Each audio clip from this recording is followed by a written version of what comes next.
Chapter 583. Wu Tong obviously didn't believe his words. Her almond-shaped eyes widened. Tell me the truth. What the hell is going on? 25 people died in one night. This is such a big case. Don't play dumb with me. Chen Guang felt a headache coming on. He even blamed Wu Shan in his heart for letting Wu Tong get involved in this matter. She didn't play any role at all. She didn't know what Wu Shan was thinking. In fact, Chen Guang completely misunderstood Wu Shan. Wu Shan didn't know that this matter involved an inner force martial artist. It was just that he had been shocked by the explosive news that had suddenly been reported all the way from below. An ordinary case of 4 casualties naturally wouldn't be reported to him. But if the matter involved the well-known grandson-in-law of the Jin family, the importance of the matter would be raised to another level. However, Wu Shan knew that Chen Guang and Jin Shuriwei were pretending to have a relationship. He had asked Wu Tong about this before. Then, Wu Shan knew that his daughter's relationship with Chen Guang wasn't ordinary. Chen Guang also saved Wu Tong's life. After analyzing the case, Wu Shan deduced from his experience that Chen Guang would definitely be acquitted and released. After all, this matter was just speculation. Wu Shan didn't believe that Chen Guang was the murderer. Perhaps he did have some purpose in finding that family through the police system, but it was impossible for him to kill them. Wu Shan, who had once tried Su Lijing with Chen Guang, didn't believe that Chen Guang was a person who disregarded human life. In his impression, although Chen Guang wasn't blindly righteous, he was extremely principled.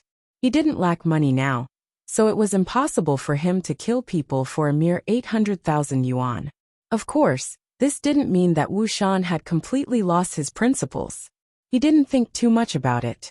He only told Wu Tong to communicate with Chen Guang and get him to cooperate with the investigation. He also told Wu Tong not to have any conflict with Beijing's officers.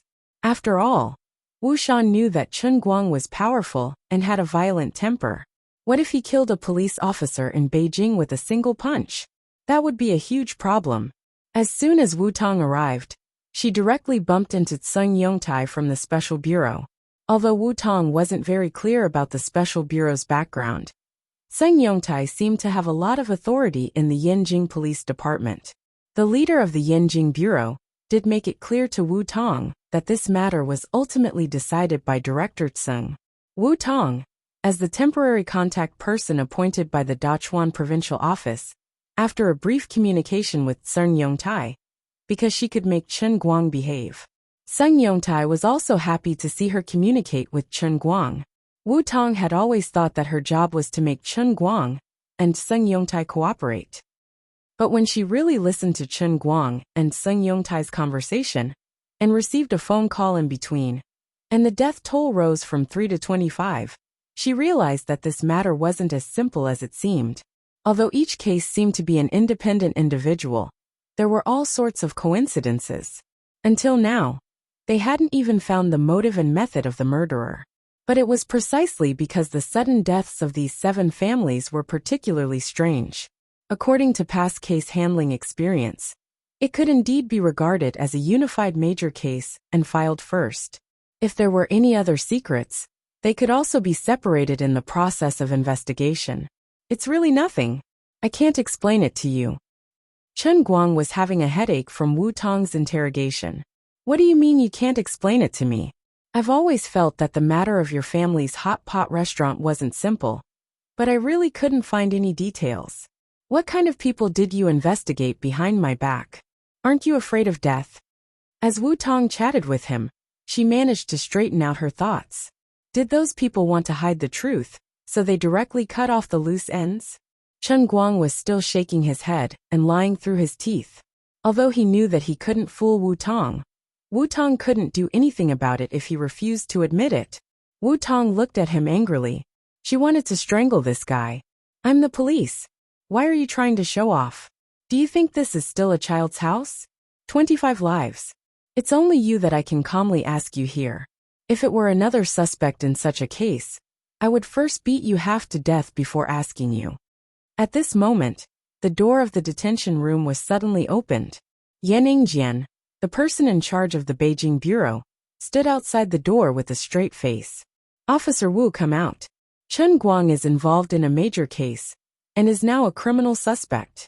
Even if you know him, you still have to pay attention to the disciplinary issues. Wu Tong stood up. From a legal point of view, Chen Guang was indeed a major suspect, but from an emotional point of view, she was extremely disgusted with Yan Yingjian's words. Director Yan, it's true that he is a suspect, but as a special class police officer who graduated from Shun's special training camp, I'm also the contact person for Dechuan. I'm qualified to participate in the case. Wu Tong only hesitated for 5 seconds. She no longer asked Chen Guang, but chose to confront Yan Yingjian. Yan Yingjian obviously didn't expect Wu Tong to choose to fight him head-on. His face turned cold. Wu Tong, since you're a junior, and I've been good friends with your father for many years, I'll give you a piece of advice. You'd better not get involved in this case. The consequences are more serious than you think. Wu Tong frowned even more.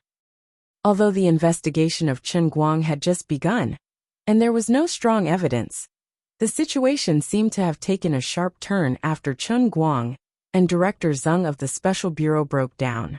This director, Yan, seemed to be targeting Chen Guang. His words implied that he wanted to make Chen Guang's case a reality. Yan Yingjian saw Wu Tong frown and stopped talking. He thought she was afraid, so he turned his head and said, Xiao Yuntai, you and Xiao Yang take Chen Guang to the interrogation room. I will ask him personally. Wu Tong woke up with a start and shouted, Stop! She opened her arms in front of Chen Guang, like an angry hen trying to protect her child in front of an eagle. Xiao Yuntai and Xiao Yang froze in place. They were at a loss. They couldn't afford to offend Wu Tong. They looked at Yan Yingjian for help. In this case, only the director could do it. Wu Tong, you'd better think about your identity. You are a police officer. Your father got you here to help us investigate Chen Guang, not to cause trouble. You won't be able to help us in your current state, and you'll only be harming yourself and your father. Yan Yingjian also felt a headache. At this time, Chen Guang stood up and held Wu Tong's waist from behind. He pushed her aside and said, It's okay. Let them interrogate him. Wu Tong looked back at him. Are you crazy? They're obviously trying to frame you. Yan Yingjian couldn't stop coughing. Although Wu Tong was not a police officer in Yanjing, she was still their colleague. Although he did intend to do so, it was too embarrassing for Wu Tong to say it in front of him. Wu Tong, don't slander me. When we encounter such a major case, we will be more cautious and strict in handling it. You are also a police officer. You have to be responsible for your own words. Wu Tong waved her hand. How am I irresponsible? All right. Don't talk anymore. Don't make trouble here. Chen Guang pinched Wu Tong's waist without batting an eyelid. He used a lot of force, causing Wu Tong to shrink back halfway through her words. Chen Guang didn't feel guilty, nor did he panic. He wanted to see how this director Yan planned to deal with him. He was no longer the ignorant Wu of the past. He had someone backing him up. It seemed that this director Yan and Sung Yongtai had a good relationship. The two of them should be in the same boat. Let me in. I also have the right to sit in. The group of people turned to the interrogation room. Yan Yingjian wanted to stop Wu Tong outside the door, but she started to make a scene again. All right. You can sit in if you want. Yan Yingjian gritted his teeth and began to curse in his heart. You can use your identity as Wu Shan's daughter to make a scene. If things get out of hand, even your father can't protect you. The Special Affairs Bureau was behind this. Even if Chen Guang was backed by the Jin family, the Jin family couldn't fall out with the Special Affairs Bureau because of him. Sung Yongtai didn't just represent himself. There were people behind him. Chen Guang, be honest. Aside from you, who else are your accomplices? What methods did your accomplices use to harm? Yan Yingjian spoke the moment everyone sat down. Wu Tong interrupted him again. Director Yan, now Chen Guang is only a possible suspect. I think there is something wrong with your interrogation method. Yan Yingjian finally got angry. He slammed the table and stood up. Wu Tong, are you done? Get out of here. Chen Guang, who was sitting in the chair, was as steady as a mountain. He coughed and said, It's strange. When did the police station become a place to compete for the loudest voice? Shut up. Yan Yingjian didn't say anything. Instead, It was Wu Tong who told Chen Guang to shut up. Wu Tong's idea was very simple. At this time, the more Chen Guang said, the more mistakes he made. It might be used by the cunning Yin Ingjian to make a fuss. However, Chen Guang paid no attention to him and replied, Bureau Chief Yin, I have a question. I've been participating in the training in Shund, and I haven't contacted anyone. I even stayed in the military's guest house last night. I believe that it won't be hard for you to check my phone records. I have an alibi. So on what basis are you saying that I'm the mastermind? Did you guess it with your toes? Yin Ingjian looked at the prepared confession in his hand. He didn't intend to give Chen Guang any chance to speak. That's not what you said in the first confession. Xiao Yuntai. Transfer him to the detention center and formally detain him. After that, he was about to kick him out. He didn't care about Chen Guang's so-called alibi at all. He didn't think that he needed to care about anything since he had the imperial sword given by Tseng Yongtai. Although this might offend the Jin family, so what? At least he wouldn't die, right? If he succeeded in getting in touch with those people through the special bureau, the Jin family might not dare to do anything to him. He was just a grandson-in-law. If he died, he could find another one. He wasn't that important to the Jin family. As for this person's identity as an instructor in the Shun special training area, it might indeed be a potential trouble. However, this matter was proposed by the special bureau. Sung Yongtai had said that he would take full responsibility for everything.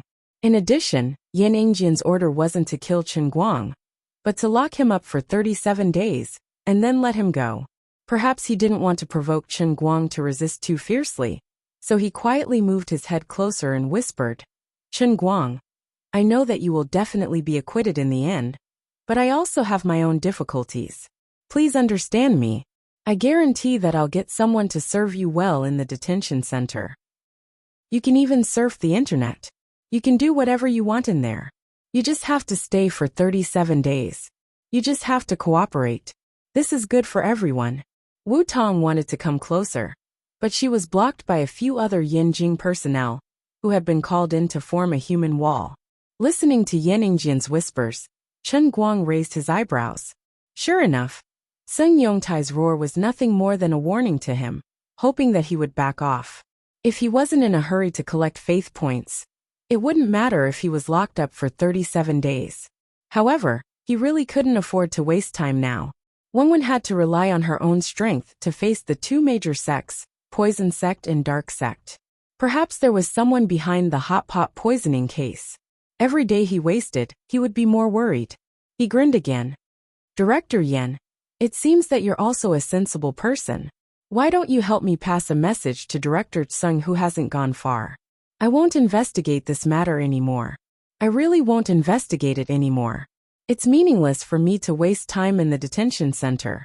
I'll save my energy. After I get out, I'll do what I need to do with you guys.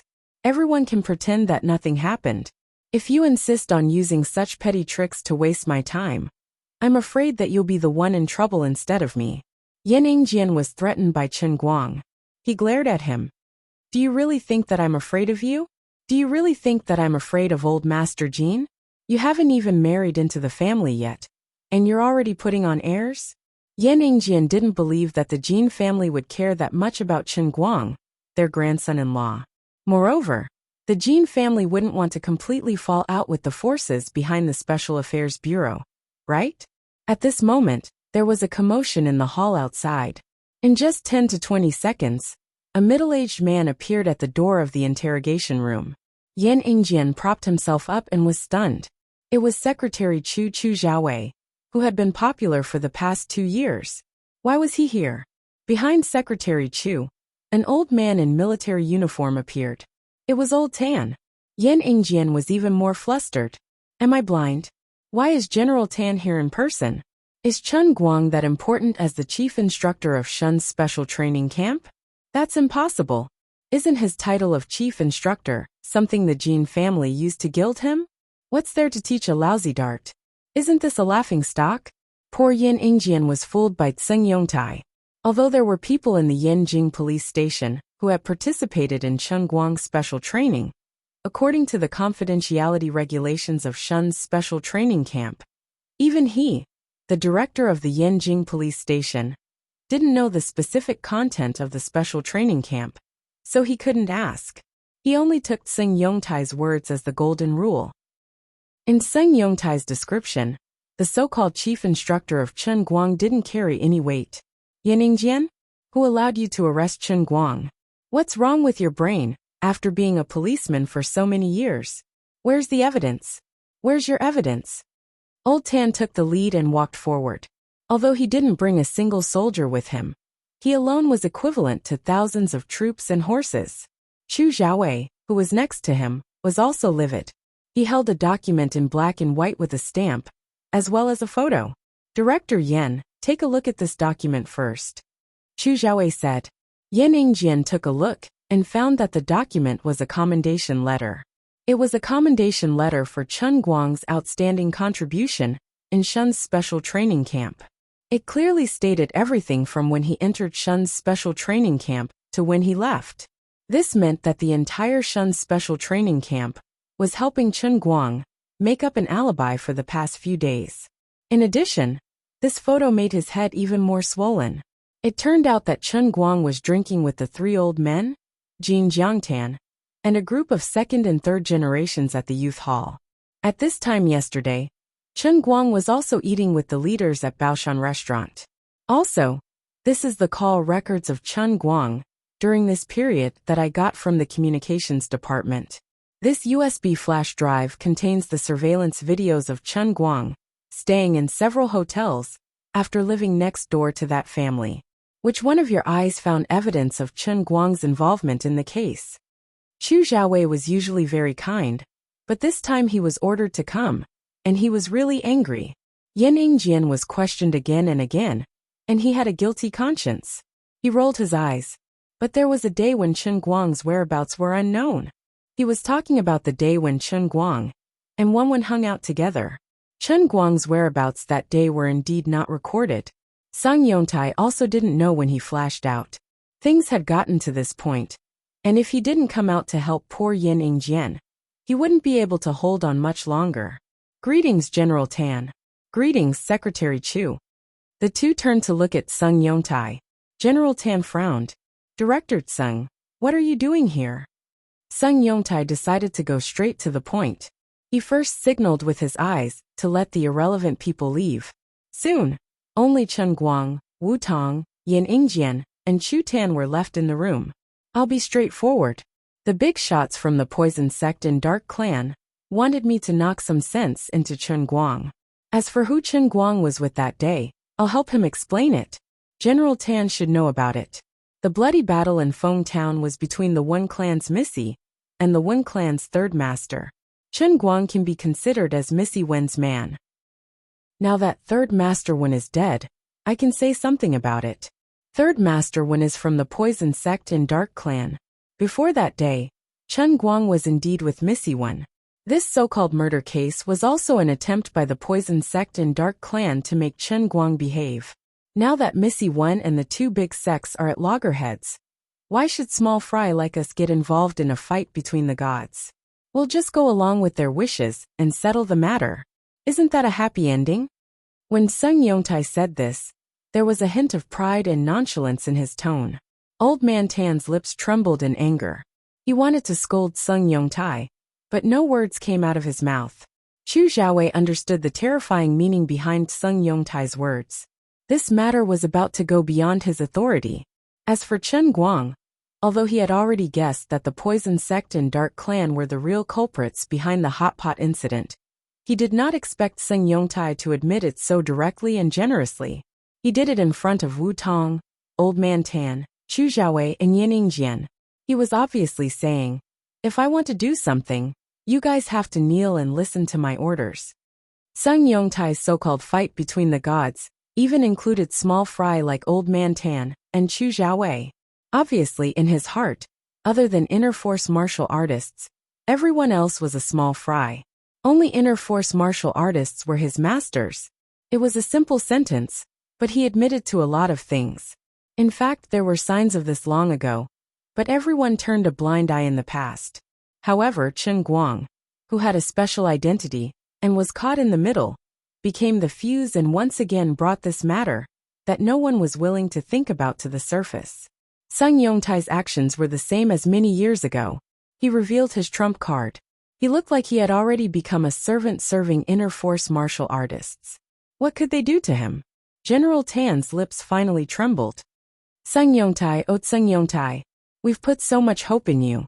Is this how the Special Affairs Bureau has been doing things all these years? We've been taking care of you, but you've become their dogs?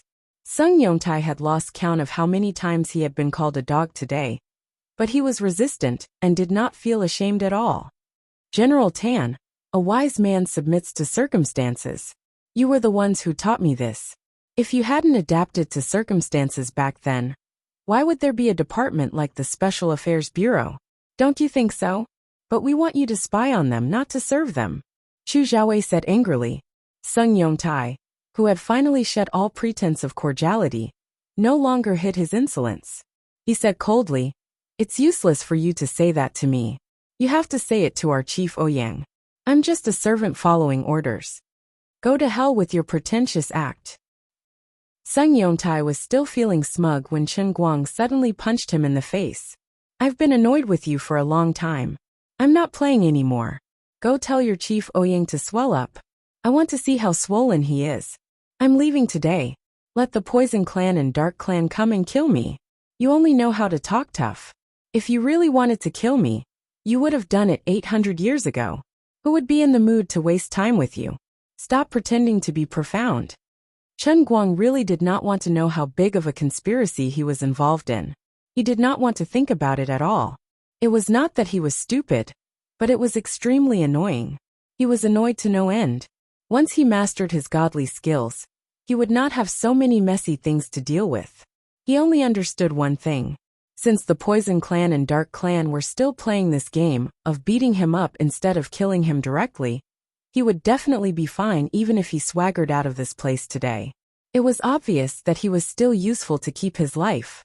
Wenwen's power as a thought grandmaster was indeed intimidating enough. They were wary of him. To put it bluntly, the matter was very simple. He could simply rely on his faith points to enter the middle realm of the Heavenly Spirit Cup and learn the painting manual as soon as possible. Then, he might be able to count on the mysterious prize that Luli had prepared for him. Then, he would become someone with a fist harder than anyone else. I don't care what sect you guys are from, or what looks like. I'm not F** King playing anymore. The old man is the owner of the Heavenly Holy Grail. The old man wants to master all the Qilin arms and become a peerless thought grandmaster with just a lift of his hand. Then he can flip your table, alright? Chen Guang's sudden attack had left everyone dumbfounded, while Sung Yongtai was even dizzy from the punch. Before Yaningjian could say anything, Chen Guang punched him in the stomach again. You're not a good guy either. Scram! Chu Xiaowei and Old Man Tan were also stunned by Chen Guang's sudden outburst. Thank you for your kind intentions today. I'm really fine. It's just a small matter. Go back and pretend that nothing happened, and that you don't know anything. Soon, I'll give all of you an explanation, even if I have to risk my life. I'm leaving. Chen Guang was about to leave.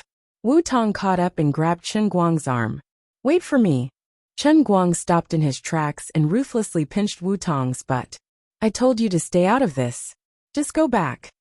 Wu Tong shook his head. No, I don't want to. You can't? Chen Guang glared. Wu Tong was actually a little scared by his stare. She pinched him and said, I'm worried about you. Chapter 584. I'm begging you, alright? Go back to the 5 capitals, or the Shun training camp. Do whatever you need to do. We'll be the same person, and you'll be the same person soon enough. Chen Guang had no choice but to follow Wu Tong outside. He stopped and turned to speak to her in a serious tone. It's such a big deal. Wu Tong was stubborn. You saw it too. No matter how big the deal is, I'm still unscathed. I beat up Sung Yongtai, but didn't I just swagger out like that? Look, if they really wanted to catch me, wouldn't they have done it long ago since we're already walking leisurely to the door? Anyway, things are more complicated than you think, but also simpler than you think. If you think it's a big deal, then it's a big deal. If you think it's a small deal, then it doesn't matter. This isn't your responsibility anyway. To put it bluntly, you don't have the right to get involved. As Chen Guang spoke, he grabbed Wu Tong's shoulders with both hands. It's not that I'm at odds with you, but if you really get involved, not only will you not be able to do anything, you'll only make things difficult for me. Don't make things difficult for me, alright? Under normal circumstances, Wu Tong was a very stubborn person. She was the same this time. She thought that Chen Guang would relent and give in. However, after so long, Chen Guang still had the same attitude. He was very serious and showed no signs of relenting. This younger brother was no longer like a younger brother. That was what Wu Tong thought. You really can't? She asked. Chen Guang nodded heavily. Yes. Then be careful alone. What do you plan to do? Wu Tong asked. Chen Guang blinked. I don't plan to do anything. Didn't Seng Yongtai say that poison sect and dark sect want me to behave? Then I'll behave. Don't worry. I'm not stupid enough to court death. I won't do anything, and that's exactly what they want. Really? Of course. I'm so weak now. It's useless no matter how high I jump on my own. Don't be fooled by my angry look just now. In fact, I've already made it very clear to Seng Yongtai. As long as I'm willing to cooperate, they won't do anything to me. Beating him up was just because she really didn't like him and wanted to satisfy her craving. Here. I promise you that I won't do anything stupid, okay? Now that Chen Guang had world-class acting skills, he had to pretend to be carefree and nonchalant. He didn't want to be too realistic and shake Wu Tong. All right, I'll listen to you this time. Wu Tong's eyes were filled with tears as she turned around and retreated. Just listen to me. Be a good girl. Chen Guang blinked. He had known Wu Tong for a long time, but this was the first time he had said that to her. Thinking about it, it really wasn't easy, but this time, Chen Guang was determined.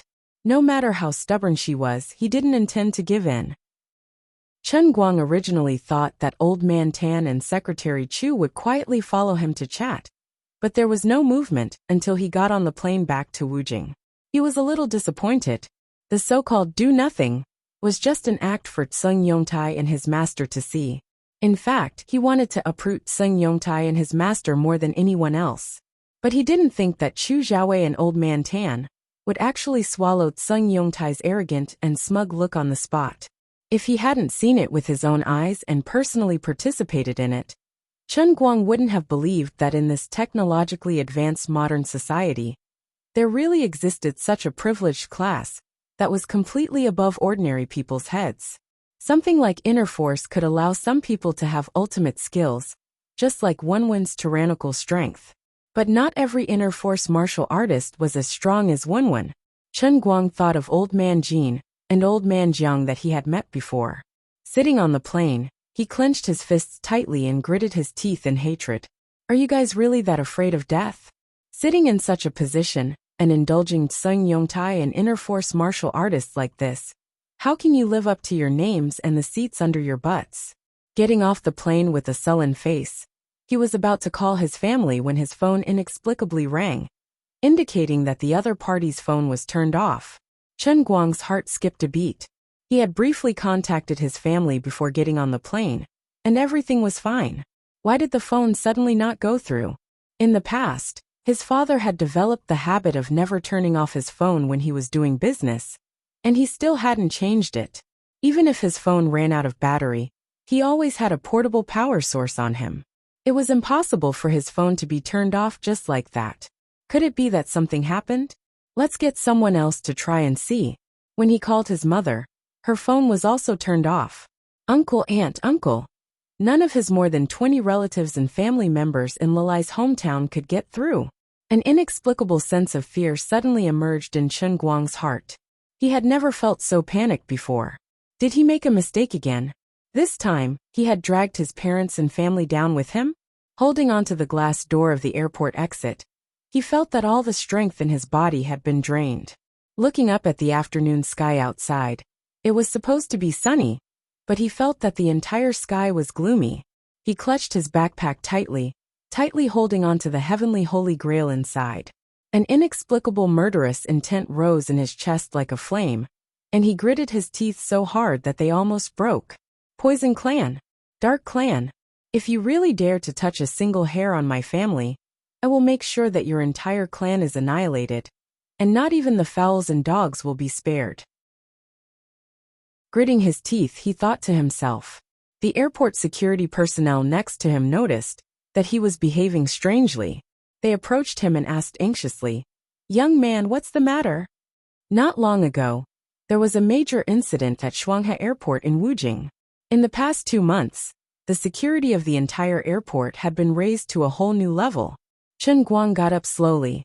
Nothing. The airport security personnel found it strange. He even shook his head, thinking that he was hallucinating.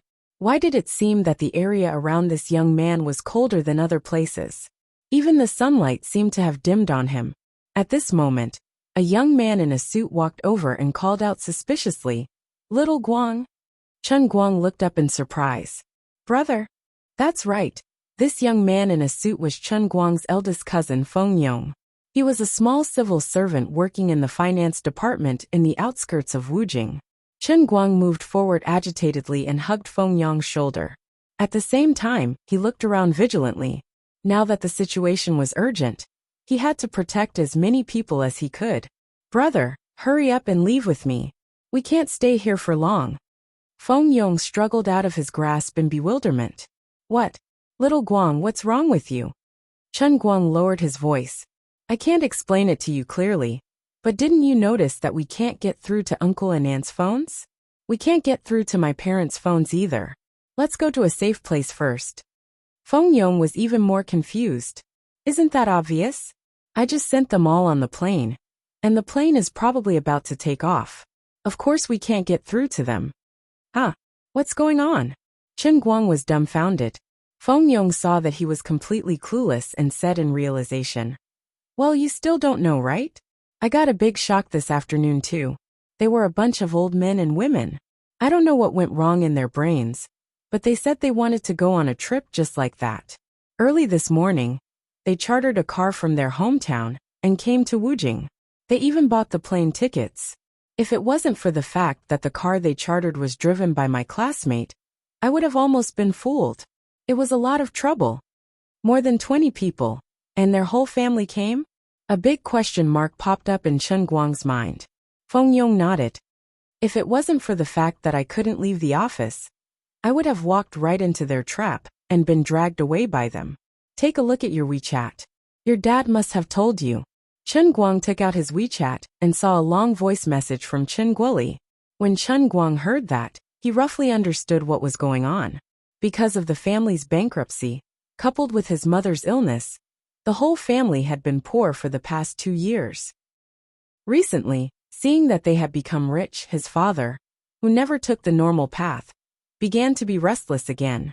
He thought about it all day long. People always have all kinds of opportunities and coincidences in their lives. Who knows when they'll grow old, and they'll be gone in the blink of an eye. Now that his family was not short of money, and he had nothing to do, if he didn't go out while he was still healthy, when he got old, or if he suddenly disappeared, he wouldn't be able to go out even if he wanted to. Wouldn't it be a waste of his life? Thus, his father simply took out the nearly 1 million yuan bonus that Zhu Jifa's printing factory had sent over a few days ago, and brought his entire family on this willful and unscrupulous trip. Their initial goal was to tour 10 countries in Europe. They wouldn't come back until they had a good time. Third aunt had studied in Europe when she was young, so she had no problem with the language. She also knew the local geography, so there was no need for a tour guide. As for why he hid it from Chen Guang, according to Chen Guoli, it was because he saw how busy he was now, participating in the darts competition and playing the piano. He reckoned that he would have to deal with his sugar daddy, Jiang Yage, in Beijing. As a father, he didn't want to trouble him, so that he wouldn't have to worry. Actually, Chen Guang knew that Chen Guoli was afraid that he would make them unhappy if he followed them. He looked at Feng Yong. "This is really..." Feng Yong rolled his eyes. "Speechless, right? I was also having a headache. You don't know how crowded it was at the airport. My dad. This uncle of mine." The two cousins were inexplicably distressed by Chen Guoli's unorthodox way of doing things. However, Chen Guang was relieved that it was not the Poison Clan or the Dark Clan who did it. It was good that they left. The 10 countries in Europe were a squandering trip with a budget of 50,000 yuan per person. It would probably take at least a month for them to come back. That way, he wouldn't have to be on tenterhooks all the time. Chen Guoli and the rest were completely traveling on their own. According to his unreliable dad, they had no goals, no organization, and no discipline on this trip. Even though it was called 10 countries, it might not be enough. Anyway, they arrived at the destination first and went wherever they wanted. However, in Yanjing, there was a different kind of tense atmosphere. Ordinary people couldn't detect any changes, but somewhere in the dark, there was an extremely solemn atmosphere. I was the one who recommended Ouyang Tianxing. I apologize to all of you here. Yi Junming will take full responsibility for this. Alright, old Yi, don't say too much. We didn't expect things to turn out this way. It's not just your problem. Everyone is responsible. Old man Jean pinched his fingers and muttered, although you were the one who recommended him back then, all of us voted for him to be the candidate as well. Other than Ouyang Tianxing, we didn't have a better candidate. At that particular time, only someone like him, who could handle both sides, could be a good liaison officer. He was also the director of the Special Affairs Bureau. Another old man said, our original intention was for him to restrain the inner force martial artists. He did a good job on the surface. Although our cooperation with the inner force martial artists had been progressing slowly all these years, there had never been any conflicts. That was why we were all deceived. We didn't expect him to use his power to build up his influence over the past 10 or 20 years. Although he was supposed to be a liaison officer, he was actually helping the inner force martial artists clean up the mess they made in the secular world. He even used the privilege we gave him to do it flawlessly. Now that it has become this chaotic situation, all of us are to blame. That's right. If it wasn't for Chen Guang's incident that exposed his secret, we would still be deceived. Thinking about it, it gives me goosebumps. The hot-tempered old man Jiang slammed the table. I don't think we should waste time talking to them. We tolerated them in the past, because we were troubled by both internal and external threats, and had yet to gain a firm foothold. Now the country is at peace, and our guns are many times stronger than before. Our weapons are many times more advanced. Why should we be afraid of them? No matter what you think, I, old man Jiang, will not take the blame for this. Otherwise, when I die of old age and enter the coffin, my descendants may criticize me. Look, it's these people who nurtured a tiger and allowed the inner force martial artists to do evil. Anyway, I'm already half a foot in the coffin. If I die, so be it. We turned a blind eye and tolerated them for almost 20 years. Now that they've taken advantage of us, I won't tolerate it anymore. That's right. Let's do it. Yi Junming stood up abruptly. He was the most emotional. I, old Yi, have made the most mistakes. Why don't you let me do it? What era are we living in? This is the era of information and high technology. Although we're old, our soldiers are still young. If they want to turn themselves into a cancer, I, old Yi, am willing to lead the soldiers to remove this cancer. At that moment, the old man in the middle who had been silent coughed softly. Everyone calm down. I'll get little Chu to contact Ouyang Tianxing and see what he has to say. The old man gently pressed a button, and the projector at the back of the conference room lit up. A figure wearing a black robe and a cloak appeared on the screen, making it hard for people to see his face clearly. Greetings, sir. Old man Jiang slammed the table again. You still have the cheek to call us, sir? Old Jiang, be quiet. The old man in the middle shouted.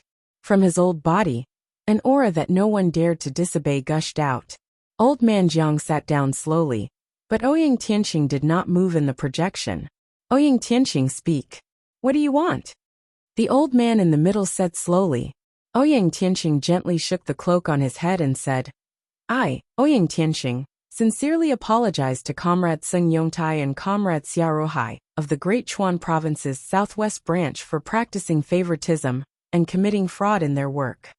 The Special Affairs Bureau has no intention of jumping out of the system and becoming an inner force martial artist's lackey. Our loyalty to the country and to the chiefs has never changed. It's just that in the past, there have been cases of deceiving people like Seng Yongtai and Xiaoruohai. Ouyang Tianxing said that. On the surface, he was expressing his loyalty, but none of the old men believed him. They had heard similar words for many years, but it still ended up like this. Just get straight to the point. The Special Affairs Bureau's affairs can only be handled in a special way. We don't have any other think tanks to refer to. Basically, only the people on the table can make the final decision, the old man in the middle said directly. Ouyang Tianxing grunted. To answer to the chiefs, I've executed Seng Yongtai and Xiaoruohai internally. After he said that, he paused for a few seconds to give the old men time to digest the news. I only have one goal in doing this, and that is to completely prevent similar situations from happening again. At the same time, I hope to elevate the National Special Affairs Bureau to a ministerial level. It's because of the current administrative level of my unit that the resources that can be allocated are limited by many factors. That's why there has been no progress in communicating with the inner force martial artists. At the same time, it's very easy for the leaders of the various branches to covet benefits and be bribed by the inner force martial artists. When Seng Yongtai jumped out to help Ouyang Tianxing expose this matter, he was basically destined to die. It was funny that he thought he was being put in an important position, but he did not know that he was being abandoned. The old man in the middle was not surprised when he heard the news of Seng Yongtai and Xiaoruyan's deaths. Things were different now. Although Ouyang Tianxing had been planning for many years, he did not dare to shed all pretense of cordiality with the Wuxia military and fight for real. He wanted to get rid of Seng Yongtai, the incompetent fool, for a long time. This was just an excuse, and he could also show his cards to the old men. He felt that it was time for him to take another step forward. With the scope of the Special Affairs Bureau's authority, once the entire department was promoted to a ministerial level, his identity and status would be close to that of a deputy state. He would wait a few more years, endure until those who should die were dead, and those who should retreat had retreated. When that time came, he would naturally be able to ascend to the throne, and that would be more comfortable than anything else. In this world, no matter how good one's martial arts was, one only had 100 years of life. Rather than muddling along like a fly, it was better to make a big splash. Ouyang Tianxing felt that he had the right time, the right place, and the right people. If he did not take the gamble, he would be letting down his years of hiding in the shadows and living like a snake. Now it was time for him to step forward and transform into a dragon. In the large meeting room, after Ouyang Tianxing voiced his wish, there was an inexplicable silence. Everyone knew that Ouyang Tianxing was just putting on a show. He had dared to execute Seng Yongtai and Xiaoruyan in private without the slightest scruple. It could be considered as a proof of his loyalty, but it was also a clear message to everyone that the entire Special Affairs Bureau was like an iron bucket in his hands. If you don't let me advance, I'll make it worse. However, if he really did as he wished, it would mean that he had officially entered the throne room with the help of an inner force martial artist, which would become a hidden danger in the future. Governing a country was like cooking a small fish, and one could never escape the ways of the world. The so-called important matters were also decided time and time again, on such a small table. Ouyang Tianxing had placed all the old men on the bonfire, unable to advance or retreat. All right, we understand what you're trying to say, but we can't make a decision on such short notice. Let's think about it a bit more before we make a decision. The old man in the middle used the delaying tactic. Ouyang Tianxing had achieved his goal today, so he did not dare to be overbearing. He responded and cut off the communication. The meeting room was silent again. Everyone looked at the old man in the middle. In the past 20 to 30 years, although the rulers of this country had changed one after another, the important decisions that truly concerned the survival of the country were all made by this old man's mind. After a long time, his murky gaze became brighter. He slowly stood up. Everyone held their breaths in silence.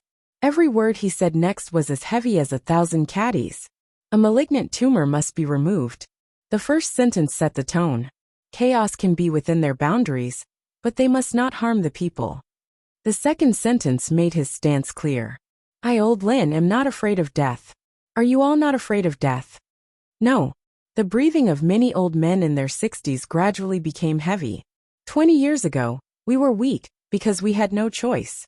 Now we have the world's most advanced missiles, the best tanks, and millions of soldiers. You're just a few martial artists, and you want to step on all of us and act like tyrants? They aren't as united as a piece of iron. From now on, start Operation Tianguang. Rope in all the martial artists that can be roped in, and remove all tumors that need to be removed. We, this group of old fellows, will bring them to the coffin with us. We'll die sooner or later, and when we've lived enough, we can die at any time.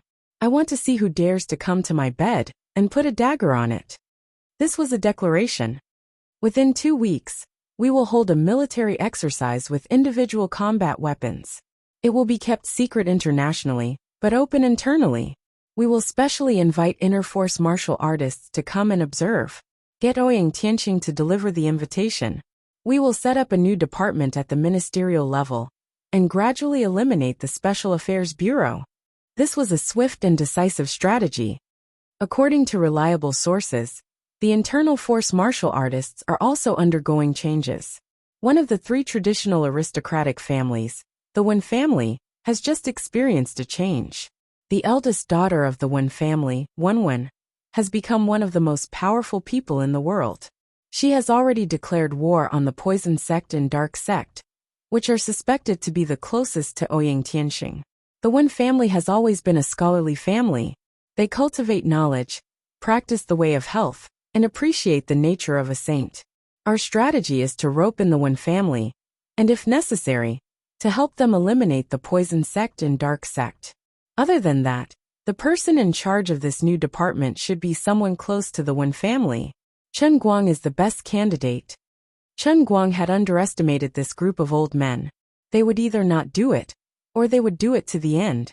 That night, when he was lying alone on the bed in Zhuo Jingxi's house, Exanqin used the key she already had to push open the door and pull Chen Guang out of bed in his underwear. What are you doing? Are you trying to be a hooligan? A little Lolita raiding a pervert's bed at night was too much for him to handle. Exanqin threw a top-secret document in front of him. Take this. Didn't you want to flip the table?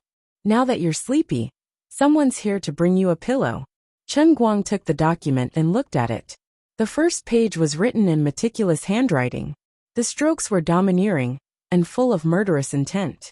One look, and he could tell that it was the handwriting of someone who had been in a high position for a long time. Since the victory of the War of Resistance and the founding of the nation, we, the younger generation, have inherited the legacy of our martyrs and worked together to make the country prosperous and the people strong. 20 years ago, when we were facing internal and external troubles, we were coerced by the martial artists.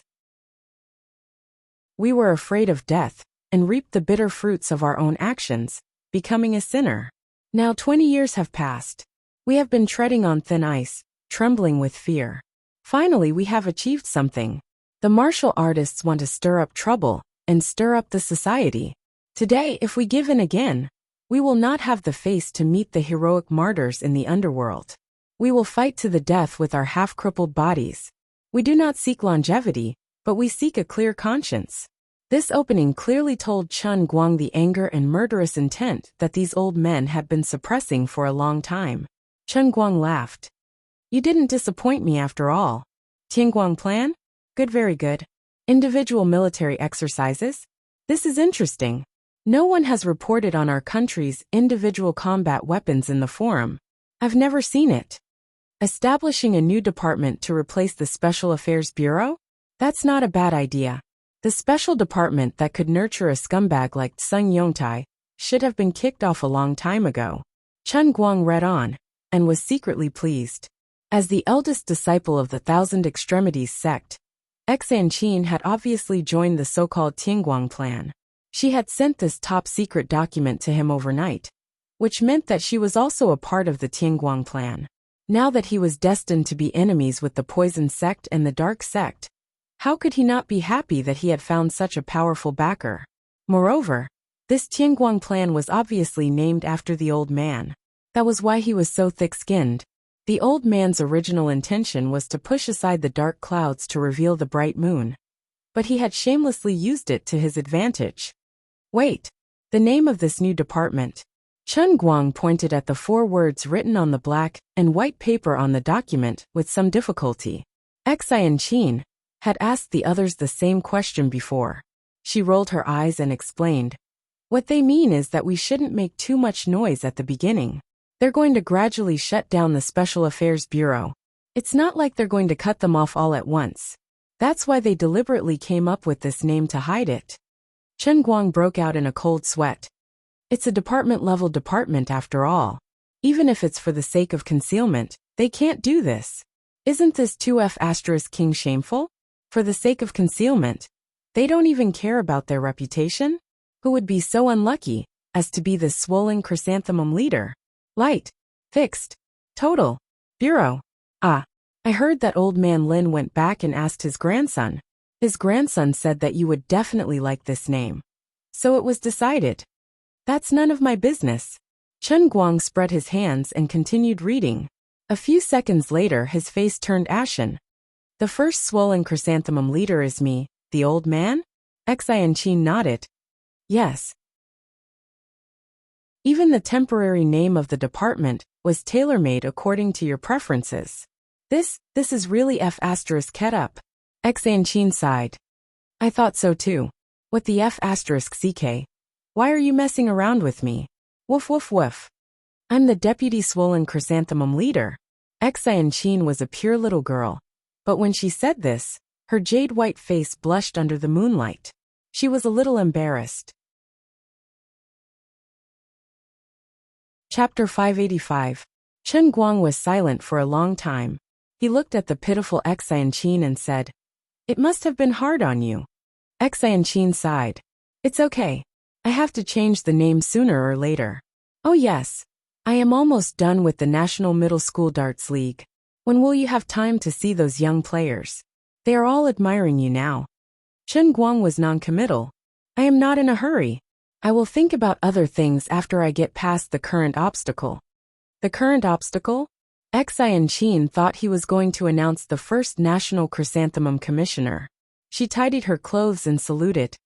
Chrysanthemum Commissioner Chen Guang, please give the order. Goosebumps rose all over Chen Guang's body as he continued. Just take a break. Please don't mention anything about your bad luck. Why don't you just call me by my name? Or call me Big Brother Chen Guang like in the past? Aren't you going to give the order? We are working hours now. Don't you care about the title?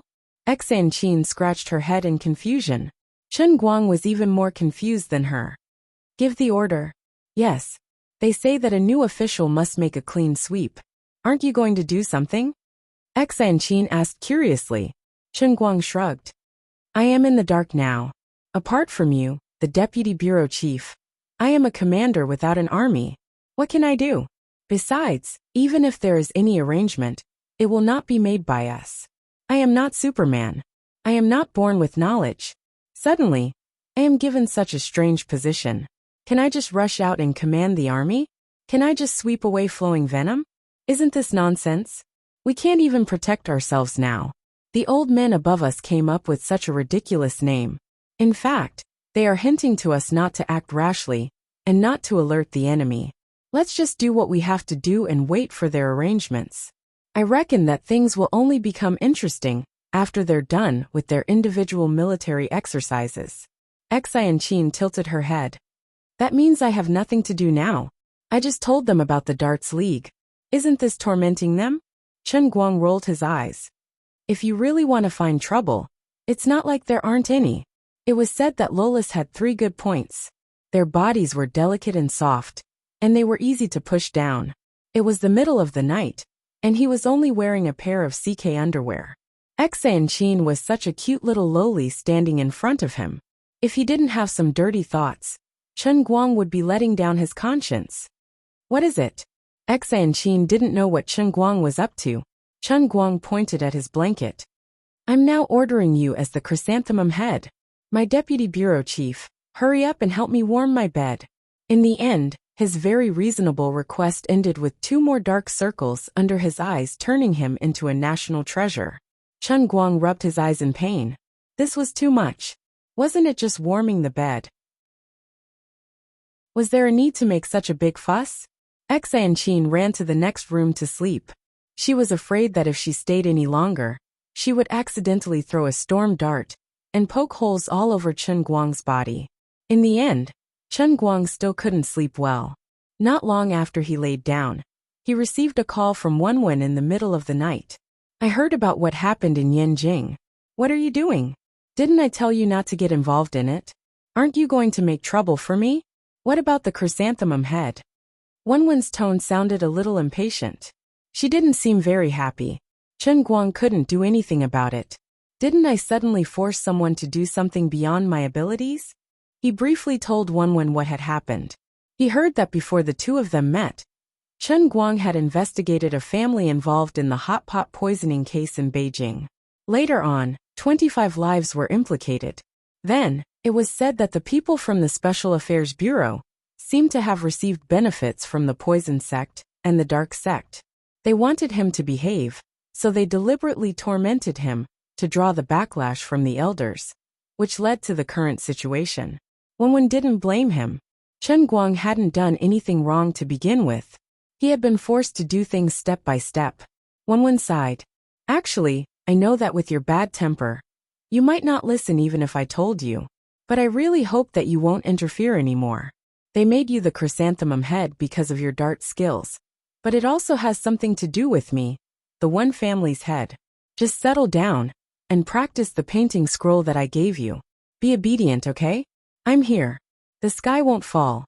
You don't know how powerful I am now. Ever since I broke through to the One Zone realm, I don't know what happened to me. My skills are improving by leaps and bounds. Meditating for a day is equivalent to 10 days for others. I'm not bragging, but it won't be long before I say that I'm the second best in the world.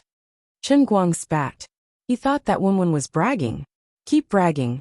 The Australians can't even eat beef anymore. I'm not joking. I'm serious. Wenwen was angry. Why didn't this guy believe her? Yes. My Wenwen's martial arts are unparalleled. Once she shows her skills, everyone will retreat. Are you satisfied now? Chen Guang was speechless. That day she almost died under a gun. They hadn't seen each other for a few days. How did she become so thick-skinned over the phone? The world was so big. There were countless people with special abilities. Who would say that they were number one in the world? Did they think that people in ancient times played sword duel? Hey, who's your family? Don't quibble. Your stomach is going to grow big soon, right? Chen Guang suddenly changed the topic. Get bigger my ass. It didn't even go in. Cough cough. Scram. Wenwen roared fiercely. Anyway, I knocked you out and left. What happened? Nothing. You used a bit of strength to knock me out. The bed collapsed from the impact. Can't the quality of the broken bed be bad? Can't my skills be too strong? I'm not going to argue with you. I'm busy. Anyway, listen to me. No matter what you say, don't get into a head-on conflict with them. After I suppress everyone, I'll marry you personally. Now you better behave yourself. Otherwise, I'll send someone to tie you up and lock you in my family's dungeon. Let's see how you're going to make a fuss then. I'm serious. Don't cause any more trouble. Otherwise, don't blame me for putting you under house arrest. After Wenwen finished speaking, she hung up the phone. Clan leader, the people from Poison Clan are here. They're waiting in the hall. An old servant bowed at the door. Wenwen suddenly stood up and unconsciously released her chi, causing many of the furnishings in the room to make a clanking sound. She really wasn't bragging to Chen Guang. Ever since that day, her body seemed to have a cheat code. The inner force that had turned into 7 stars spiraled in her dantian every day, driving the inner force to circulate throughout her body. It was as if she was cultivating while walking, cultivating while eating, and even when she was asleep, the efficiency of her cultivation was even higher. It was even more so when she was meditating and cultivating. It might be an exaggeration to say that she could travel 1,000 miles in a day, but she could travel 10 miles in a day. Now that she was getting stronger, she would look for the people from Poison Clan and Dark Clan whenever she had the chance. She was even more antagonistic towards the people from Poison Clan. Now that the people from Poison Clan could no longer sit still, they sent a messenger overnight, seemingly intending to negotiate. 10 minutes later, Wen held a long saber in her hand. She raised her hand and slashed down. The fake mountain around the pond 7 to 8 meters in front of her was sliced off with a flash of the saber. She shouted coldly at the Poison Clan messenger in front of her. "Don't play dumb. The poison in my father's body was administered by the people from Poison Clan. Now you're telling me that there's no antidote? Are you trying to make me laugh?" The Poison Sect's envoy, who was wrapped in black robes, trembled under the might of Wen's saber. He said with a trembling voice, "Wen family's clan head, please calm down. Our Poison Sect has been wrongly accused. It's all a misunderstanding." "Misunderstanding? I can't be bothered to argue with you. In any case, don't let me find your headquarters. Otherwise, I'll go to your headquarters to make a misunderstanding." Wen pressed on. "How about this? Although the poison in Old Master Wen's body wasn't inflicted by our Poison Clan, our sect is indeed quite knowledgeable in the use of poison. We're willing to help you develop the antidote with all our might. If the antidote doesn't work, our Poison Clan sect master will personally pay a visit to apologize. This is a letter that my sect master has entrusted me with. Please take a look, Clan Master Wen." The black-robed man took out a letter from his sleeve and handed it to Wen. Wen used the tip of her saber to pick up the letter. The blade sliced through the air, easily shredding the outer cover of the letter into pieces. However, the letter inside was not damaged at all. She then used the tip of her saber to pick up the letter. She glanced at it through the corner of her eyes and said, "All right. Scram. I'll give your Poison Clan a month's time. If you still can't get the antidote by then, don't blame me for uprooting Poison Clan." The black-robed man bowed and left. The old servant of the Wen family, however, asked worriedly, "Clan Master, aren't we being a little too forceful?" Wen waved her hand nonchalantly. "The matter has already been proven to be done by them. Both parties have a blood feud, so I won't be going overboard no matter how forceful I am. I just don't know what they're planning by stalling for time with me. However, there's no harm in doing so. Hurry up and investigate. They can drag it on, and we'll investigate ours. Once we find anything, report to me immediately. I'll make them pay with their blood." In the pugilistic world, one's strength is ultimately what counts. As the current clan master of one of the 3 great families of inner force martial artists, and having reached the Grandmaster realm of the painting scroll, her skills had improved by leaps and bounds after clearing the Conception and Governor Meridians. The current Wen naturally had the right to be domineering. However, she did not feel at ease. The messenger from the Poison Sect seemed to be keeping a low profile, and was aggrieved. As long as the dark sect of the Poison Sect was not eliminated, her heart would not be at ease. Returning to her room silently, Wen did not sleep. Instead, she sat cross-legged on the ice jade bed and began to cultivate. An ordinary wooden bed could no longer withstand the power that leaked out unconsciously when she cultivated. Fortunately, the Wen family had an ancestral ice jade bed. Although it was called ice jade, it was actually a high-quality polished granite. It was exceptionally sturdy and could withstand her torment. After a while, she entered a meditative state. However, some inexplicable thoughts popped up in her mind. Rather than saying that she was meditating, it would be more accurate to say that she was having strange dreams. She kept dreaming that Chen Guang would appear beside her from time to time. He would surround her and do this and that, touching her. Most of them were shameful things that could not be seen by others. She could not help but feel a strange sucking sensation coming from her lower abdomen. It was a little sore, but it was more of a pleasure that was difficult for a girl to talk about. That was not the worst part. What was worse was that she even felt that the area between her legs was wet. When she was deep in meditation, she would even be awakened by the sound of splashing coming from below her. As a matter of fact, after completing one cycle, she opened her eyes again. Her face was flushed as she looked at the wet ice jade bed below her. She covered her face and scolded herself. "I must have been cursed by that fellow Chen Guang. Did I just sit on the ground and absorb dirt?" The strangest thing was that it was precisely this deceitful meditation that did not seem like a meditative state that allowed her to advance at an even faster speed. This was completely different from the way that her Wen family's Danqing manual stated that her heart was as still as water. Let's not talk about Wenwen's awkward situation. Let's talk about Chen Guang's side. After he hung up the phone, he only slept for about an hour in a daze. Then there was an inexplicable knock on his door. He yawned with difficulty and looked at the little Lolita who was staring at him anxiously. What's going on? Can't you let me have a good sleep? Xianqin looked at him with a blushing face, then suddenly burrowed into his bed. Damn, so direct? Chen Guang was shocked. Xianqin gritted her teeth and said, You're my superior. I have to obey your orders. If you want me to warm your bed, I'll warm your bed. I apologize. I shouldn't have hit you just now. My master told me that now that the Thousand Despair sect has chosen to cooperate with the government, we must show our utmost sincerity. Obeying your superior's orders is our first sincerity. I was just joking with you. Chen Guang shouted. Is that so? I'll leave then. Xianqin ran away again. As she walked, she patted her chest in relief, as if she had let go of a huge burden. Chen Guang was dumbfounded again. Hey, your reaction is too fast. To be honest, he was a little regretful.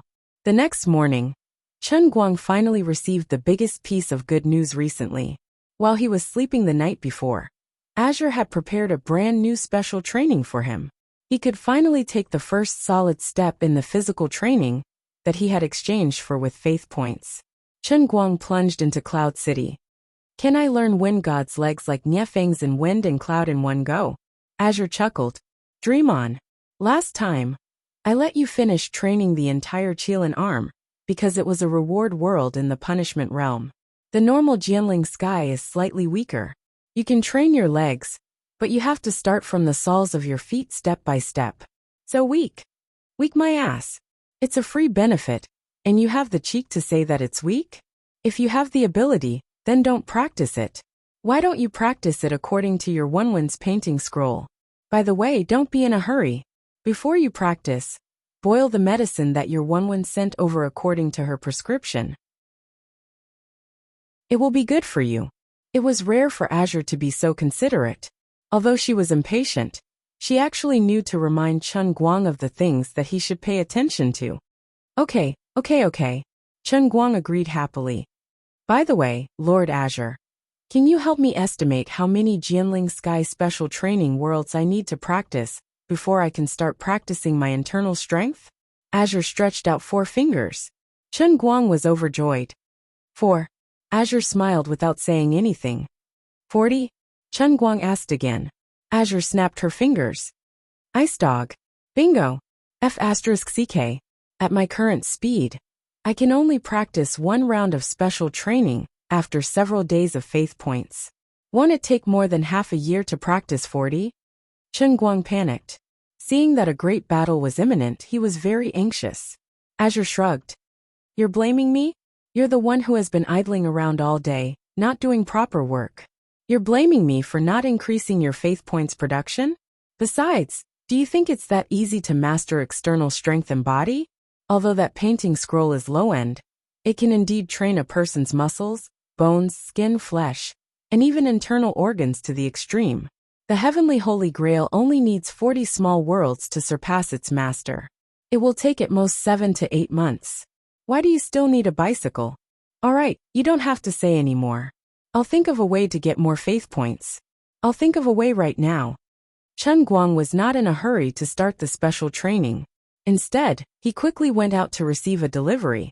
The medicinal ingredients that Wenwen had sent had been there for 2 to 3 days. These things were very valuable. Speaking of which, the delivery person was also an old acquaintance. It was the Dragon Gate delivery that he was the spokesperson for. Every delivery will arrive. Chapter 586. He got up and went out. Xianqin had already gone downstairs to buy breakfast. It wasn't that Chen Guang was slacking off, but he was quite famous now, especially around Gokyo University. He had almost become one of the 5 prides of the university. Everyone talked about him, and he was getting more and more famous. It was easy for people to notice him wandering around outside. if he went downstairs to have breakfast with a beautiful little girl like Xian? Who knew if it would become the breaking news the next day? You can stay at home and do whatever you want, Chen Guang said casually as he stuffed a bun into his mouth. Xian looked at him and suddenly asked, "Isn't your house across the street? Why are you staying here?" Chen Guang paused for a long time before he suddenly remembered this. It was strange that he went to Zhuo Jingxi's bedroom to sleep. He must have been controlled by a demon. What do you know?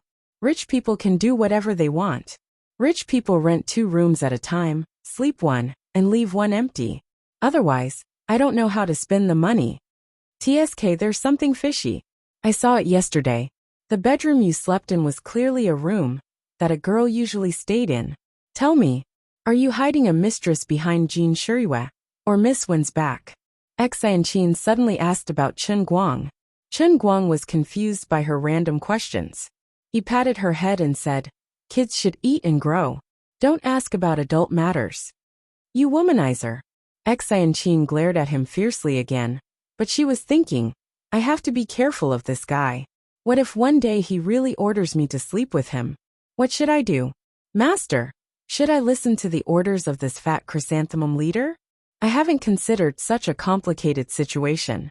If that's the case, I can only knock him out. All right, what are you going to do later? I'm going to get something from Dragon Gate Express. Chen Guang put down his bowl and finished it quickly. I'll go with you. What are you going to do? Just stay at home obediently. In fact, Chen Guang wanted to take the opportunity to secretly look for Lu Fei to see if he could borrow some money from her. Although he had recently earned some money through Weibo and live streaming, he was in a hurry to expand the source of faith points. There were many places where he needed to spend money. It was better to have more liquid funds in reserve. He could borrow some money from Lu Fei, the country bumpkin, and then think of a way to slowly pay it back every month. Things were different now.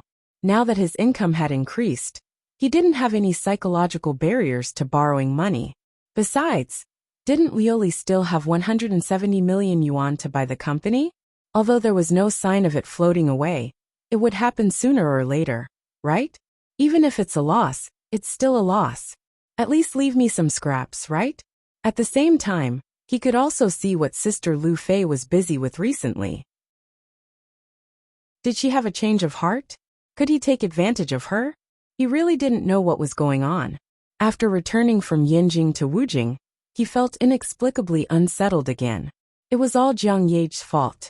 She blocked him in the toilet and took advantage of the old man for most of the day. But he couldn't do it to the end. He felt empty in his heart until now. Yesterday, he had been too busy during the day. There were too many things to do, so he had no time to think about those messy and dirty thoughts. But when he returned to the 5 capital, he needed to borrow money, thought of Lu Fei, and then thought of the time when he was with Lu Fei, when he took whatever she wanted. His mind really drifted uncontrollably. His thoughts were beautiful, but reality was cruel. In the end, he still couldn't get rid of Xian. No matter what, she had to wear a mask and sunglasses and follow him. I'm your deputy director now. You're useless except for throwing darts. I have the responsibility and obligation to protect your safety. Chen Guang started the Phaeton with the Passat logo. As he drove to the exit of the parking lot, he said, "Don't look down on me. If you want to practice darts well, you must first have a pair of strong arms. Although I don't have internal strength now, the old man has the strongest Kirin arm in history. Do you understand? Do you see this impeccable bicep? The exclusive bicep of Kirin arm is worth having and trustworthy." Bah, you're so lewd. Don't you feel ashamed to say such wretched words in front of a cute girl like me?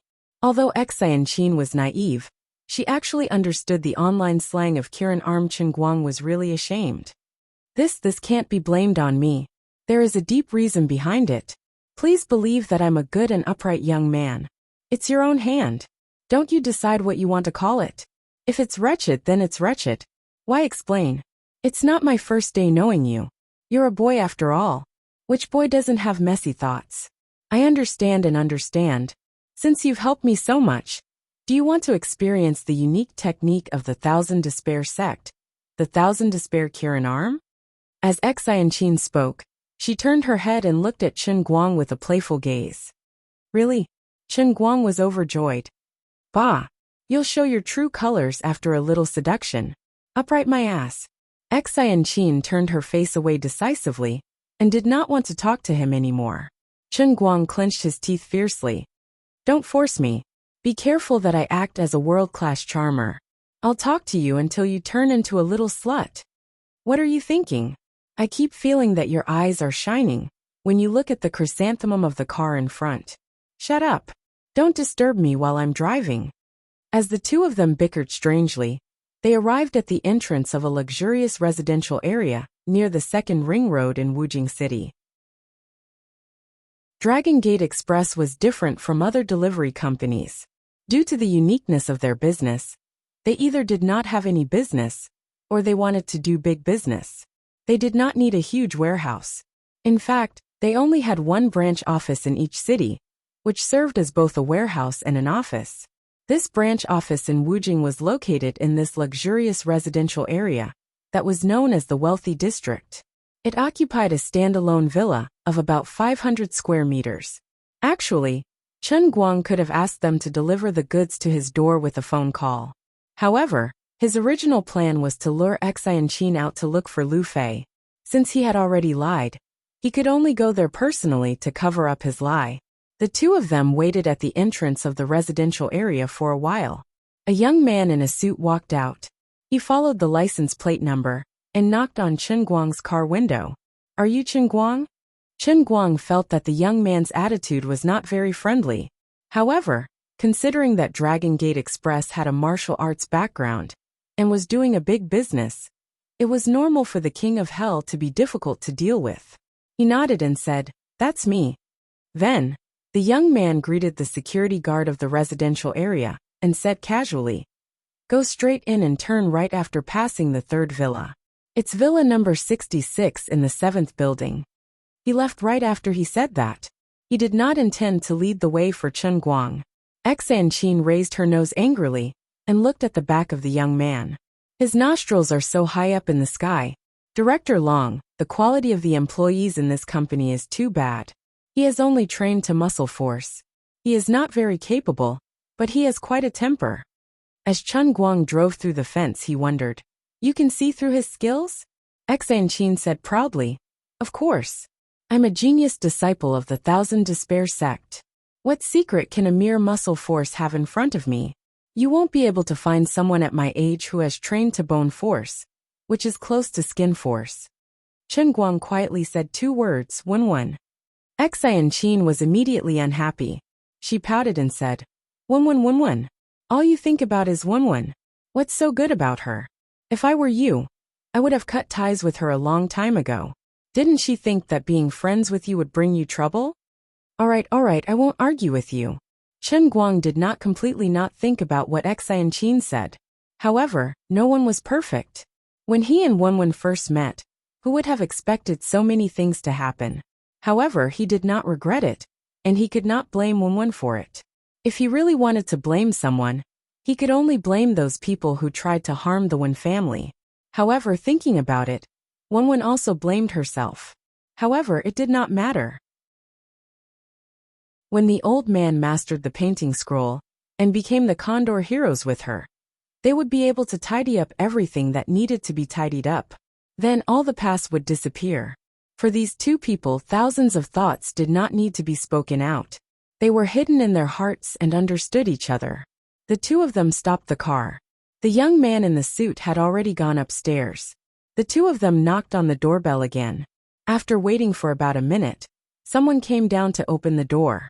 This time, it was someone else who opened the door.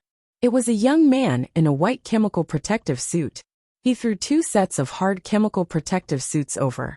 "Put them on and follow me to the underground warehouse." Chen Guang and Xianqin held their temper and wrapped the chemical protective suits tightly. However, they were thinking whether they should talk to President Long Dingtian later and see what kind of people his unlucky company kept. Do you still want to do your business? What kind of service attitude is this? Since you want to do high-class delivery of valuable goods, then the customers you contact must be rich or noble. Look at what these lousy employees in your company have done. No matter what others think, the old man will not let people deliver goods from your company next time, unless he has a cramp in his brain. Chen Guang and Xianqin were not in a hurry to cover the chemical protective suits.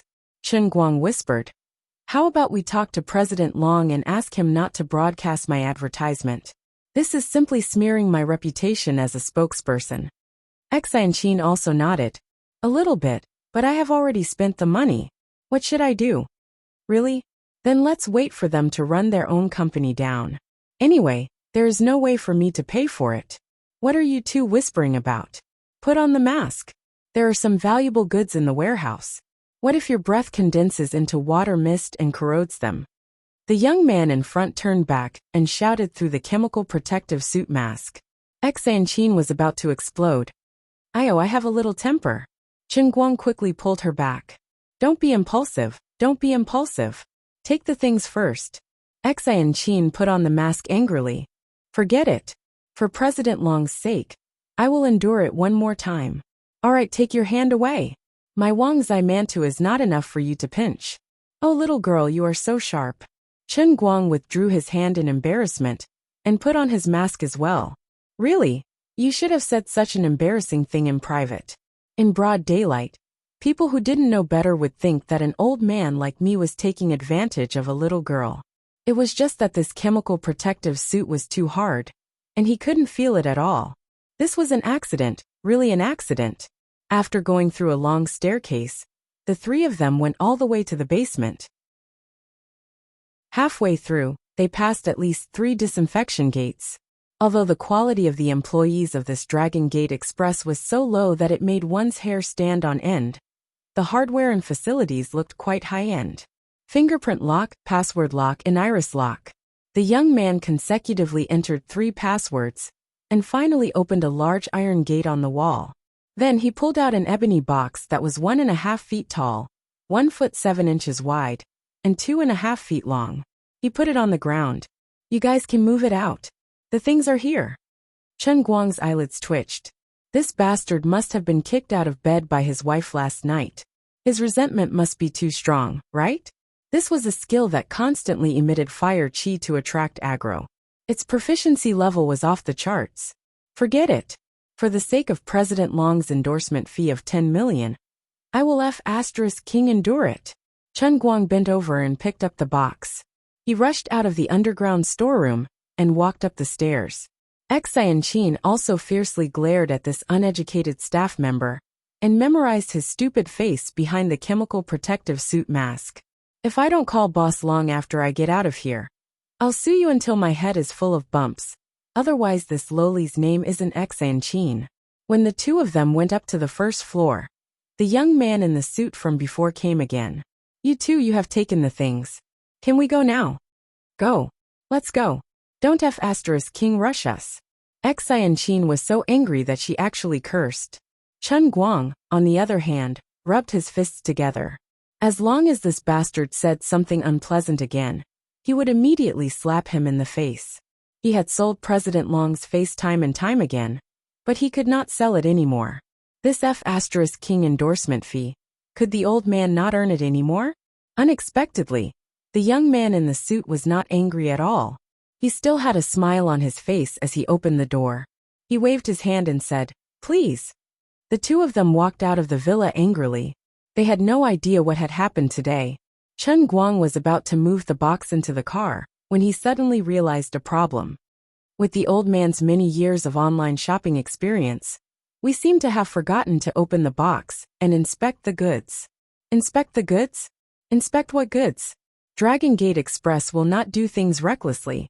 Alright, what are the things inside? Who sent them? Xianqin was puzzled. Chen Guang waved his hand. No.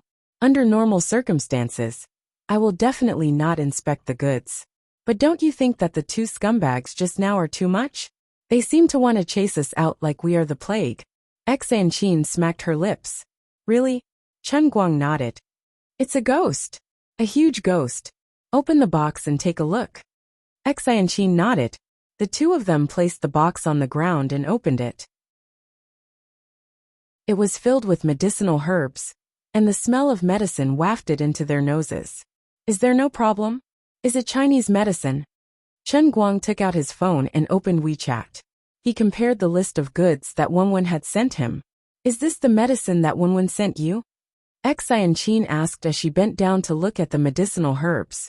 Chen Guang nodded. He thought that since she was pestering him all day, he could not hide the fact that he wanted to soak the medicine from her. He might as well tell her. He could not let the painting scroll spread.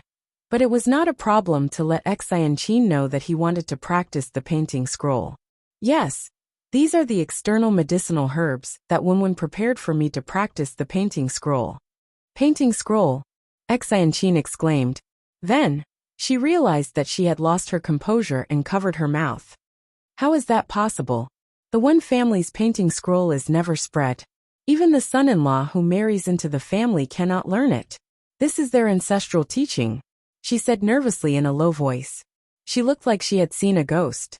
Chen Guang was pleased. What do you know? This is true love. Moreover, she is now a literary grandmaster. I heard that she can decide to pass the painting scroll to me. It's not a problem. Xianqin was jealous. She was jealous that Chen Guang could learn the painting scroll. She was even more jealous that Wenwen was a literary grandmaster. She could actually give the painting scroll to him as a favor. Compared to these two, her reputation as a genius disciple of the Thousand Absolutes sect was really shameful. What else could she give to Chen Guang that would be more prestigious than the painting scroll?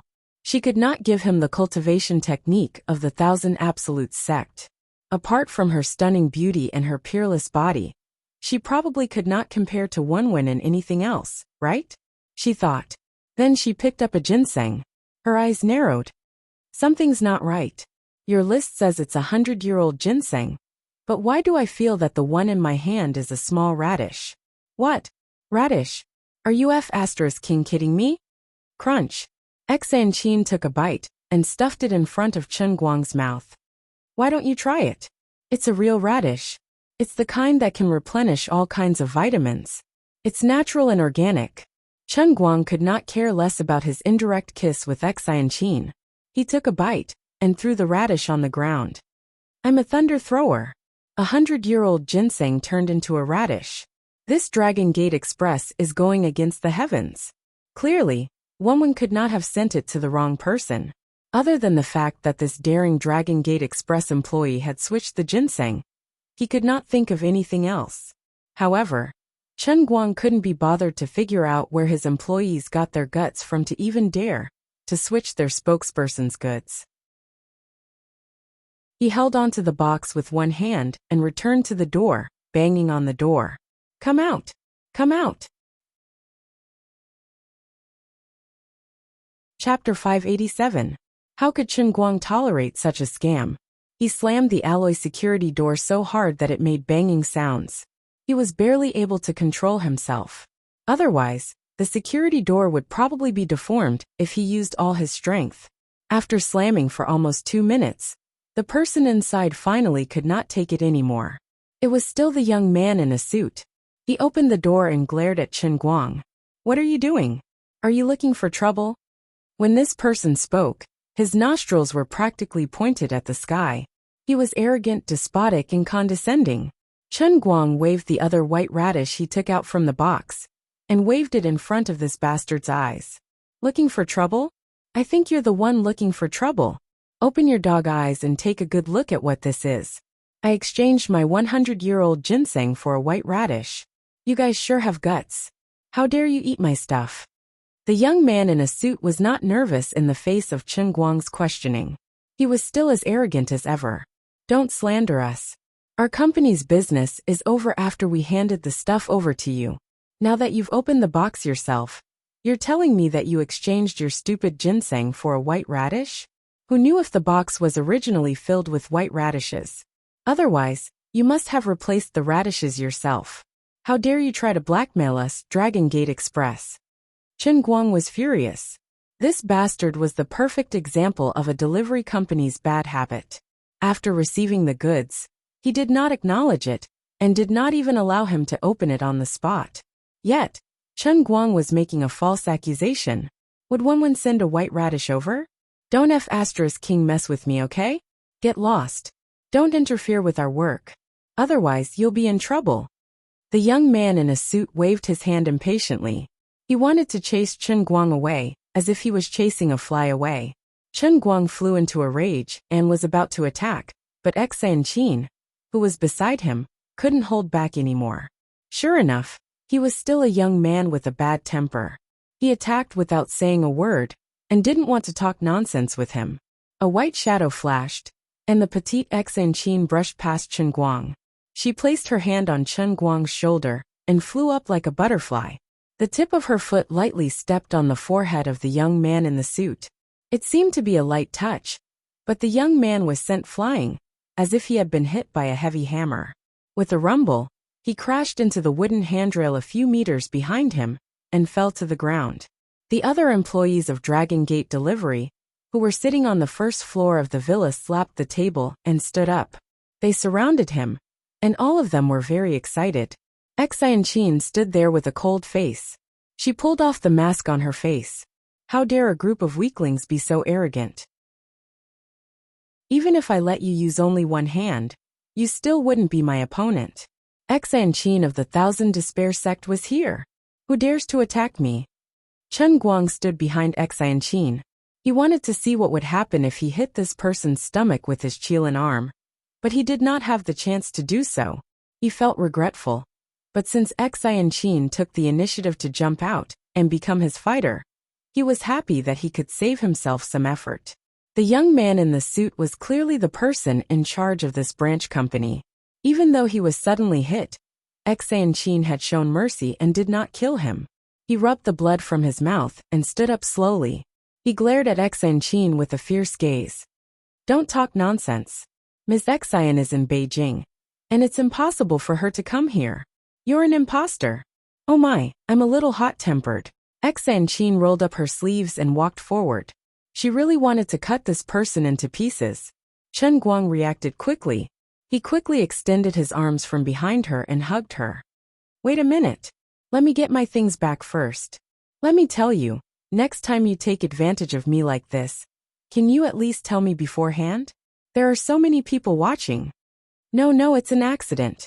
This is definitely an accident. Look at my sincere eyes. Chen Guang coughed twice and stood in front of the young man in the suit. I'm not going to talk nonsense with you. Now, give me back all the herbs that you stole, and I can pretend that nothing happened. Do you know who I am? Do you know who gave me this medicine? Do you believe that I will call your boss Long right now? When that time comes, you won't be able to bear the consequences. When he said this, he did not know why, but a strong sense of incongruity arose in his heart. Oh my God, when did the old man become so villainous? Usually, villains who said such things to show off would not survive more than 2 episodes in the story. I don't care who you are. Anyway, I don't know what's going on with your medicine. It was obvious that the young man in the suit did not care about anything that Chen Guang said. Chen Guang frowned. Could it be that these people really did not know him? When he thought about it, it was not impossible. After all, although he was a little famous now, he was still far from an international superstar like Wuxia. It was understandable that they did not know him. However, this matter seemed to be a little f***ed up. He did not know how Dragon Gate Express's rules were set up. It seemed that the sender and the recipient's information were all hidden. The standard of this salesman was almost breaking the bottom line. You're so stubborn, aren't you? It seems that I can only call your boss Long. He even dares to steal the herbs that the head of the Wen family gave to me, Chen Guang, who is also the spokesperson of Dragon Gate Express. He is so lawless, Chen Guang said as he prepared to take out his phone. At this moment, a middle-aged woman walked out from the door next to the hall of the villa. She was dressed like a servant and held a typical ceramic pot of guangwei soup in her hand. Boss, isn't this medicine too heavy? Will it cause problems? The middle-aged woman held the pot in her hand and looked distressed. It was obvious that the pot had been boiled for a period of time. She held it out and shook it slightly, and the room was filled with the fragrance of the medicine. Hey, you grandson, are you lying through your teeth? Not only did this group of scum steal his medicine, but they even cooked the soup on the spot. The scene became a little awkward for a moment. At this moment, a staff member standing in front of the computer seemed to have accidentally glanced at the computer from the corner of his eye. The company's spokesperson just edited the promotional video sample. It was just sent to the company's group chat. Then, he immediately clicked on the video. Dragon Gate Express. Everything will be delivered. A few seconds later, Chen Guang's handsome face appeared in the video. However, at that time, Chen Guang still had a head of beautiful hair. Now he was bald. It was no wonder that no one could recognize him. The young man in the suit's face instantly turned pale. He first looked at the screen that was playing the video sample, then looked at Chen Guang. What? Do you believe me now? Spit out what you've eaten from me. Hand over the other medicinal ingredients. Chen Guang placed his hands on his waist and took a step forward. Xianqin followed closely behind, ready to attack at any moment. She had also learned something new. The Dragon Gate Express 5 Capital Branch had completely changed her outlook on life. The young man in the suit's face first turned from yellow to white, then from white to green, and before long, it turned black again. He looked at Chen Guang and Xianqin, and his expression changed several times. Then he secretly gave the others a look and suddenly, a fierce glint flashed in his eyes. I don't know you. How dare you barge into our company? Then you're the enemy of Dragon Gate Express. Kill. As soon as he finished speaking, he took out a half-foot dagger from his waist and glared at Chen Guang and Xianqin fiercely. The others also understood tacitly and surrounded them from all directions. Obviously, seeing that the matter had been exposed, and they had offended someone they couldn't afford to offend, they might as well take the lives of these two people and leave them here without anyone knowing. As an elite at the peak of bone force, Xianqin was not afraid. She flicked her wrist, and 2 plum blossom darts appeared in her palm. Good timing. The rules of the pugilistic world are that life and death are not counted. At that moment, a loud bang came from the villa's anti-theft door. The sturdy anti-theft door was completely deformed by this attack. The tense atmosphere immediately froze, and everyone turned their heads to look. Another loud bang came, and the anti-theft door fell. A muscular figure stood at the door, and it was the livid Chairman Long of Dragon Gate Express, Long Dingtian. The young man in the suit immediately lost his will to fight. He sat on the ground with a trembling voice. Sect Master. Long Dingtian strode forward and said angrily, How dare you? The young man in the suit was so terrified that he could not speak clearly. This is a misunderstanding, Sect Master. Long Dingtian ignored him. Instead, he turned around and cupped his hands at Chen Guang and Xianqin. Both of you, I Long Dingtian, would like to apologize to you here. Such a scum has appeared in the sect, and it has ruined my reputation. I will definitely compensate Mr. Chen for your loss, and I will definitely give both of you a satisfactory explanation. Chen Guang looked at Long Dingtian, who was suppressing his anger, and he was not very happy. I was your spokesperson, and one trusted your company and asked you to help me deliver the goods. In the end, it turned out to be like this?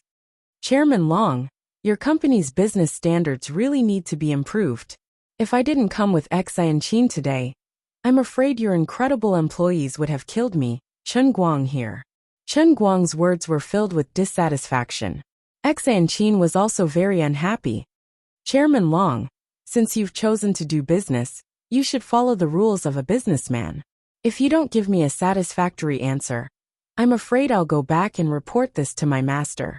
As for the business between our Thousand Despair sect and Thousand Flower Valley, Long Dingtian's expression changed, and his pupil shrank.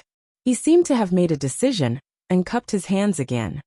Of course, I Long Dingtian have always been a responsible person. At that moment, the young man in the suit realized something from Long Dingtian's tone. His face turned pale, and he retreated while shouting, No! Sect Master you were.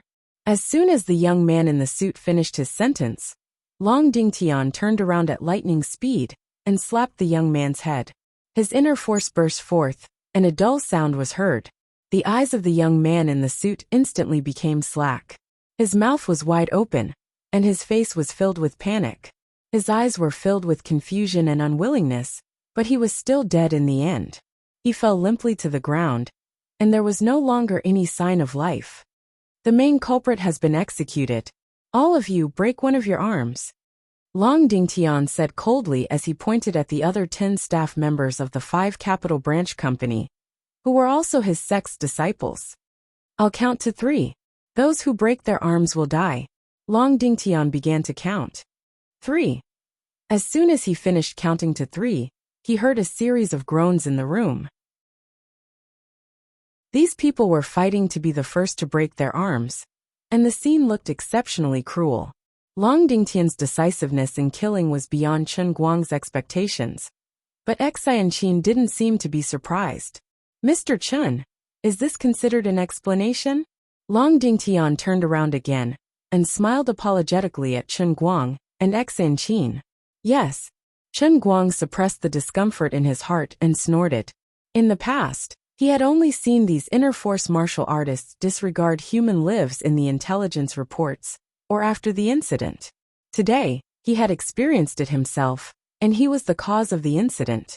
Of course, he felt a little uncomfortable. However, such incidents might not be rare in the future, so he had to adapt even if he couldn't adapt. Xianqin didn't say anything, and just nodded slightly in satisfaction. Xianqin might look like a cute loli normally, but when it came to the matters of the underworld, she was more experienced than Chen Guang. However, Long Dingtian waved his hand again. This isn't enough. As soon as he finished speaking, he punched his chest fiercely. A muffled sound echoed like the ringing of a large bell, and a trace of blood flowed out from the corner of his mouth. Because of my personal negligence, Mr. Chen and Xianqin from the Thousand Despair sect have fallen into a dangerous situation and suffered grievances. I'll hurt my heart as an apology. I hope Miss Xian won't let this matter affect my cooperation with your sect.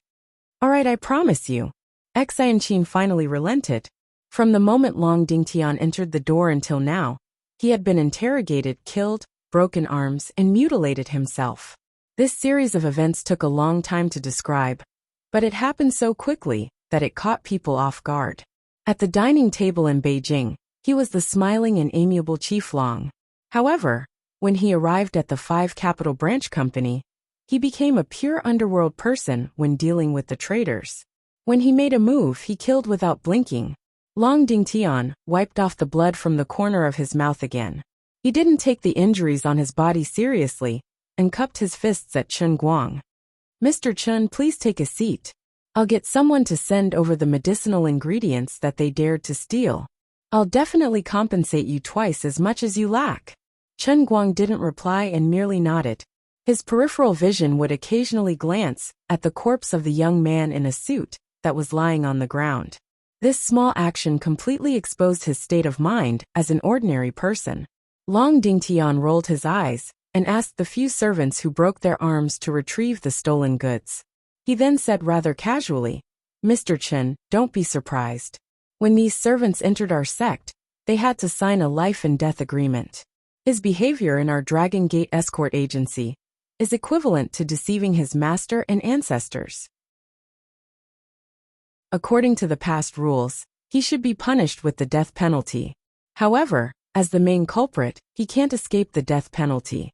This matter is in accordance with the rules of the underworld, and also the rules set by the imperial court.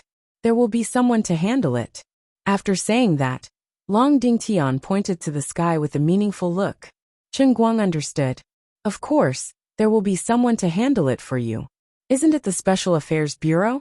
Thinking about how arrogant and unscrupulous the young man in a suit was, and how he wanted to kill when he saw that the matter had been exposed, Chen Guang couldn't sympathize with him.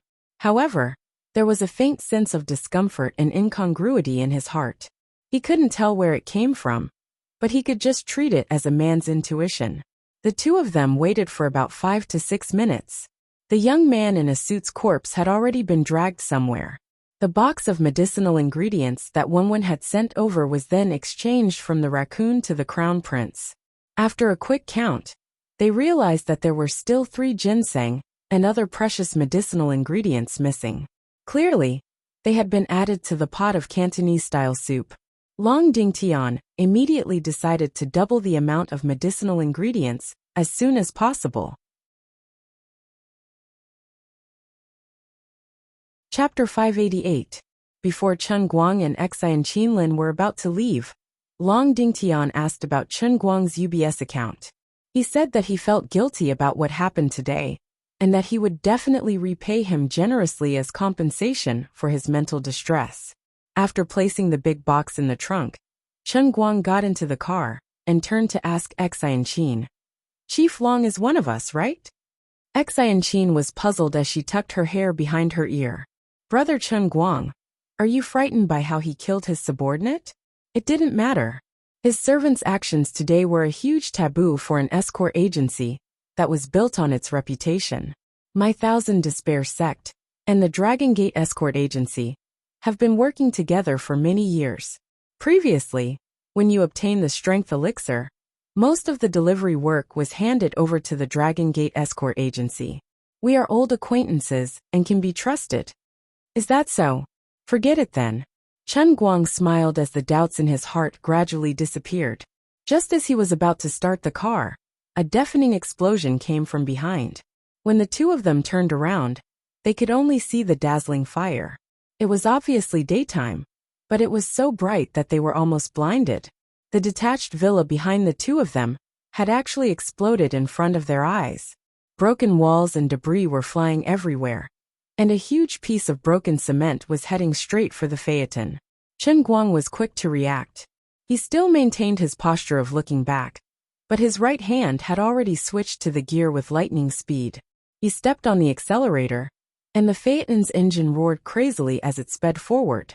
The piece of cement that was chasing after them smashed into the spot where they had stopped, and smoke and dust were everywhere. Well, what's going on? Chen Guang and Xi and Qin asked in surprise at the same time. Before they could finish their sentence, there was another explosion. Raging flames engulfed the villa, and instantly engulfed the entire villa. Xi and Qin was about to get out of the car, but Chen Guang pulled her back. Don't go. Right at this moment, two figures suddenly rushed out from the flames. The one in front was the tall and sturdy Long Dingtian, but at this moment he no longer looked like a sect leader. His face was charred black, his hair was smoking, and his whole body was burnt black. His clothes were torn and tattered, and his chest and arms were full of bloodstains and wounds, making him look like he was in a sorry state. Another relatively thin figure followed behind him and jumped out of the fire. It seemed that the explosion did not cause much damage to her clothes. It was the middle-aged woman who had just come out of the kitchen. Long Dingtian, hand over your life. The cooking auntie took strange steps and roared. She took out a soft sword from her waist and stabbed at Long Dingtian's back. Long Dingtian tried to escape 2 steps, but his injuries worsened, and he couldn't pull away from her. He could only turn around boldly and stomp his feet on the ground. He took a stable horse stance and punched at the woman's soft sword with both fists. Old Lady Jinhua, I Long Dingtian will never forgive you. Haha.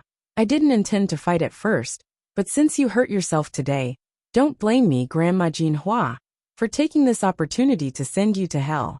The cooking auntie grinned and swung her flexible sword lightly, creating an afterimage that swept towards Long Dingtian's fists. At this moment, she no longer had the appearance of a servant. Her demeanor and tone were filled with a sinister aura. Suddenly, the two of them collided fiercely. Blood splattered from Long Dingtian's arms, and his flesh flew everywhere. He did not know how badly he was injured by Grandma Jinhua's sword. However, Jinhua Popo did not have it easy either. Long Dingtian, in a desperate situation, allowed her to stab the flesh on his hand with her soft sword. He did not even try to evade.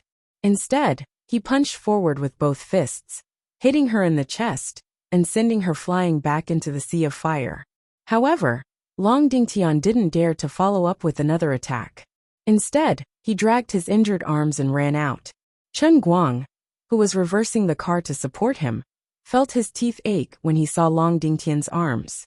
A small part of the flesh on his forearm had been sliced off by the flexible sword in an instant, and one could easily see the eerie white bones. Get in the car. Chen Guang turned the steering wheel with his left hand and placed the back door beside Long Dingtian. Long Dingtian opened the door and got in without hesitation. Grandma Jinhua rushed out of the sea of fire again. She was not as carefree as before. Her hair was disheveled, and the ends of her hair were still emitting flames. She looked like a crazy demon. Long Dingtian, die for me. Let's go. Crazy Grandma Jinhua is one of the Dark Clan's 4 great protectors. She has a blood feud with me. Usually we are on par, but today, I'm injured on top of my injuries. I'm no match for her. Long Dingtian curled up his body. The excruciating pain caused sweat to seep out of his forehead, and his dark face to turn pale. As Chen Guang sped up, Xianqin leaned out of the passenger's window and threw the storm dart. The storm dart enveloped Grandma Jinhua and slowed her down. They broke through the villa's guardrail and went straight to the suburbs without slowing down. Chen Guang used his driving skills to the extreme. If the racing god wanted to escape, no one would be able to catch up. Under Long Dingtian's guidance, they crossed a small road and came to an inconspicuous house in the suburbs. Long Dingtian got out of the car and fell to the ground. As for the back seat of Chen Guang's phaeton, it was completely stained by his blood. A group of people rushed out of the house and hurriedly carried Long Dingtian inside. However, Chen Guang and Xianqin were not in a hurry to follow them. Chen Guang asked, "The Dark Clan's 4 great protectors? What's the matter with this crazy Grandma Jinhua? What kind of blood feud does she have with Boss Long?" Xianqin's gaze was solemn. "It's not strange. Although I don't know what their past is, there are rumors of their conflict in the pugilistic world. Maybe it's because they killed each other when they were young." Golden Flower Granny was skilled in disguising herself and sneak attacks. She was the dark sex protector, but she was also in charge of the dark sex business that was similar to Dragon Gates Express. The two of them had old grudges and new grudges, and this was not the first time they had fought like this. I just didn't expect old Grandma Jinhua to be crazy enough to disguise herself as a servant and hide in the 5 capitals. If it weren't for us, Long Dingtian would be dead. What? Business rivals? Why are they making such a big fuss over a business? Chen Guang was stunned. He thought of the love-hate relationship between SF Express and Jidong, as well as the commotion between Hungry Man and Matewan. Compared to these 2 business elites, those people were simply amateurs. Look at how other people's bosses snatch business. Learn from them. Xianqin shrugged. There are many things in the pugilistic world that you don't know. Then we won't be involved in this, right? Chen Guang was a little troubled. He didn't want to face a crazy woman like old Grandma Jinhua. Xianqin asked him in return, "To be honest, aren't you more involved than Boss Long?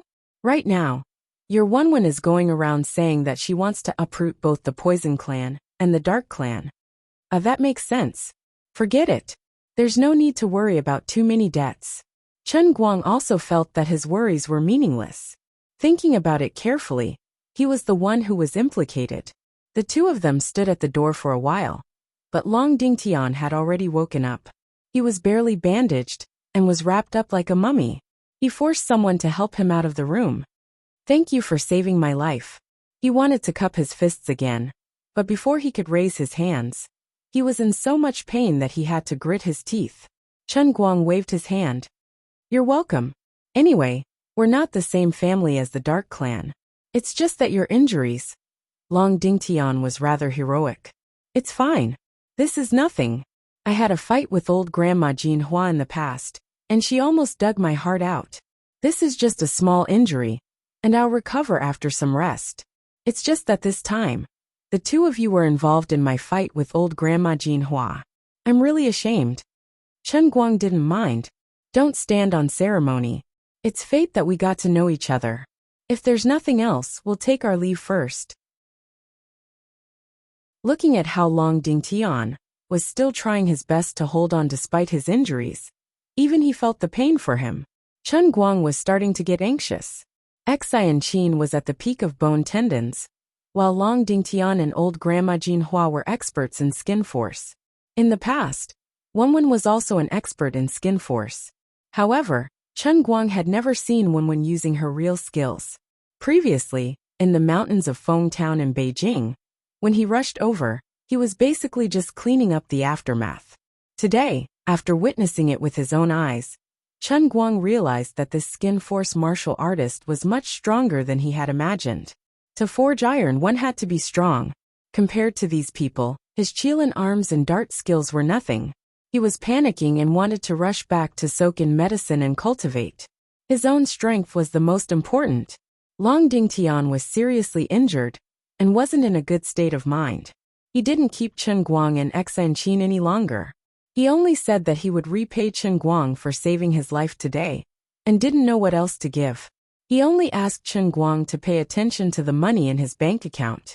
Chen Guang didn't take it seriously and drove away. Halfway through the journey, his phone rang. He was waiting at a red light when he took a look. "TSK, I thought it was a lot. It's just 4 million. You're bluffing." If it was in the past, 4 million would have been enough for him to enjoy for half a year. But it was different now. He worked hard on Weibo every month, and he also worked hard on his live stream. His monthly income was at least 2 to 3 million. It was just 4 million. It wasn't exciting. Xanqin picked it up for him and took a look. 4 million? That's great. The remaining 36 million is mine. I'll go. Chen Guang stopped the car by the roadside and snatched the phone back from Xanqin. After taking a closer look, he realized that he had missed a zero. He was delighted. "Stop fooling around. I have urgent need for this money. President Long is generous enough to solve my urgent need." What generous? He used his life to exchange for it. 40 million is too cheap for him. "Can you share some with me? I want to invest more in the darts league." Xanqin shook Chen Guang's arm and acted like a spoiled child. Chen Guang shook his head. "I can't explain it to you clearly, but I really have great use for it. Out of the 7 perfect cups, only the darts league was at full value. The remaining 6 god statues. The god statues were gone. In any case, the remaining 6 cups had to be improved. Otherwise, it would be strenuous to only have one special training session every 5 to 6 days. Can't I do it at all?" Xanqin thought that Chen Guang was stingy, but Chen Guang wouldn't tell her about the faith value. "No way. How about I serve you in bed? 1 million each time." "You're saying that. Doesn't your master give you money?" "Our Thousand Despair sect is actually very poor. We never save money." "Then don't you know how to ask for money from others? For example, President Long?" "I'm embarrassed." "You're embarrassed to ask for money from others. You're not embarrassed to sell yourself to me? Selling yourself is selling. Selling your skills is also selling. You get what you pay for your labor. I think you're quite pleasing to the eye. Where's your moral integrity? Besides, 1 million per time is too expensive. I can hire 10 college students for a year with 1 million, okay? Tisk, is there such a cute loli among college students? How can the user experience be the same? Aren't you tempted? You get what you pay for, okay?" "Shut up." Chen Guang didn't want to talk to Xanqin at all. Her brain was not working properly. After a long time, Xanqin said, "I'm still a virgin. It's my first time. It's very tight." "Shut up." After a while, they were about to reach the neighborhood. Xanqin spoke again. "Brother Chen Guang, then I'll lower the price. 100,000 per time. I'll just work harder." Chen Guang stepped on the brakes and covered his face. He was tempted. However, when he looked at Xanqin's porcelain doll-like face under the sun and her innocent eyes, he didn't know where she learned it from. Although he was gradually convinced that she was indeed an adult, he still couldn't get rid of the guilt in his heart. "I beg you to shut up. I'm afraid of you, okay? I'll give you 5 million. Stop talking, stop talking." If she seduced him again, he wouldn't be able to take it anymore. "Okay, 50 times. I'll warm your bed tonight. Remember to be gentle. Get lost." Not long after the two of them returned home, Chen Guang tried to brew the medicine himself. After struggling for less than 10 minutes, he decisively gave up. This was really not a job that a man like him could do well, especially when one's prescription had a 9.0 difficulty index. Fortunately, there was a professional Xanqin. Although the Thousand Despair sect wasn't good at concocting pills, Xanqin was still an expert and had come into contact with such things in the sect. At first, she didn't want to do the work, but when the head of the Thousand Despair sect ordered her, the only subordinate under the sole commander, to do the work, Xianqin pouted and accepted it. On the other hand, after the fight with Long Dingtian, the Golden Flower Granny had left quietly before the police arrived. After being punched in the chest by Long Dingtian, the Golden Flower Granny's stomach was churning, and she suffered internal injuries. Long Dingtian, this bastard. This old granny is dying of pain. The Golden Flower Granny sat on a chair in the park cursing. When the phone in her hand was finally connected, she immediately straightened her face. Mr. Ng, how's it going? Miss Wen seems to have given Chen Guang some medicinal herbs. It seems that she wants Chen Guang to start practicing martial arts from now on. On the other side of the phone, Mr. Ng seemed to sneer. Start practicing martial arts from now on? Yes, I've checked those medicinal herbs. They are all medicinal herbs used by martial artists to build their foundation and temper their bodies. But in my humble opinion, I really can't tell what kind of martial arts they are used for. Mr. Ng laughed loudly. It doesn't matter if you can't tell. Chen Guang is already more than 20 years old. What's the use of practicing martial arts from now on? Although Miss Wen is in a rage, her heart is as clear as a mirror. She has thought it through thoroughly. What do you mean by that, sir? Mr. Ng seemed to be in a good mood today, and was quite patient. Don't you understand? When an adult practices martial arts, he may not achieve anything even if he spends dozens of years. Miss Wen is just using her internal energy to attract Chen Guang. It seems that she wants to teach him something, but in fact, it is nothing more than finding something for Chen Guang to do to make him behave. So what if he doesn't know what kind of martial arts it is? So what if it is the one family's dancing scroll? Can he practice it? Let the people in the 5 capitals come back. It is useless to stay there. There is no need to worry about Chen Guang anymore. Don't we need to tamper with his medicinal herbs? There's no need for that. I just hope that Wen can quickly settle down and stop doing meaningless things to provoke her. Chapter 589. Lying comfortably in the bathtub, the feeling of this medicinal bath was quite good. There was a strong cold feeling on the surface of the skin that came into contact with it, but he could also feel that countless streams of heat were constantly penetrating his pores from the medicinal bath into his body. It was just that it was a little pungent in the mouth, and he didn't know the reason. What? Isn't this medicinal soup for bathing? Why would he know the taste of it in the mouth? Because when he just got out of the bathtub, his foot slipped, and he fell into the water. Lying on his back, feeling the medicinal power enter his body, enjoying the rare leisure in this busy time. His head leaned against the slope of the bathtub, looking at the white mist above his head. Taking a deep breath, Chen Guang began to analyze his current situation in his mind, including all the sources of faith value. His current total production of faith value was 138,972 units per day. The largest income came from the daily production of the World of Darts, 44,448 units. In addition, the Racing World's 25,500 units, the Pile Driver Little 6's 38,000 units, and Kirin Arm Little 7's 18,000 units. The other world of the Sword Tower, Piano, Pencil Sharpening, as well as the special faith value provided by the fanatic Xue Lin, as well as the special faith value from the world of the Transient Sea, including the Pile Driver and Piano, totaling 29,000 units per day. Among them, the faith value provided by the fanatic and the Transient Sea was not affected by the upper limit of the world in the cup. But for the others, the Racing God realm, the Pencil Sharpener realm, the Piano realm, the Kirin Arm realm, the Sword Tower realm, and the Pile Driver realm, none of these 6 realms had reached the maximum capacity of 44,448. Oh right, I forgot to mention that after so many days the Deer Cry flower, which was the medium, had grown a little and sprouted 2 more buds. So the upper limit of the daily production had also jumped up a whole 3 points. Each custom world in the Cup of the Holy Grail required about 600,000 to 2 million faith value. After all, this was the special training that Chen Guang himself participated in, and it was different from the training of others. Chen Guang was the owner of the Heavenly Holy Grail, so it was reasonable for him to enjoy all the custom-made services of the Holy Grail. The effects of the Holy Grail would not be discounted, and there were no hidden dangers. Lily could protect him. When he was training others, he would pull them into the world in a cup that Chen Guang himself had practiced. The Holy Grail would not create a new world, nor would it take up the total amount of the 3,000 worlds.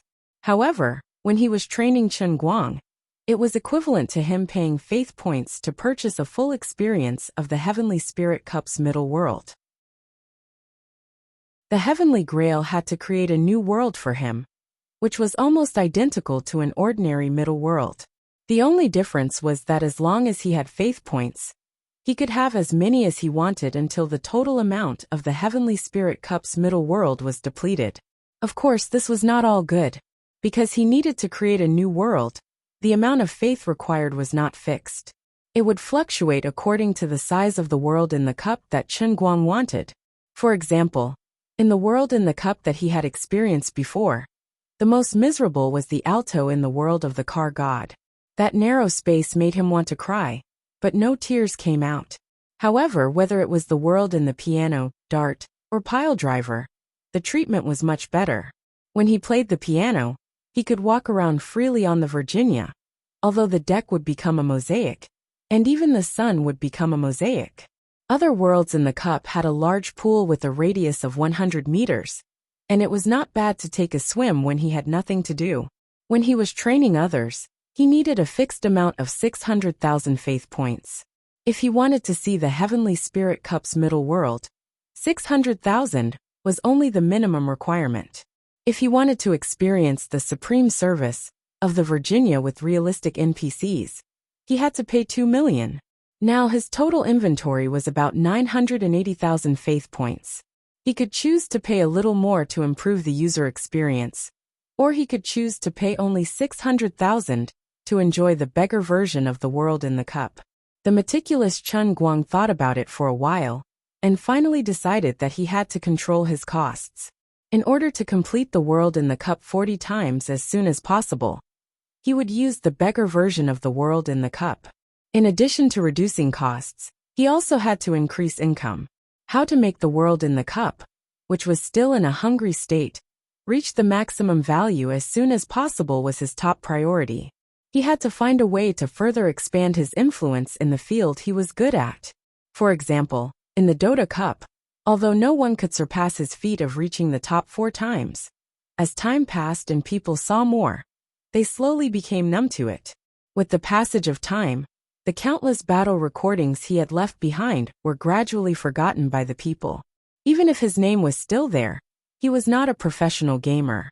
He had never won an international invitational tournament, and he was not a member of the esports circle either. His live stream was also a slow process, and his fame would be worn away with time. Chen Guang felt that it was necessary for him to do something. He had to dig out his reputation in the Dota Cup, or the esports circle, and increase it as much as he could. There was also the racing world. Although his unsurpassed record on the Hong Kong track was still there, anyone who knew about it, whether they were professional drivers or amateurs, would worship him to the extreme, regardless of whether they were professional drivers or amateurs. But on a global scale, the number of people who knew about the racing god Chen Guang was small, and he had never participated in formal world competitions, such as the WRC Rally. If he had the opportunity to participate in these world competitions, he could turn himself from the illusory world's strongest racing god to a real racing god Chen Guang, and the number of faith points provided by the same person would also increase significantly. Other than that, he had another idea. He could also consider expanding the influence of one of his specialties. For example, sharpening pencils. No matter how high the skill level was, not many people were interested in it. First, he had to let people know about the existence of the skill of sharpening pencils. Secondly, there was a difference in the level of sharpening pencils. The skill of 100,000 people, and the skill of 10 million people, of course, could provide a huge difference in the number of faith points. The pile driver, on the other hand, had nothing to struggle with. Basically, it had full faith points. The Kirin arm, on the other hand, still had a lot of room for growth. He estimated that participating in the WRC would be enough for the Racing God Cup. At that time, he would pay for it out of his own pocket and make a good use of the Internet Water Army. Things like the first Chinese WRC champion, the unprecedented record reaper, he could hype it up to death. The idea was good, but participating in the competition was too troublesome, so he temporarily put it aside. The three with the greatest potential were piano, pencil sharpening, and Dota Cup. Unfortunately, piano was an art. No matter how high one's level was, others would not easily admit defeat, and it was difficult to expand. Sigh. Chen Guang slapped his head. It was like a cow trying to gnaw on a pumpkin. He did not know where to start. The more he thought about it, the more he did not know what to do. Why not start from the most convenient thing, the Dota Cup? Should I organize a global solo competition? Anyway, he had 40 million, pooey, 35 million in his pocket. He was not worried. The total prize money of the champion team of the International Invitational Tournament was about 5 million USD, right? Then an online solo competition with a total prize pool of 2 million USD. Would he be afraid? The top 20 could take turns to fight with him. As long as they won a match, you could take away 100,000 USD in cash. Would you be afraid? The prize pool was comparable to the International Invitational Tournament's solo competition. It was definitely going to be influential. The more he thought about it, the more he felt that it made sense. It was not difficult to carry out the plan. He could leave the online publicity to Xiaozong and his bamboo live stream. He just had to stay at home and play solo with others. It would save him time and effort. The competition organization, sponsors, and V-Club could all be left to Xiaozong. It was also beneficial to him. He did not need to spend much money, so he should not have any objections. Anyway, he was a professional live stream company. He had plenty of people under him. There was no time to lose. He would do it after he came out of the world in the cup. That was a good plan. As for what to do next after this, he could not be bothered to think too much about it. He would cross the bridge when he came to it. He could not possibly be suffocated to death. Bang, bang, bang.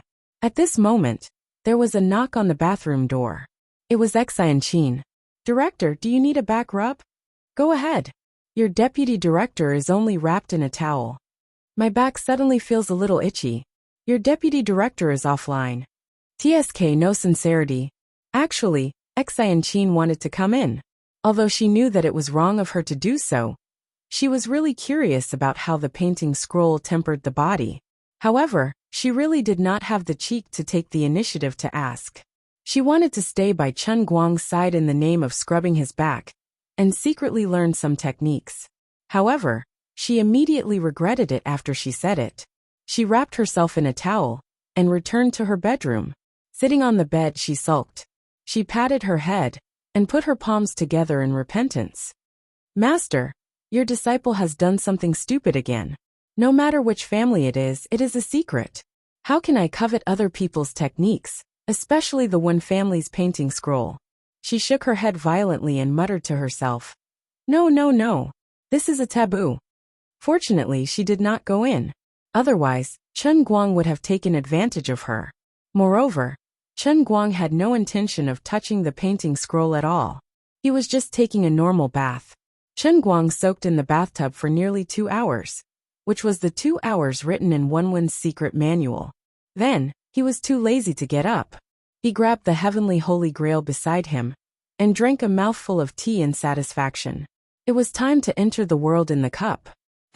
He had forgotten a very important thing.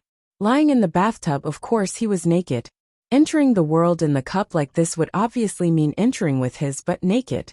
Liuli, who was sitting cross-legged in meditation, sensed Chen Guang's appearance.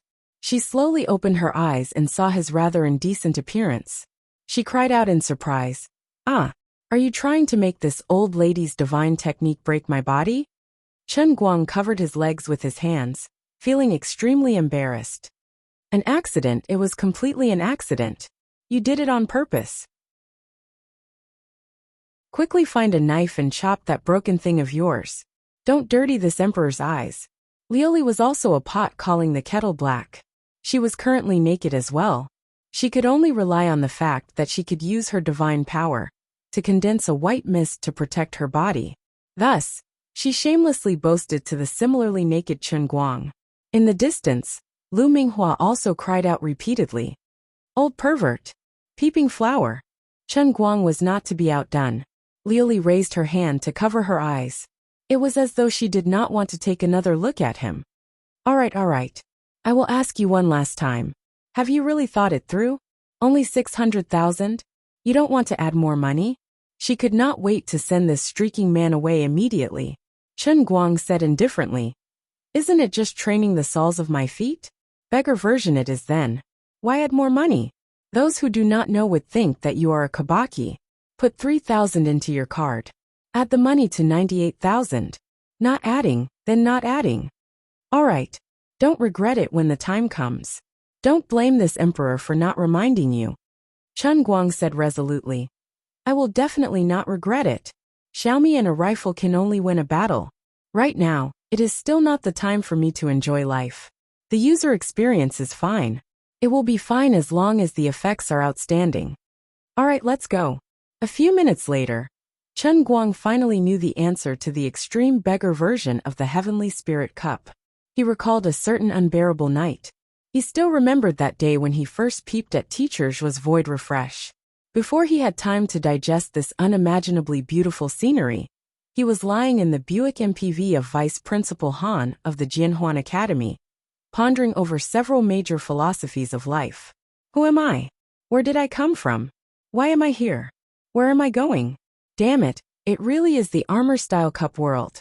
This user experience is not just a little bit bad. This is simply the most miserable confinement in history, okay? F***CK this beggar version. I want a refund. A refund. Chapter 590. If he had known that the so-called world in a cup that was exchanged for 600,000 faith points would be like this, he wouldn't have wanted this beggar version, even if he was beaten to death. The pure aura of a beggar from the beggar sex Elder 9 pouches definitely didn't contain preservatives. At this time, his whole body was tightly wrapped in a warm and enclosed space. When he opened his eyes, he could see the floating mist outside, which was the original water vapor in the bathroom. His head, hands, and feet couldn't move at all. It couldn't be said that there was no space at all. It was roughly the same as when he was trapped in the medieval armor last time, or maybe a little tighter. Thank God. This was the world in a cup.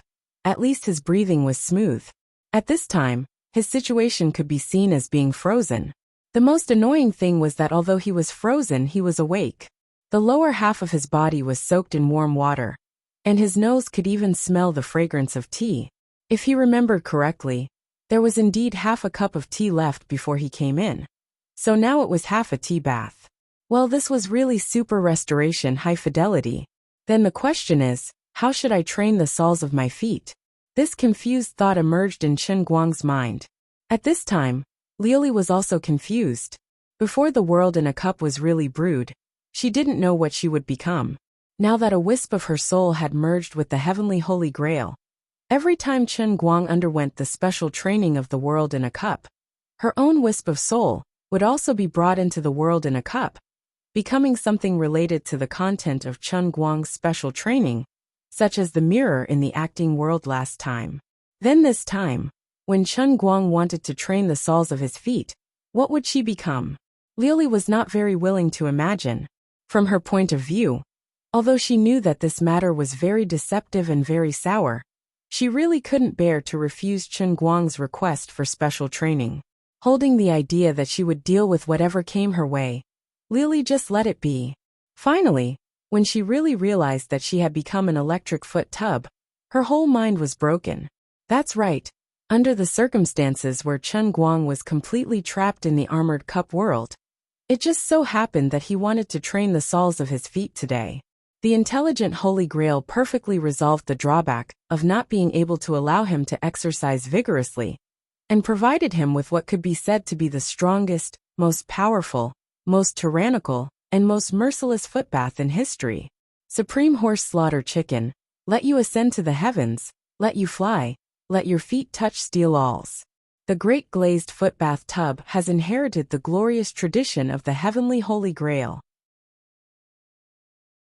Half an alto, a mosaic computer, a super durable penknife, brass fireworks, and so on were possessed by the souls of the great martyrs. Her basin represented the long history and glorious tradition of the Heavenly Grail's special training. She was not fighting alone. She really was a basin. Sister Lioli, what's going on? You don't look very well. Is there any problem with his special training this time? Outside, Lu Ming was still in a state of shock as she asked. The pitiful pure flower had just suffered from mental pollution. Now that she recalled the naked appearance of Chen Guang when he first appeared, her heart was still beating wildly. It really was a deer. Lioli's face was pale. She didn't want to talk to Lu Ming at all. This matter was too sad, too sad. Weren't you a mirror last time? What are you this time? Lu Ming didn't know where Lioli's scar was at all. Not only did she fiercely expose the scar, she also madly sprinkled iodized salt on it. Lioli silently closed her eyes with tears in her eyes. She didn't want to speak. I am a basin. You damn Chen Guang. Who asked you to only pay 600,000? Who asked you to be so stingy? I'm going to fight it out with you. The glazed footbath tub was suddenly activated. The terrifyingly large torque divine motor whistled and delivered the strongest impact in history. There were 7 massage steel balls on one foot, and a total of 14 massage steel balls rotated crazily, ruthlessly pressing down on the soles of Chen Guang's feet. Oh! Chen Guang also burst into tears. The scorching impact on the soles of his feet made him feel like a Buddha being born into the world. 2 Buddhas ascending to the heavens, 3 Buddhas and 4 Buddhas floating in the air like an immortal. He recalled his tragic experience when he was tempering the Qilin arm last time. He thought to himself, I won't be tortured like this until I master it, right? Is this the beggar's version of the armored world of the spirit-seeing heaven cup training method?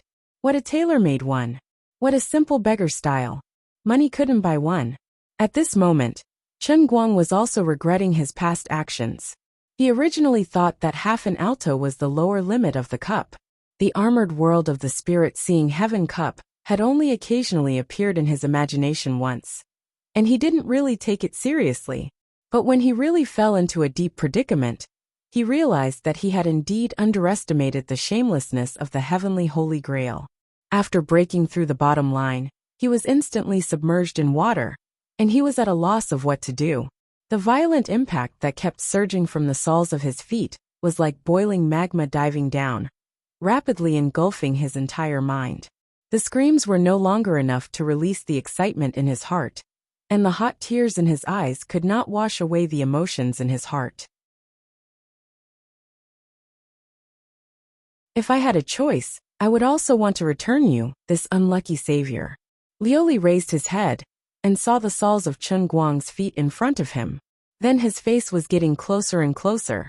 At the same time, the electronic notification of the heavenly Holy Grail finally sounded in Chen Guang's mind. Warm-up is over. About to officially start the Savior's Feet training. Mission completion, 1/100,000. Washing the motor. I'm done for. Chen Guang slowly closed his eyes. It turned out that the painful torture, that he almost forgot the time was just a warm-up. What's with this 1/100,000?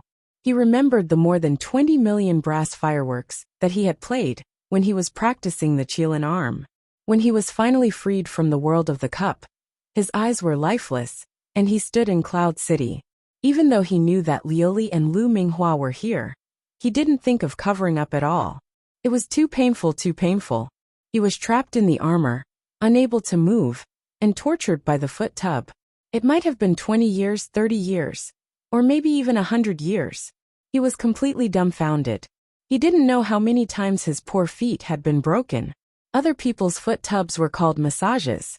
His foot tub, in order to achieve the training effect of pulling up seedlings to help them grow, the method used was called grinding. He grinded them, grew them, and grinded them again. Chen Guang couldn't recall the terrible scene. Anyway, he didn't see it himself. Other than soreness, there was pain. In the end, he completely lost consciousness. It was as if he was born without these 2 feet, and his whole body was floating in the air. No matter what, he still made it through. Lu Minghua wasn't shy anymore. Sister Liuli, do you think he's broken down? Liuli also shook her head in puzzlement. It shouldn't be. The heavenly Holy Grail wouldn't make this kind of mistake. Then how do you explain his current state? If he really broke down, the two of us are really finished. I'll go take a look. Liuli stood up and rubbed her nose. She walked in front of Chen Guang, but she still saw his empty and lifeless eyes. Hey, wake up, little brat. Liuli stretched out her hand and waved it in front of him. Chen Guang gradually came back to his senses. There was finally some light in his empty eyes. Looking at Liuli, who was right in front of him, memories slowly floated up in his mind. After a long time, he finally squeezed out 2 words from his mouth. More money. Then he said, in my next life, I must be a money earner. He suddenly pounced forward and hugged Liuli, crying miserably. Just like the picture, you'll ruin your whole life. From now on, you'll only be a card bar person. Liuli originally wanted to push him away, but when she thought of the pitiful experience of this brat in the world in the cup, her heart softened. She sighed and patted his back. Darling, be good. Don't cry, I'm here. My heart hurts so much. Chen Guang still didn't stop. His snot and tears sprinkled on Liuli's hair. Tragic, really tragic. It was really heartbreaking and tearful. Lu Minghua was also moved to the point that 2 drops of tears formed on her petals. Suddenly, Liuli felt that something was wrong. This scummy fire stick was desperately fiddling with her lower abdomen.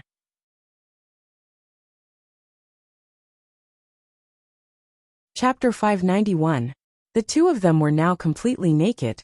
The white mist on Lori's body could only block their line of sight, but it was useless against the skin contact after the two of them hugged like this. The two of them were now hugging each other completely naked. This guy had long returned to normal. He was desperately rubbing against her chest, and the fire stick was also desperately rubbing against her like a devil. F*CKU. She sent him flying with a kick. Chen Guang floated in the air. His eyes curved into the shape of a crescent moon. As expected of an authentic goddess, the effect of her recovery was really great. Seeing that Chen Guang, who was floating in the air, had finally disappeared, Lu Minghua said faintly, "You've been taken advantage of. You've suffered a great loss." Lori gritted her teeth. "There won't be a next time. I'm going to kill him." Come on. I have high hopes for you." Regardless of whether Lori in the cup world was fuming with anger or not, after coming out of the cup, Chen Guang was still lying in the bathtub. He raised his feet slightly and looked at his skin that had become as white as jade. The muscles on the soles of his feet revealed a perfect and impeccable charm. He was very satisfied with the effects of the Holy Grail's special training. Although the process was terrible, the effects were worth it. As for next time, it was better to be a quick-witted one. He put his feet back into the bathtub. The unique brown color of the Chinese medicine in the medicinal liquid quickly faded, and his feet continuously felt a fiery pleasure. After more than 10 minutes, the bathtub full of medicinal liquid had completely lost its color. All the remaining medicinal liquid in the bathtub was quickly absorbed by his feet. The color of the medicinal liquid in the water could not be seen at all. It was like the color of a barrel of purified water. Heart-piercing light. After absorbing all the medicinal effects in an instant, Chen Guang's feet, which were the strongest in history, were completely formed. "All right, get up." He retracted his legs, pressed his hands on the edge of the bathtub, exerted force and got up. With a crisp sound, his feet inexplicably penetrated the bottom of the porcelain bathtub, and the water in the bathtub flowed down. Chen Guang looked down and was completely confused. He didn't expect his feet to be so powerful. They were like diamond drills. The poor bathtub only got to enjoy it once before it went to heaven. At this moment, the bathroom door was suddenly slammed open. Xian Qin, who was only wrapped in a towel, fell into the bathroom and landed on the floor. Then, she raised her head in a daze to look at Chen Guang. She saw Chen Guang standing naked in the bathtub. What entered her eyes was the silver spear that was gradually raising its head. In fact, Chen Guang shouldn't be like this. He should be like those people in the movies who were overly frightened. But he was a man, so he understood. Even if he was at a disadvantage, if he were to be stared at by the opposite sex at such a close distance, this man would be rather shameless. However, the opposite sex just so happened to be such a flawless and exquisite loli. To be honest, he was a little unable to take it. His sense of shame did not come first, but the excitement that he shouldn't have had came first. Once the excitement came, it was the standard procedure. Blood pumping, rushing to the 2nd of February, waiting for the dragon to raise its head. Above, time seemed to stop at this moment. There was only the sound of the bathtub's water splashing in the bathroom. They didn't know how long it had been, but the two of them remained in this sluggish state. Xianchin's pupils grew larger and larger.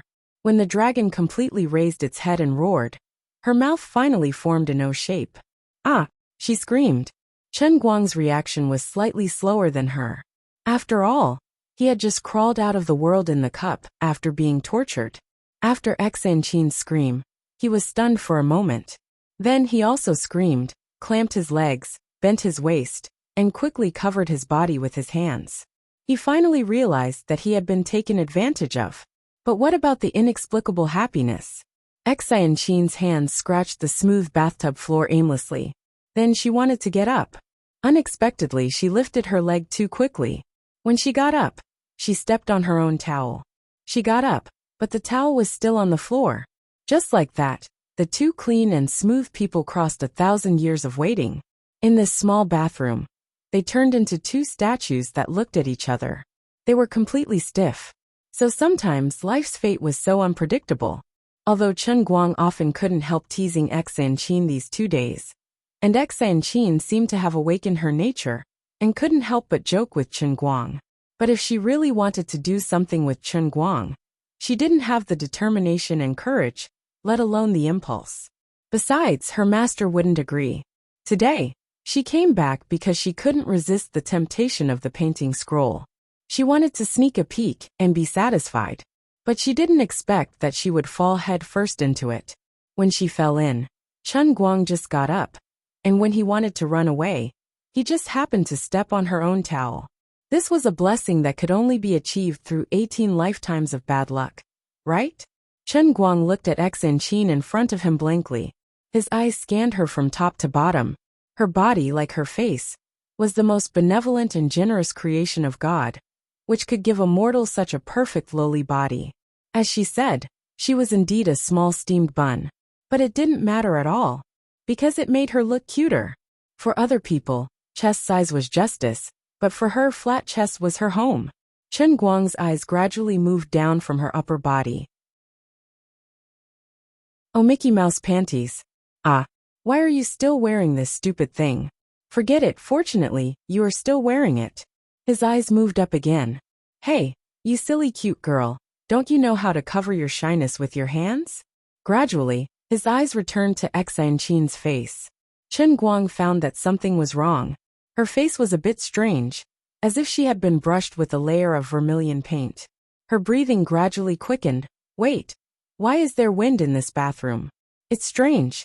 Damn, is her internal energy going to be out of control? Thinking about it carefully, it was very likely. Chen Guang suddenly felt creeped out.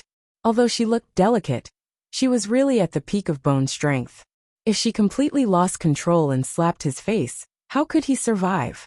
Before he could think about it, Chen Guang shrank his neck and sat back in the bathtub. He shouted, "Oh, it's strange. My eyesight has become so bad recently. I can't even see my fingers in front of me. Xianchin, where are you? Help your director get the towel." He was talking nonsense, which was to remind Xianchin, the little loli, that the person in front of her was her big chrysanthemum boss. Don't mess around. Finally, Xianchin's eyes gradually returned to normal, and her breathing slowly calmed down. She didn't scream anymore. She just silently bent down to grab the bath towel and wrapped it around her body again. She said to herself in her heart, "Xianchin, you have to calm down. You must calm down." Chen Guang wasn't responsible for this. She was the one who bumped into it. He was also a victim. That's right, the director is the victim. I was possessed and wanted to peek at his cultivation method. That's why I'm like this now. Little Xianqin. Keep it up. It's okay. The sky hasn't fallen yet. I won't get pregnant just by looking at him. And I won't lose a piece of flesh just by being looked at by him. As a talented girl with dreams and dreams, I will always have to face difficulties one after another in order to overcome all obstacles in my path of martial arts. Today's matter is just a small stumbling block in my long journey to bring the Thousand Despair sect to greater heights. Xianqin nodded, clenched her fists, and cheered herself on. She said to herself in her heart, Master, your disciple will not let you down. The Thousand Despair sect will definitely rise again. What's this small setback? It's not like I'm really serving him in bed. Then she finally noticed that the bathwater was almost completely leaking out of the bathtub. Did he change the bathwater? Why isn't it the color of the medicinal bath anymore? Did you change the water? She asked casually as she wrapped the towel around her body again. She had calmed down and was no longer as flustered. Chen Guang was still lying in the bathtub, not daring to get up.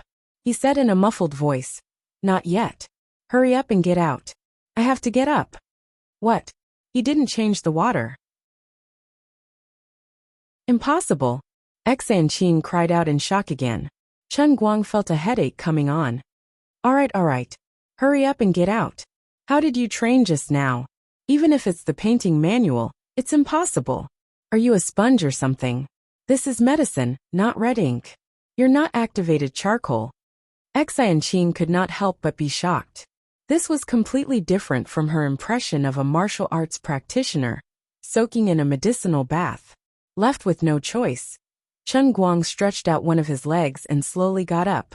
He pointed at his crystal-clear foot and said, Yes, it's just as you imagined. I'm a martial arts genius that only appears once in 1,000 years. In just a short while I've already mastered the heaven-crippling leg. Bang! All the medicinal effects have been absorbed by my foot. As he spoke, he mischievously bent his toes. Heaven-crippling leg? Xianqin looked at his foot in confusion. She was shocked when she saw it. Oh my God! What kind of foot was that? His skin was crystal clear, as if it was made of jade. Every inch of his muscles and veins looked perfect and flawless. God's foot. Bang! What kind of foot could make the eldest disciple of the Thousand Despair sect, who had reached the pinnacle of bone strength at such a young age, feel so ashamed that he wanted to cripple his own martial arts? Xianqin sucked in a breath of cold air and blinked furiously. She could not believe what she was seeing. A martial artist's talent in practicing martial arts was usually described by the word bone.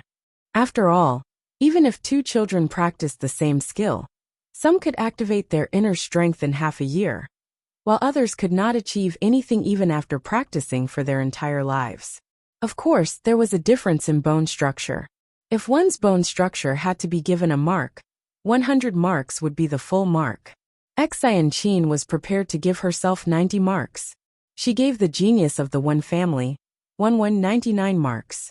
However, when the same thing happened to Chen Guang, it became extremely strange.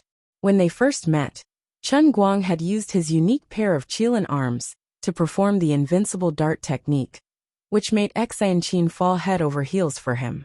This time, her outlook on life was changed by Chen Guang again.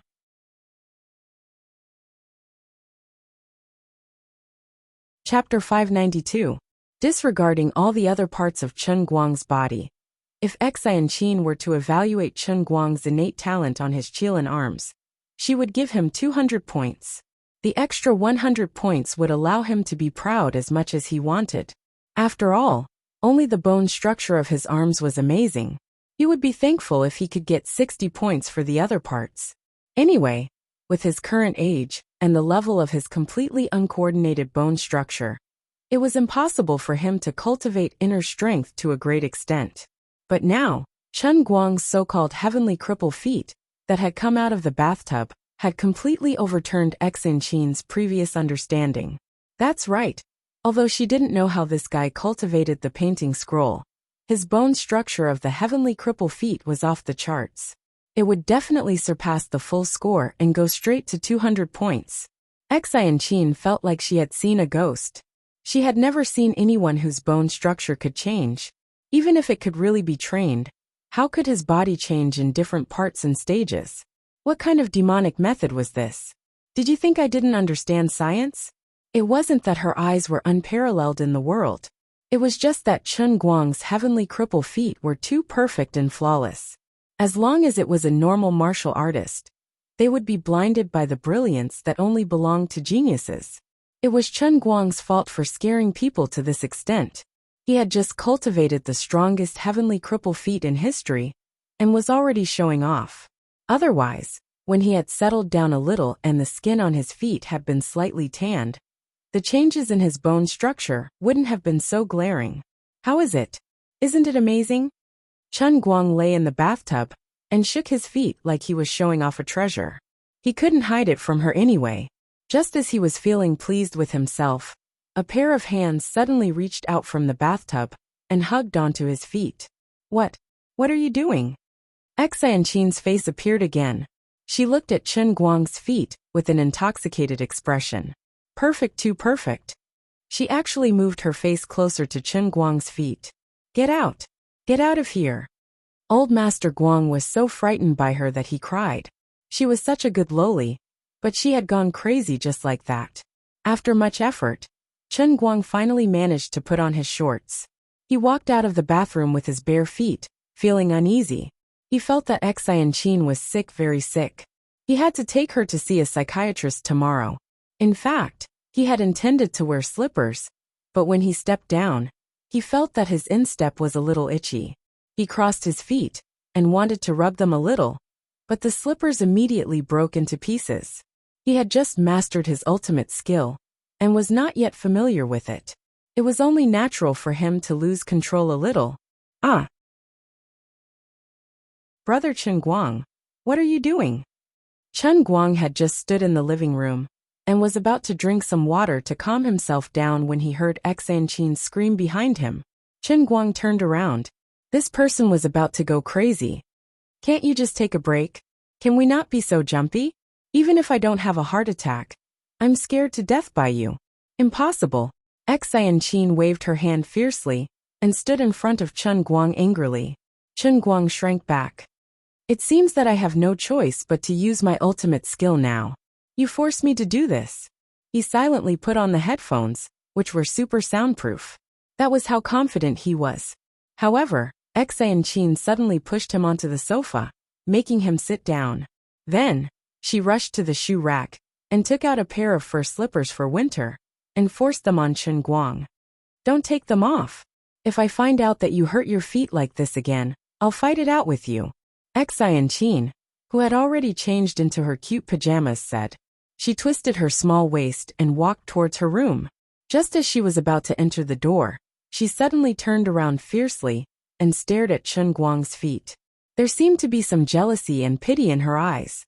What a good pair of feet. What a good pair of arms, sigh. Why did they grow on your body? What a waste of resources. Holding her chest, Xianchin completely forgot about the embarrassing incident of the two of them facing each other naked in the bathroom. She was only thinking about the good pair of feet and arms with 200 bones. Her heart ached. It was extremely painful. Chen Guang was indignant. What do you mean by it's a waste of resources on my body? Your dog eyes, no, Lolita eyes are looking down on me. However, Xianchin had already slammed the door shut. She threw a dirty look at him, as if she didn't want to talk to him anymore. Chen Guang looked at the time. It was already 6 in the evening. Xianchin had to go out to buy takeout in a while, so he used this time to talk to Little Tsong about the solo competition. Little Tsong, who had been eagerly waiting for the live stream to explode, almost jumped out of the car in excitement when he heard that he was finally willing to return to the scene and stream games. Even the sadness of being stuck on the overpass at Yinjing Zizamen had been diluted. Previously, with Chen Guang, the number of registered and active users of Bamboo live streaming had increased several times. Recently, because of Chen Guang's silence, these mobile users had gradually cooled down and returned to their respective platforms. This was the current situation of the live streaming industry. An excellent and powerful live streamer often represented hundreds of thousands, or even millions of users. A live streamer at the level of Chen Guang represented millions of active users. The number of users was money. It was the traffic of the live streaming platform. And it was the foundation that the platform relied on to raise its value when it raised funds. Therefore, some of the top live streamers could easily have a contract worth tens of millions a year. Although the entire industry was not small, no one could deny the amazing ability of the top live streamers to make money. Little Tsong was more anxious than anyone else that Chen Guang, the pillar of bamboo live streaming, was not broadcasting. However, the contract that Chen Guang signed with him was not a normal live streamer contract at all. Little Tsong had no restrictions on Chen Guang's live streaming, which meant that he could broadcast if he wanted to, and Little Tsong could not do anything if he did not want to. Moreover, because of the relationship between Chen Guang and Zhong Bai, and the fact that Chen Guang had appeared at the Yanjing Youth Hall's dinner some time ago, there were rumors in a small circle that his status was now directly connected to the Zenith Star. Little Tsong wanted him to resume broadcasting, but he did not dare to call to urge him. He only dared to ask Zhong Bai about Chen Guang's news. Zhong Bai was also very busy recently. In addition, Chen Guang was in Shun's special training camp. When Zhong Bai asked him, he could only say that he was in a very special place, and could not say much about it to the outside world, because of a confidentiality agreement. Just like that, poor Xiao Tsong had to wait until today. The longer he delayed the resumption of the broadcast, the lower the traffic on the entire platform would be. As a result, he had to create some Hello Goddess reality show to boost his popularity. Little Tsong was overjoyed when he heard Chen Guang's call. He was like rain after a long drought. Bro, let me tell you, this competition is good. Don't worry, bro. You don't have to worry about anything. I'll take care of it for you. I promise I'll make it a big project for you, with high popularity and high attention.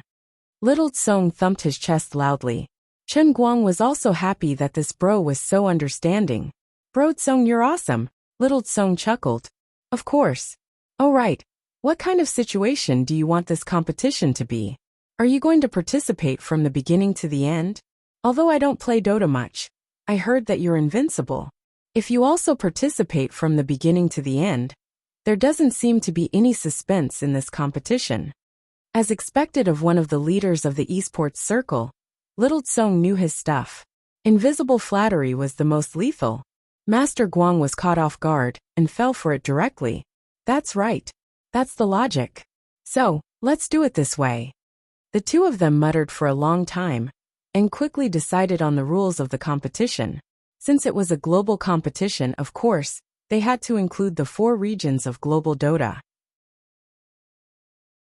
Each region would have an average of 4 spots for the finals. It was completely open and free to register.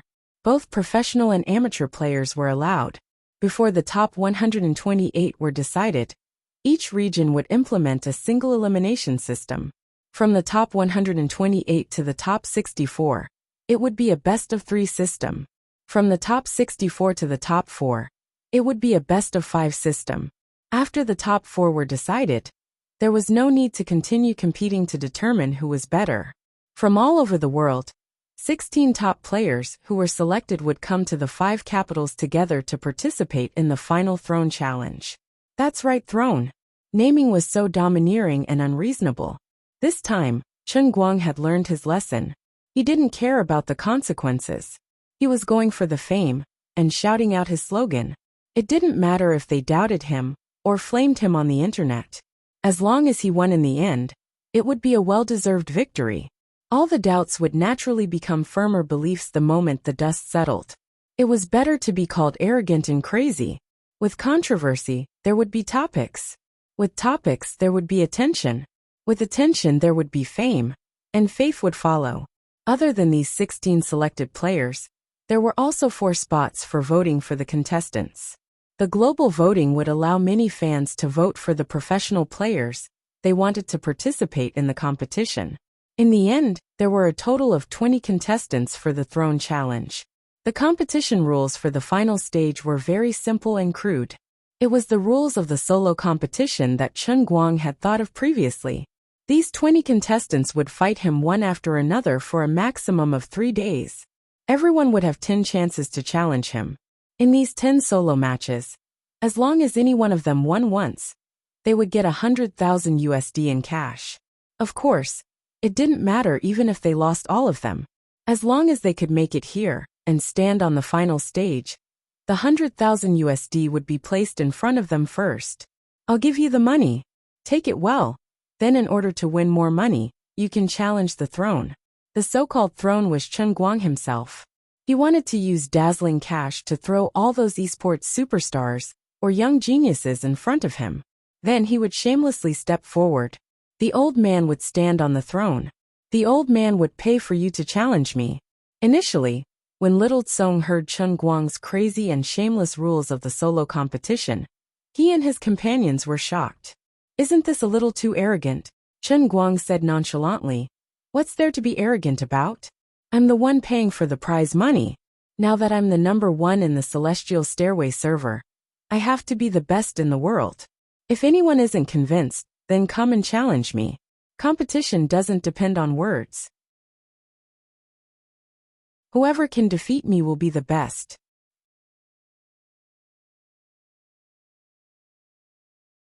Chapter 593. Xiaozong thought about it and agreed. You have too much money to burn. You're the one with the bigger face. Since you're the one organizing the competition, you can have whatever rules you want. You'll be the one paying the prize money anyway, right? A solo competition with a minimum prize of $100,000 per person was indeed unprecedented. Damn. Luckily I didn't say I'd help him pay the prize money. Although I'm quite a prodigal myself, I'm a little ashamed to lose to him like this. Coupled with the hate-inducing competition name and format, Xiaozong was elated just thinking about it. Full marks for the publicity effect. Thank God for giving me such a shameless partner. I thought I was shameless enough, but compared to him, I, the internet celebrity, am really low-key and reserved. If it were me, I definitely wouldn't have come up with such a domineering name. Throne. I'm embarrassed for him.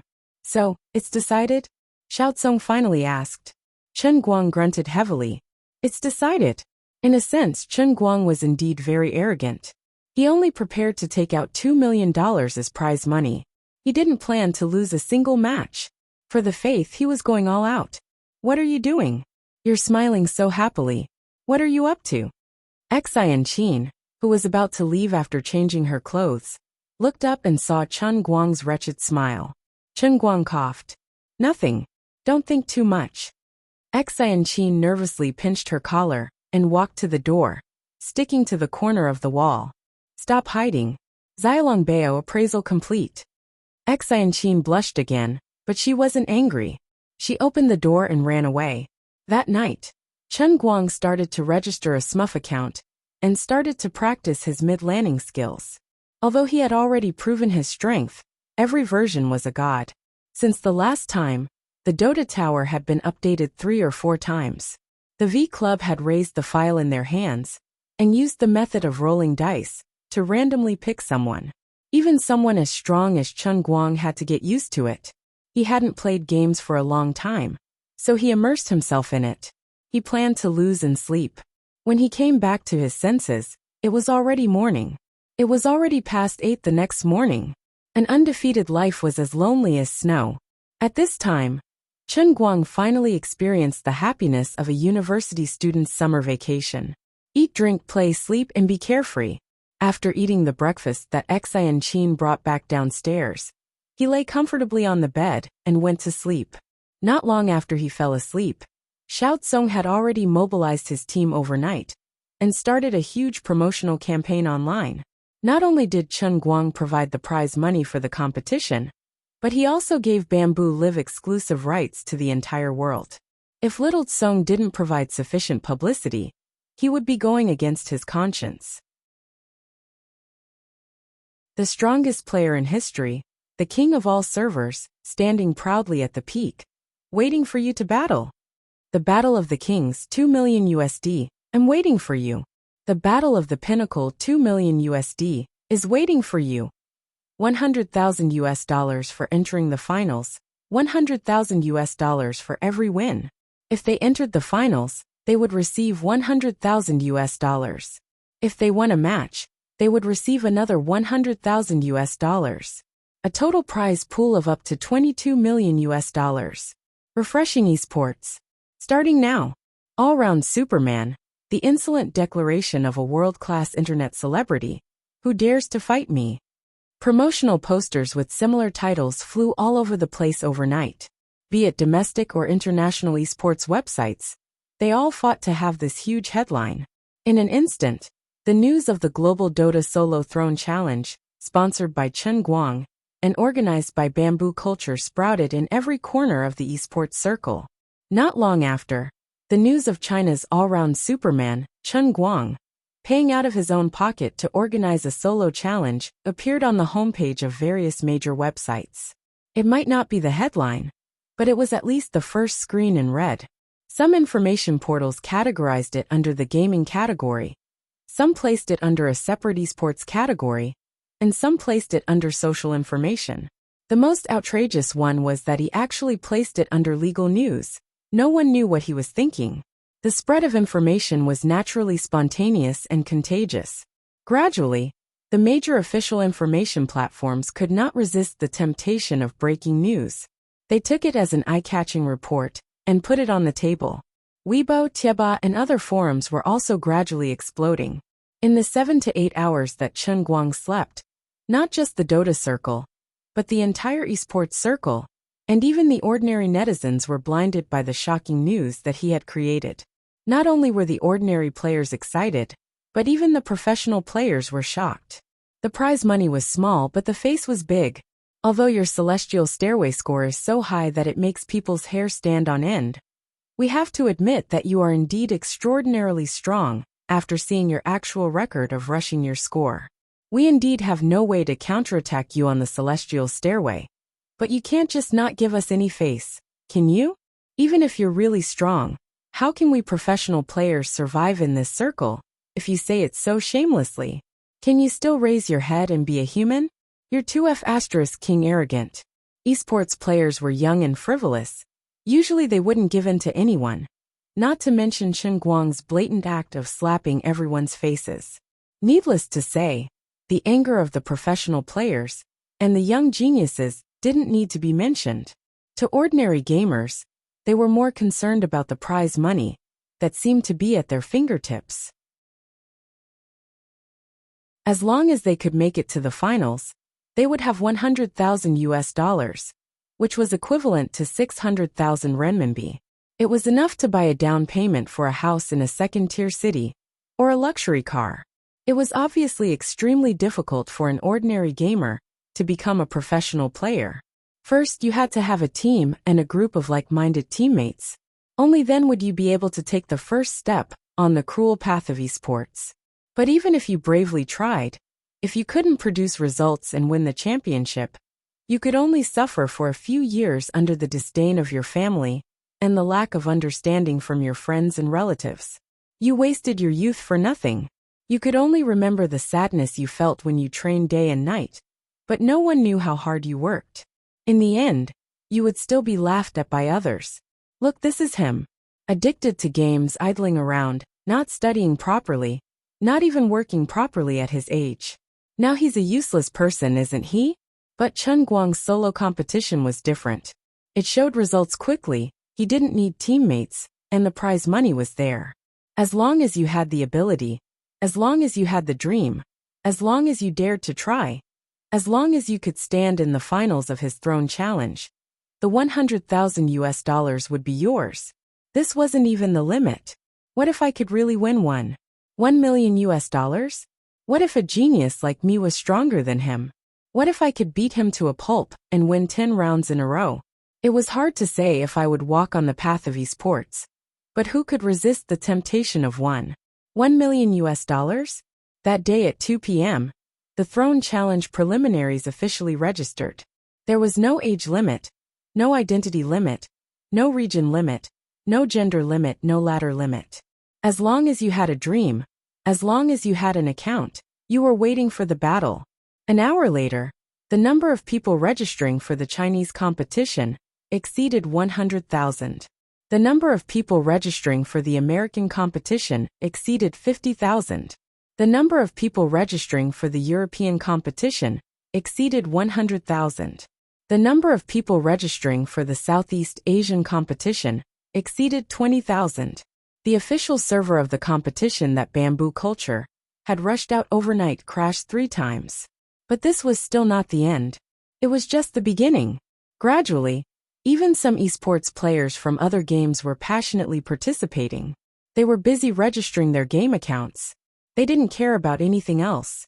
I'll start training now. I'll start learning now. I'll register first. What if I'm an unawakened genius? What if I win? Nothing in the world is difficult. It's just a matter of luck. Quite a few of them actually had such thoughts. At 3 p.m., the number of people registering in the country exceeded 250,000. The total number of people registering worldwide reached 700,000. Overnight, the most shameless, and prodigal esports competition in history swept through every corner of the online world, like a whirlwind sweeping away the clouds. Xiao Chong had been waiting in the company, seeing the number of registered users skyrocketing. He was so happy that his mouth almost split open. He was quick-witted.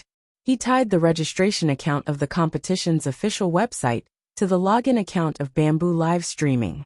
Every additional person registering meant 1 additional registered user. Boss, the server can't hold on any longer. Get 2 more people from the technical department to come over. No matter what, try your best to protect the solo competition's official server. Get the specialized team to work harder and quickly create the second page for me. Boss, the special task force is already exhausted. Ah, aren't they still dead? Then continue to suppress them. Wait until they're dead. Boss, the foreign live streaming station wants to discuss the authorization. Okay, let them talk to me directly. The price is negotiable, but my request, no, it's Brother Chen Guang's request, is that the money is negotiable. But the publicity resources must be able to keep up. Boss, Soy Milk, Zhan Qi, and Quan Ming want to discuss the authorization with us. What do you say?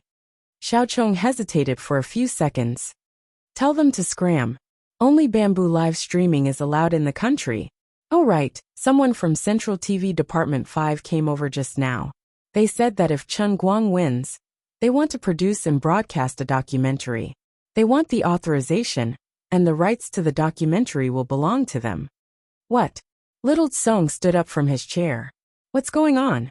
Although the voices of ordinary people wanting to have esports broadcast on Central TV were getting louder and louder, the orthodox Central TV rarely gave in.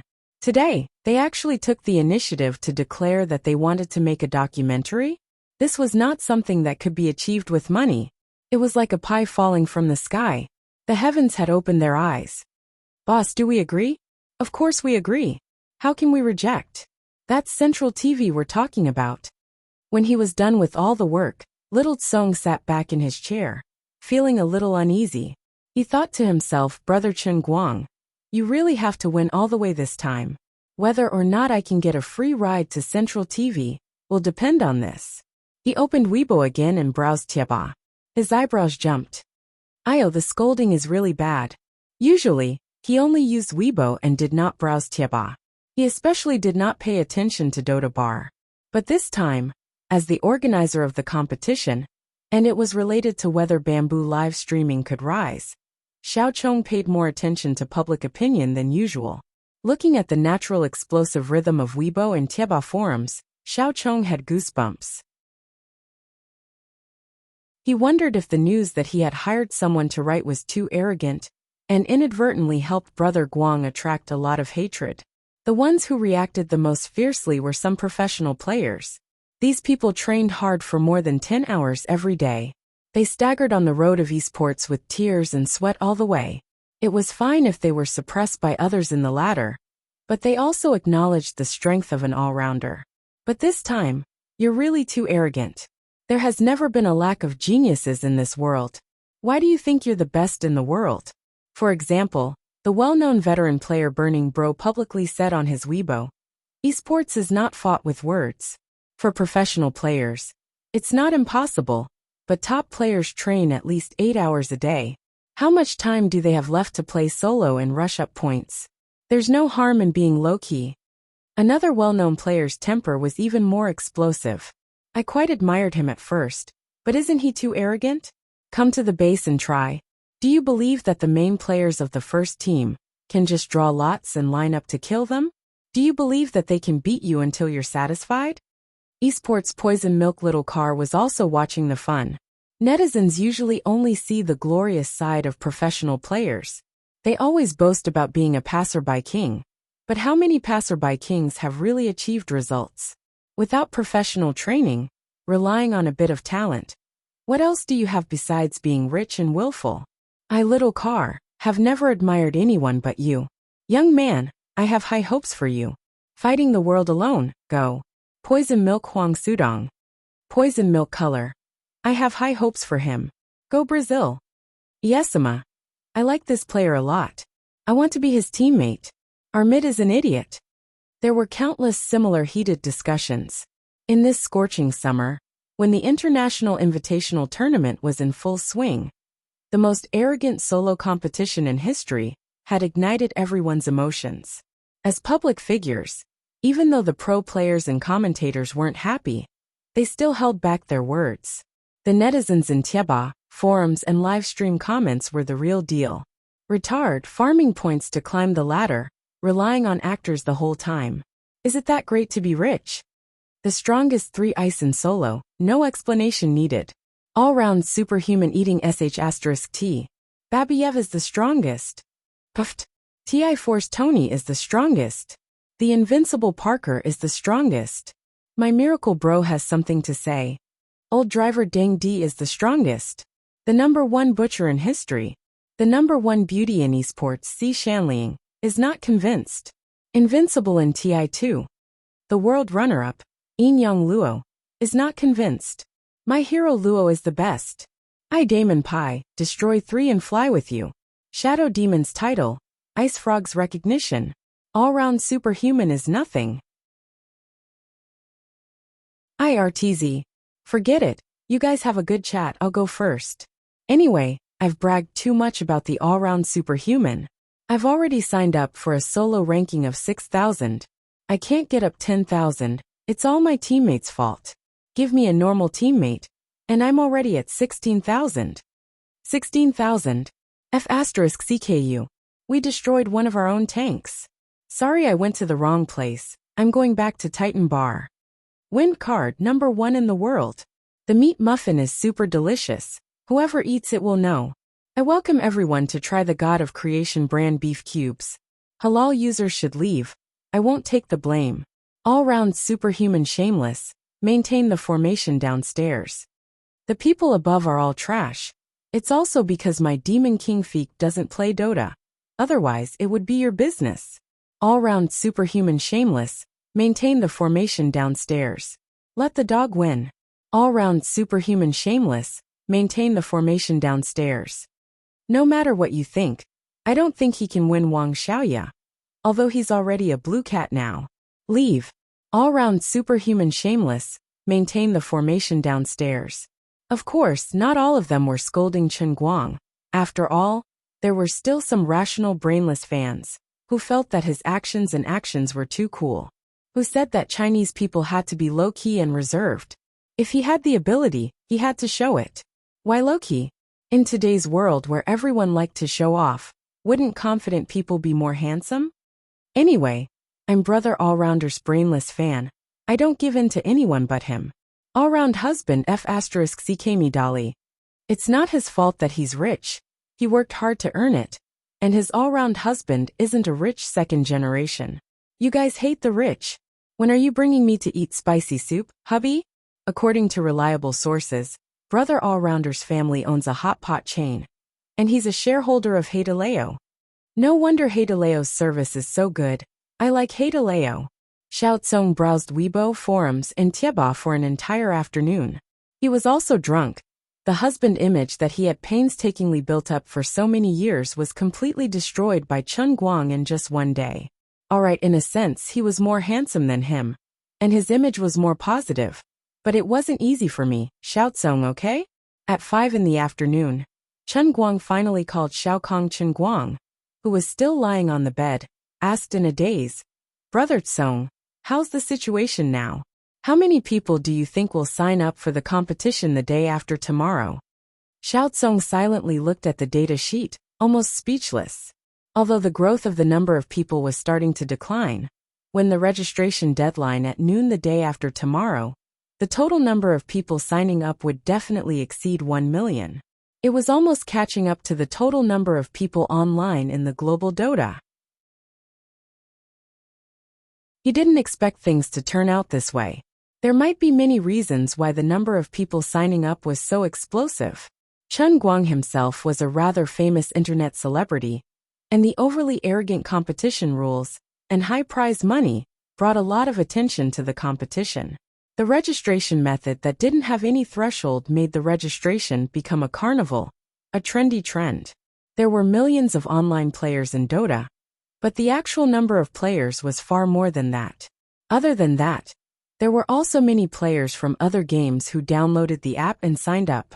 Anyway, there was no registration fee, and they didn't lose anything even if they lost, so they just treated it as fun. In a sense, Chen Guang was really fighting against the whole world alone this time. 1 million, Xiao Song said heavily. Chen Guang pouted. Only 1 million, it doesn't seem very convincing? Can the faith points explode? What? Xiao Song was confused. Chen Guang coughed twice. Nothing. Brother Guang, let me tell you, are you still not satisfied? The way things turned out this time really can't be replicated. There are many coincidences in it. After all, you're already very famous, the prize money is so high, and your attitude is so arrogant. You yourself have a record of 10 million on Dota, and I have some publicity strategies too. Anyway, it's just that big scale. Without any of these factors, things wouldn't have turned out this way. Do you really think that 1 million people is a small number? Alright, it's not a small number. Thank you for your hard work. Quickly go online and take a look, the pace now is a little fierce. Don't scold me later. If you have any complaints about the publicity strategy, let me know. I'll change it immediately. My publicity is a little. Xiao Song actually wasn't very confident. When he first decided on the publicity strategy, he didn't think much about it, and just followed his previous habits, and set the tone based on how to hype things up. In the end, now that the public opinion had exploded, he was quite worried that it would make Chen Guang unhappy. So he said it in advance to say it out first, so that he wouldn't have to hide the knot in his heart. After waiting anxiously for about an hour, Chen Guang finally called. Xiao Song looked at the name on the caller ID, took a deep breath, closed his eyes, and opened them again. Forget it. An ugly daughter-in-law has to meet her parents-in-law. If it really made him unhappy, at most he would go to the 5 capitals to apologize anyway. It's not like he hadn't been there before. How is it? Xiao Song asked nervously when the call went through. What? Chen Guang's loud voice came through. Xiao Song's heart instantly hung in midair. It's over. He's really unhappy. Ah. Xiao Song was even more nervous, pretending to be stupid. I thought you were bragging too much. What is this? Don't be so cowardly. Isn't it enough? Xiao Song stared. It's actually still not enough. He thought he had already seen through Chen Guang, but now he realized that he really couldn't use common sense to judge this godly person. Wait for a while, I will personally write a draft for you. Take it and send it, and just use my tone to say it. Don't panic, you won't lose. An hour later, Xiao Song looked at the draft in front of him with the title. Hello everyone. I'm Chen Guang, I'm the best, if you're not convinced come and fight me. And was completely dumbfounded. It was a declaration of war of 1,000 words, and every line and every word was filled with a sense of supremacy. It was clearly telling everyone that the old man was just that arrogant, that he was just that arrogant, that if they weren't convinced, then come and participate in the competition, come and fight me. Boss, are we really going to send this out? We'll get beaten up, right? Xiao Song gritted his teeth. Send it. Why not? It's a draft written by Brother Guang himself. Send it out. At this moment, many of the top professional players participating in the International Invitational Tournament couldn't sit still anymore. They had originally planned to have a good rest after the competition, but they were actually provoked like this. In the words of Gatbai, who was publicly recognized as one of the top 5 mid laners in the world, I can't take it anymore. Chen Guang was also very sinister. After letting Xiao Tsong send out the draft, he didn't care about what was going on outside, and only focused on exploring the new version. He locked himself in his room, like a real gaming geek, and played solo again and again. That night, he received a very strange overseas call. It was actually from his father.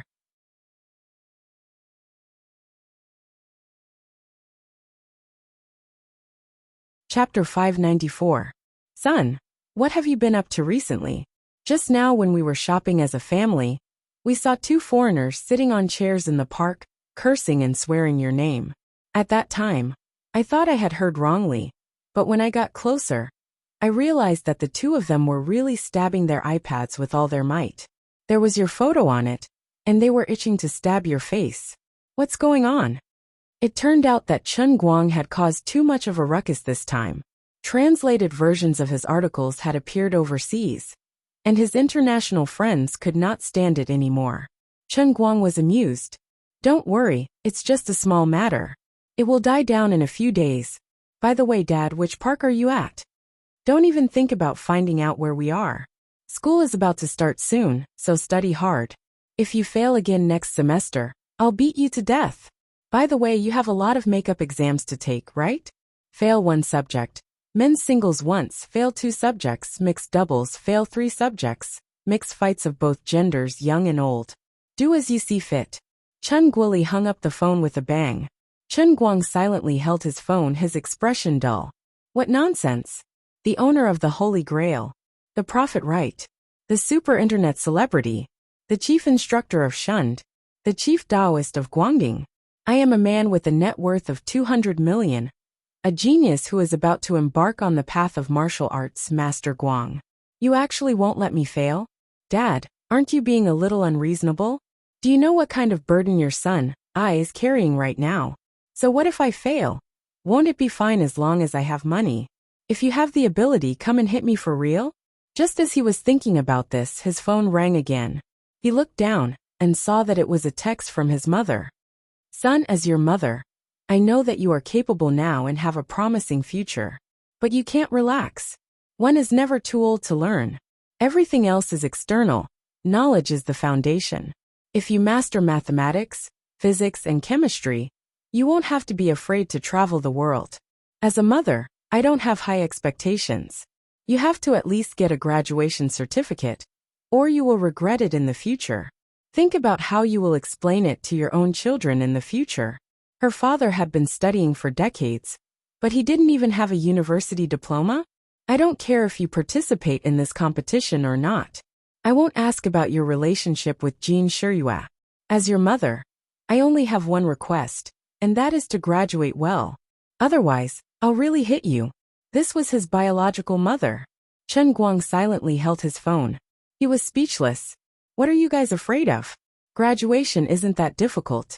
Although it was almost time for the makeup exam, and I hadn't read for even a minute, with the old man's experience, it wasn't a problem at all.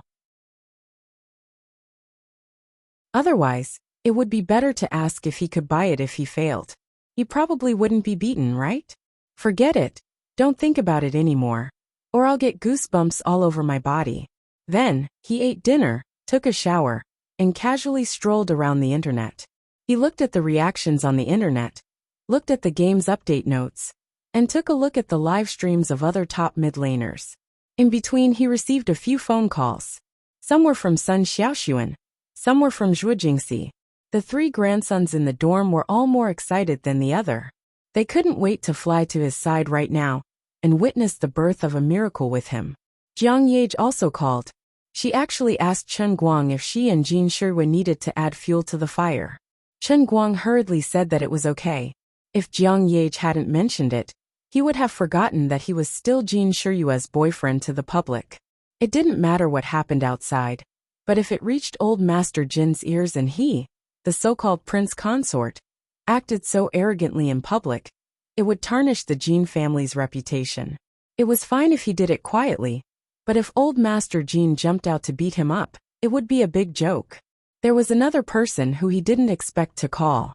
It was Lu Fei, who he hadn't seen for a long time and missed.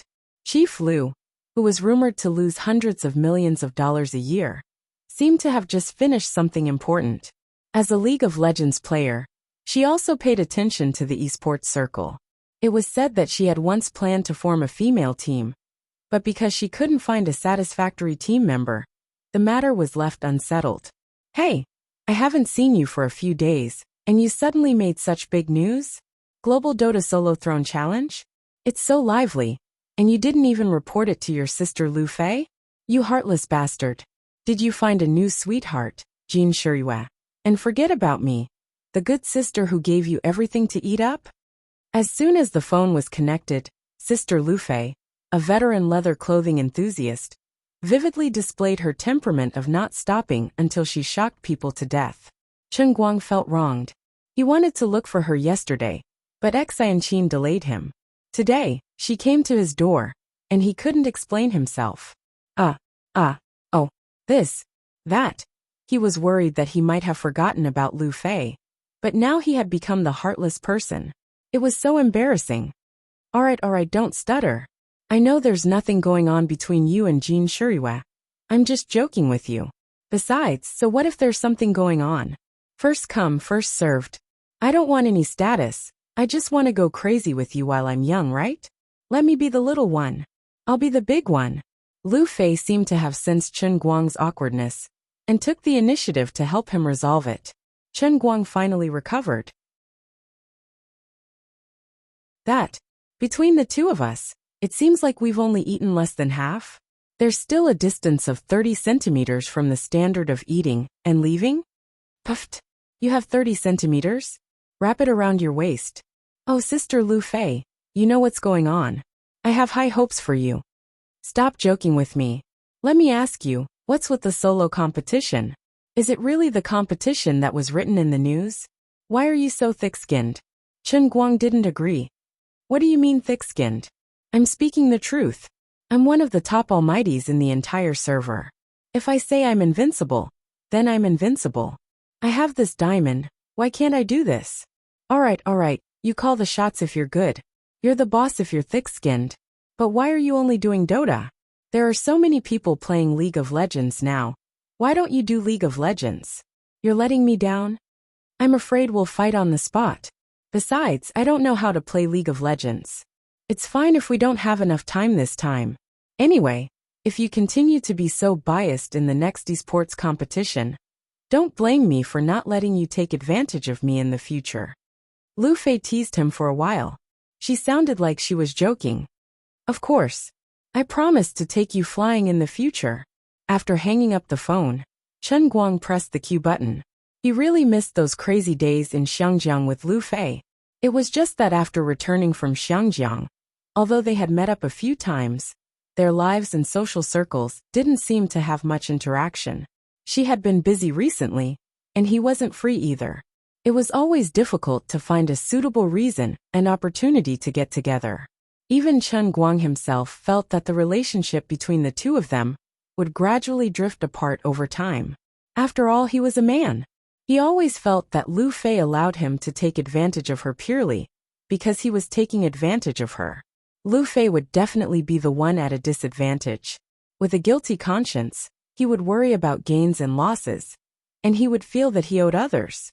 Now, Lu Fei's call could be considered to have completely reassured him.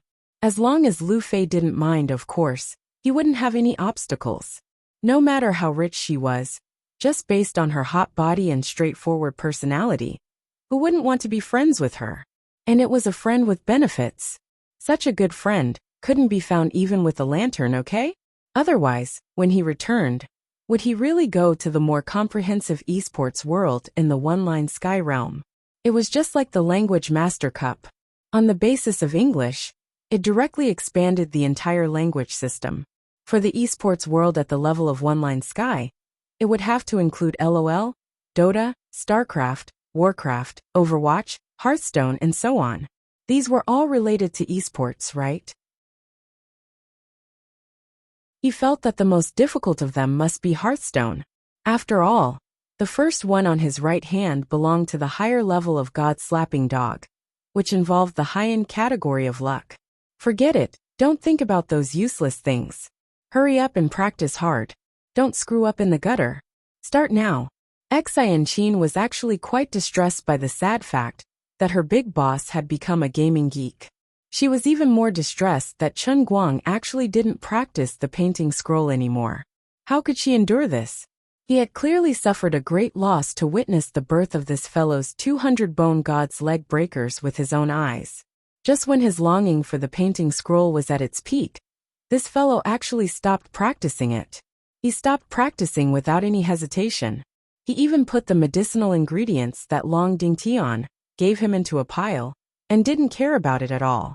Xianqin was very anxious. Aren't you a genius? Aren't you in a hurry to master the godly technique, so that you can help your Wenwen?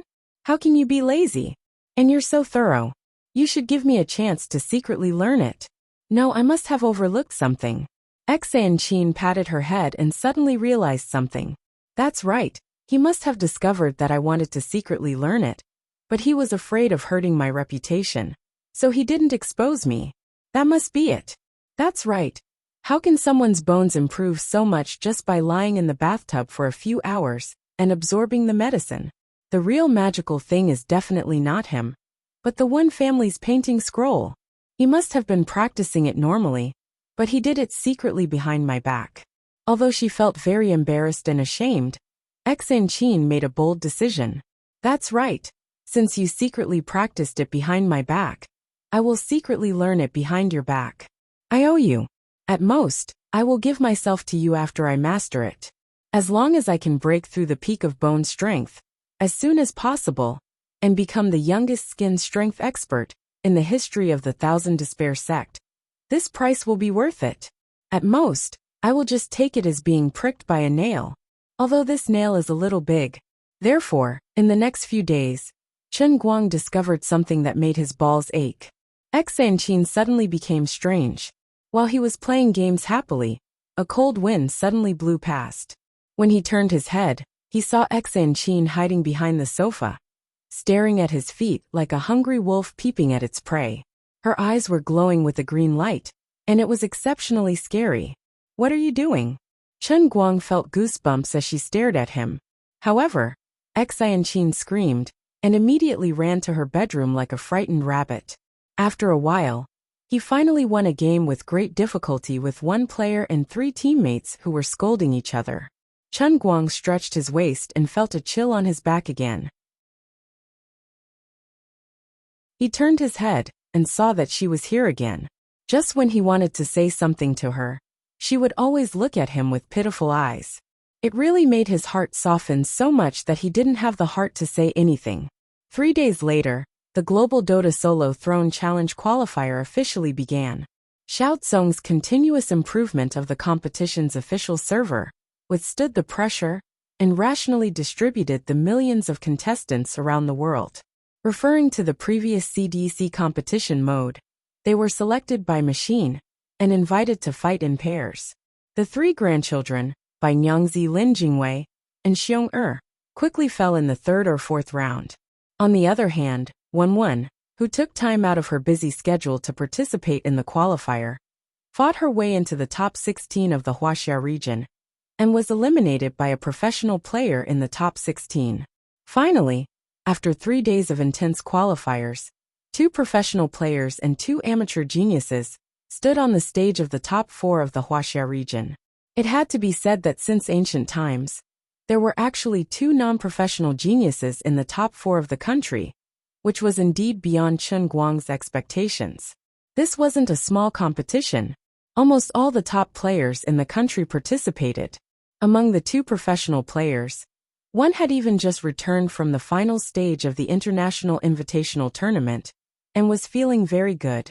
To be able to fight their way out in such a cruel and intense competition, there was no need to doubt their strength. As for the other professional players, no matter whether they were convinced verbally or not, since they had fallen on the way to the final stage, they had to be convinced no matter how unconvinced they were. Of course, it wasn't like they had no chance at all. Chen Guang and Little Tsong had also left a voting channel for them, a total of 4 spots. Voting was also Chen Guang's clever move to further increase the participation of all the players and enthusiasts. With voting, there would be controversy, and naturally, there would be popularity. Don't you think you're the best in your heart? If your favorite contestant was eliminated because of one reason or another, either because he wasn't in good condition, or because he couldn't sign up for the competition in time, or because he ate something bad during the competition, any reason is fine. You can send him in and fight again. Come and vote. Send in the players you think are the best, and let them stand in front of the old man. Have a good fight until you're convinced. In order to ensure the fairness of the voting and prevent vote rigging, there was a threshold for voting for the competition that didn't have a threshold for registration. One had to register with the V Club and have at least 100 competition records to ensure the fairness and openness of the voting to the greatest extent. Due to the time difference across the world, the Wuxia region was the first to end, and the other 3 regions also ended one after another. 5 days later, the final list of 20 players was confirmed. They would immediately set off for the 5 capitals of Wuxia to participate in the first global Dota Solo Throne Challenge, which had been brewing for a few days and had an influence all over the world. The potential prize money was as high as $22 million, and they would launch the fiercest battle against the self-proclaimed king of the competition, Chen Guang himself. The competition venue was set at the Dachuan Province Stadium. Even before the qualifiers began, preparations for the venue had already begun. At this time, the public opinion had gradually reached its peak. Any player who had the means, or was a diehard fan of Chen Guang, or a diehard hater of Chen Guang, such as the members of the Anti-Light Alliance, was already ready and waiting for the competition to begin. Even Wen almost couldn't help but join in the fun, but she couldn't make it in the end. The Wen family couldn't do without her now. On the night before the finals, Chen Guang, who was happily eating watermelon and watching television at home, welcomed 2 uninvited guests, Jin Shirui and Jiang Yage. According to Jiang Yage's original words, "How can there not be an opening performance for such a big event? Look at the small celebrities that Bamboo Company invited. Even if you don't think it's cheap, I feel that it's not worth it for Sister Shirui." So, Chen Guang asked anxiously into the phone. Jiang Yage chuckled. "So, wait for the surprise tomorrow afternoon. Your left and right hand are giving you a free platform. Are you happy? Are you satisfied? Didn't you see that the opening ceremony introduction online has changed again? We informed Bamboo Company at the last minute and asked them to change it." He silently looked at the huge red title on the computer screen. "Opening gift for the Throne Challenge, mystery guest descending from the sky." Mystery guest? Your face is full of mystery. In addition, he didn't know why. Ever since he was embarrassed by Jiang Yage in the toilet, although he was fascinated by her at that time, whenever he thought of her now, he would have a lingering headache. Why was this happening? He couldn't understand it no matter how he thought about it. He also wanted to do something with Jiang Yage, but he heard that her grandfather was quite a bluff, and was even harder to deal with than old man Jean. If he made a mistake, he might be risked his life by others. Of course, what Chen Guang was most afraid of was that the paparazzi would take some shameful photos. If that happened, he wouldn't be able to face others in the future, and Jin Shirui and Jiang Yage wouldn't be able to raise their heads. This feeling was like walking on a tightrope without any protection. Below him was a steep cliff. It was twice as thrilling and thrilling.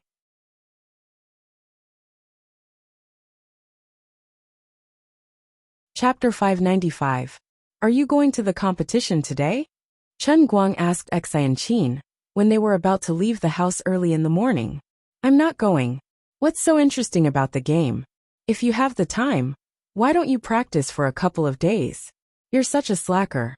Do you think you're worthy of Miss Wen who gave you the painting scroll? Xi and Qin looked at Chen Guang as if she expected better from him. But in fact, she was unhappy that she couldn't learn the divine skills secretly. Chen Guang, on the other hand, didn't want to talk to someone who didn't know anything. What do you know? The old man is a genius. What is a genius? He can become stronger without training. That's a genius. Xianqin was infuriated by his naughty look. She really couldn't understand why this guy's legs inexplicably became so powerful. What was wrong with it? What was the reason? In the past few days, she had quietly told her master about this matter. Her master also said that she had never heard of such a ridiculous thing. In turn, she told her not to be overly suspicious all day long. Since she was now the deputy director of the general department, she should work hard and cooperate with the director's work. Times were different now. The people in power in China were more determined than they had imagined. Technology was advancing with each passing day, and the world was bound to change sooner or later. As a declining sect, the Thousand Despair sect had to take this opportunity to cooperate with the people in power as soon as possible. Only by occupying a position of power would they be able to rise in this turbulent era. At the very least, they could not afford to be left behind. Xianqin knew that her master was right. However, Chen Guang kept walking barefooted in front of her these days. She couldn't control the sneaky thoughts in her mind. How infuriating! Why did he do this? Should I ask him directly? Xianqin thought so. And she really did it. She glared at Chen Guang fiercely. Suddenly she said without thinking, "Tell me your secret. Tell me, is your secret to becoming stronger because of your bald head?" Chen Guang was shocked. In a sense, that doesn't seem to be wrong. His hair had been swallowed by the deer flower, and then some inexplicable changes had happened to the deer flower's body. It just so happened to fill the gap left by the disappearance of the deity statue, allowing him to preserve his hard-earned faith points. With faith points, he could engage in special training, allowing him to become stronger. After a series of flawless high-end inferences, even he himself came to a rather amusing conclusion. That's right, I became bald, so I became stronger. Really, Xianqin actually believed it. Chen Guang was frightened. What a pleasing little loli. If she really believed his nonsense, she would run off to shave her head and become a little nun. His sin would be too heavy. No, no such thing. I'm just spouting nonsense. Chen Guang waved his hand and shouted, "I don't believe it." Xianqin looked at Chen Guang suspiciously and rubbed her hair with her fingers. She seemed to be very tempted. This time, Chen Guang was really scared. "God of Loli, I'm sorry. Don't joke with me. I'm really scared." The veins on his forehead were bulging because of Xianqin's eager look at this time. The image of the little loli also becoming bald appeared in his mind, and he felt creeped out. On second thought, the little loli had been following behind him these days. She ran up and down to buy breakfast and take takeout. Previously, she helped to open the live broadcast and edit the video.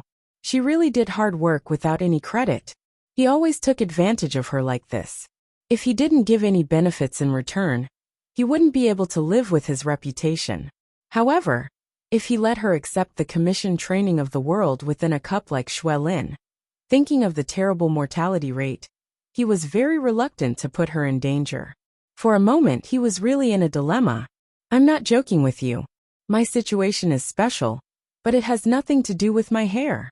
Think about it with your little brain. How could shaving your head make you stronger? Didn't that monk rule the world long ago? Chen Guang tried to communicate with Xianqin. Unexpectedly, the little loli's big eyes widened. Even now you still want to lie to me? I've been observing your hair for the past few days. Other people's bald heads are shaved.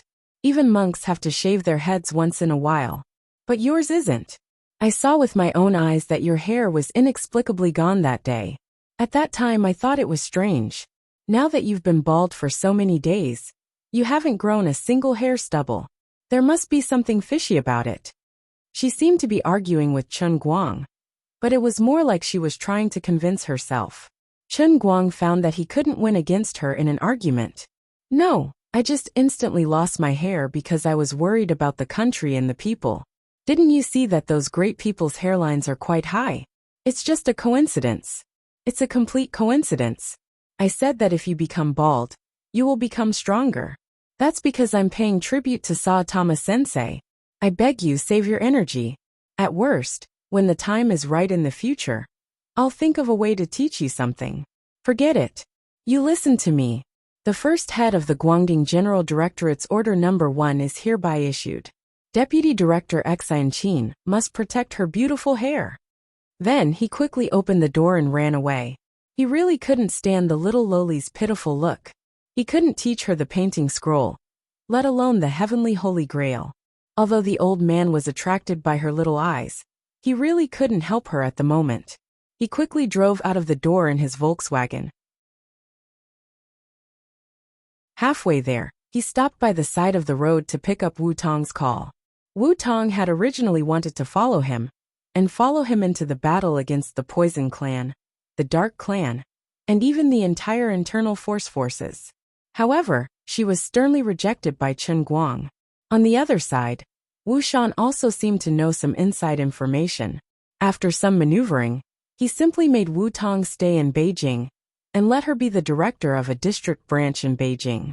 Although Wu Tong was young, she had risen to the position of deputy director like a rocket when she was in the Wenxing Town branch. Then, she graduated from the Shun Special Training Camp with a special assessment. This was not an assessment result that could be obtained through the back door. There were as many as hundreds of students in each batch, and each of them was an elite and talented person. However, there were only 10 special assessment results. After ordinary graduates graduated, they would normally be promoted by one level. After passing the special assessment, they would be directly promoted by 2 levels. Wu Tong had made a lot of contributions before, and he was brave enough to fight. He also had Wu Shan to protect him. Coupled with his achievements as a special class student of the Shun Special Training Camp, it was reasonable for him to take over the position of the retired old cadre and become the director of the first district branch in Beijing. Perhaps some people would not be convinced, but that was a problem for Wu Tong to deal with and solve by herself. The purpose of Wu Shan's actions was also very simple. He wanted to put Wu Tong in an important position. He wanted her to be pinned on the fire and be anxious all day long. He did not give her free time, nor did he let her think about anything. At least, under the current chaotic situation, Wu Tong had to be completely removed from this matter. Of course, as a person who might ascend to the top in the future, Wu Shan could fully understand the determination of many old men, as long as he deliberately asked around. He also firmly believed that the process might be a little difficult, or there might be a lot of twists and turns. It was even possible that some important people might lose their lives in this matter. However, the decision of the higher-ups had been made. This matter must be carried out. Even if they had to pay a price, they must laugh in the end. Wu Shan completely agreed with the decision of the higher-ups. It was time to let those arrogant people who had no regard for the law restrain themselves. As the head of Dechuan Province's political and legal organization, he was also mentally prepared to shed blood for this matter. However, it was his own daughter. There was really no need to let her follow Chen Guang directly into the innermost part of the entire maelstrom. Wu Shan faintly regretted it. He had originally thought that Chen Guang was just an ordinary student. Even if something embarrassing really happened between his willful daughter and her so-called younger brother, he had originally planned to let it go. After all, Wu Shan owed Wu Tong a lot in the first half of his life. Not long ago, he had even given up on her in his heart again, just like the choice he made when he lost his wife and child many years ago. Later, it was also Chen Guang who risked his life to save Wu Tong. Only then did Wu Tong escape danger and falsely claim the merit. However, when he suddenly looked back, this young man was already standing in the center of the storm. In this kind of battle, whether it was Wu Shan or Wu Tong, they could not play any decisive role. Therefore, Wu Shan's previous conviction was shaken. At least before the dust settled, he hoped that Wu Tong would stay as far away from Chen Guang as possible. How about I resign? I really want to come back to Wu Jing. I always feel that my dad did it on purpose. He suddenly put me in this position, and I'm so busy all day that I don't even have time to breathe. Wu Tong's voice sounded very tired on the phone. Chen Guang hurriedly persuaded her. Don't, sis. Just stay here and don't worry. I already told you that the sky won't fall here. It's really not as complicated as you think. As long as I master the 18 subduing dragon palms, all those inner force experts, this school, and that school are all trash. How can it be as mysterious as that stupid Sung Yongtai brags? One slap, and everything will be settled. When did you learn the 18 subduing dragon palms again? You keep bragging. You're always up to no good. This is really bragging, but I also think that you really shouldn't come back. This is such a good opportunity, I must do it well. I can't be the second generation of a government official, and I'm not a great third generation either. But I have an elder sister who is a bureau chief, and it's such a big branch office. Just thinking about it makes me feel good. Why? Because I have to walk sideways like a crab. Bah! Screw you. Fine. Then I'll stay in this lousy district branch for now. I'll have to be transferred back sooner or later. That's good. I'll wait for you to be transferred back to cover for me to commit crimes. I'll be the first to sweep your yellow. I'll catch you once, and I'll catch you again. After joking around with Wu Tong for a long time, he finally managed to get her to settle down completely. He did not tell her that he had now become the director of the Special Affairs Bureau's Directorate General of Character Order. Nor would he tell her that he was becoming stronger at the speed of light, and that he might one day step into the circle of martial artists to stir up trouble. It was better to let her know less, so that she wouldn't have to worry needlessly. Chen Guang still didn't want Wu Tong to come back. At least for now, he and Wu Shan had the same idea.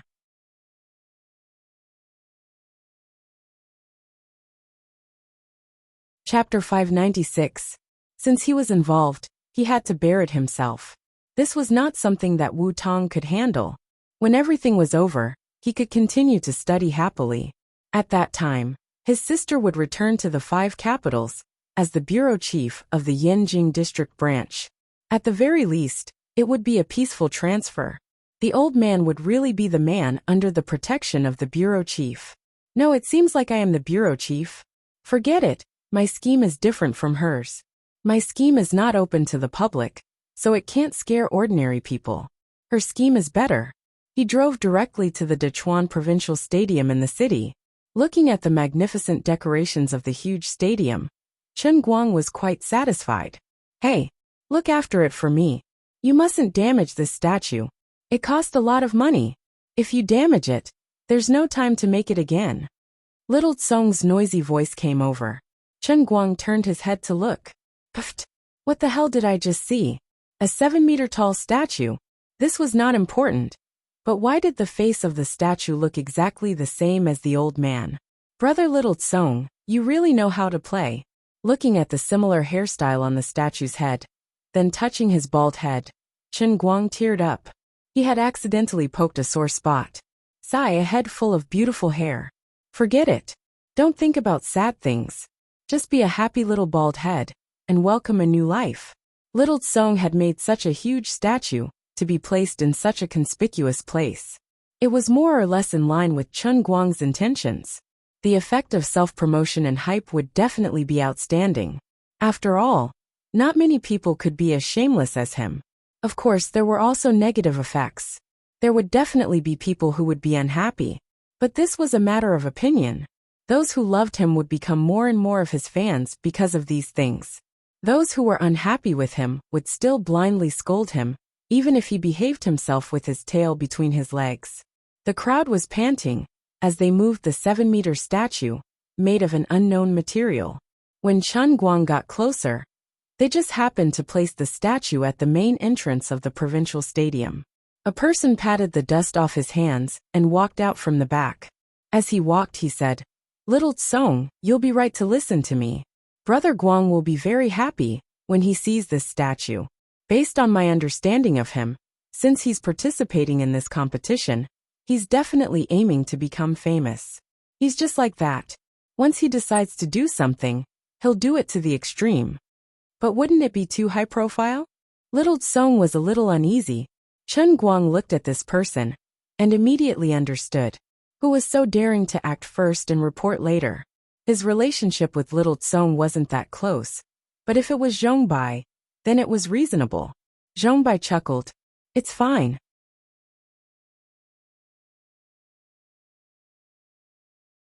At most, I'll just get beaten up." "Ah, will I get beaten up?" Little Tsong was panicking. Zhongbai chuckled. "Anyway, I'll just push the blame to you when the time comes. You're the organizer, and I'm just here to be your bystander. No wonder the temporary competition venue was built so quickly. It turned out that Zhong Bai, the local tyrant, had dragged little Tsong into this mess. Chen Guang also noticed Wang Qing's figure not far away. The two princes of the 5 capital city were personally supervising the construction. With the efficiency of the local construction team, they could build a Roman city in 7 days. Setting up a competition venue was not a problem. Chen Guang was a little touched. True friends were like this. When they knew that you had things to do and needs, and they had the ability to do so, they would jump out to help you without saying a word. They would also not show off in front of you, as if they were presenting a treasure.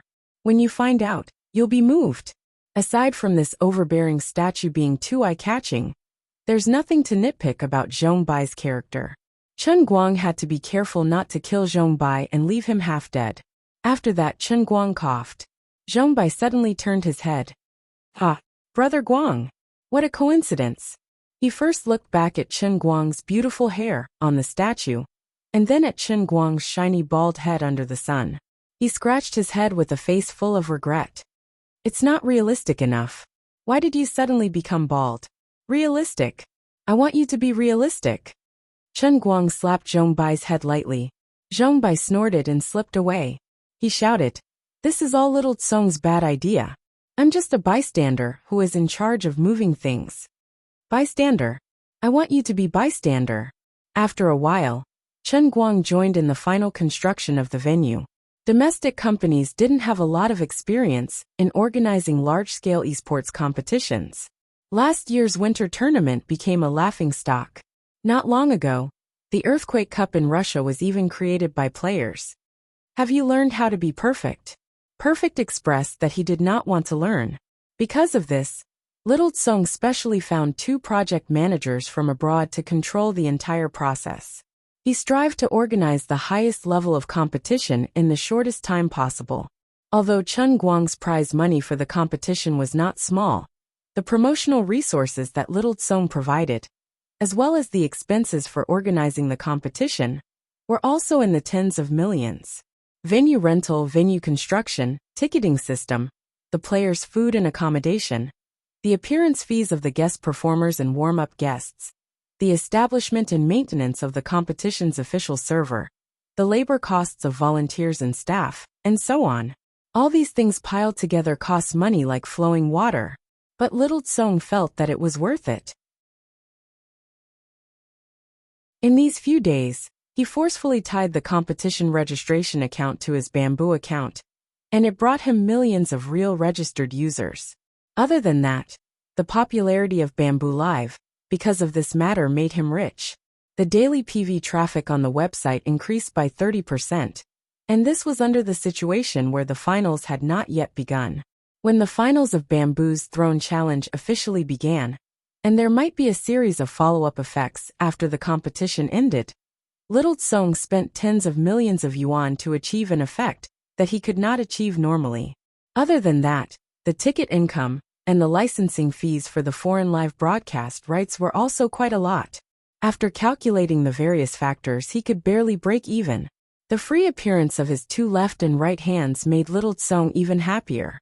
One had to know that these 2 people did not participate in similar commercial activities, and they were completely priceless. But based on their current reputation and status in the industry, it was impossible to talk about it without at least 1 million yuan. But there was something that made Little Tsong's heart ache. He originally planned to set the ticket price at 100 yuan for the 3-day pass. The provincial stadium could accommodate 50,000 people at the same time, so he could earn at least 4 million yuan from the ticket price alone.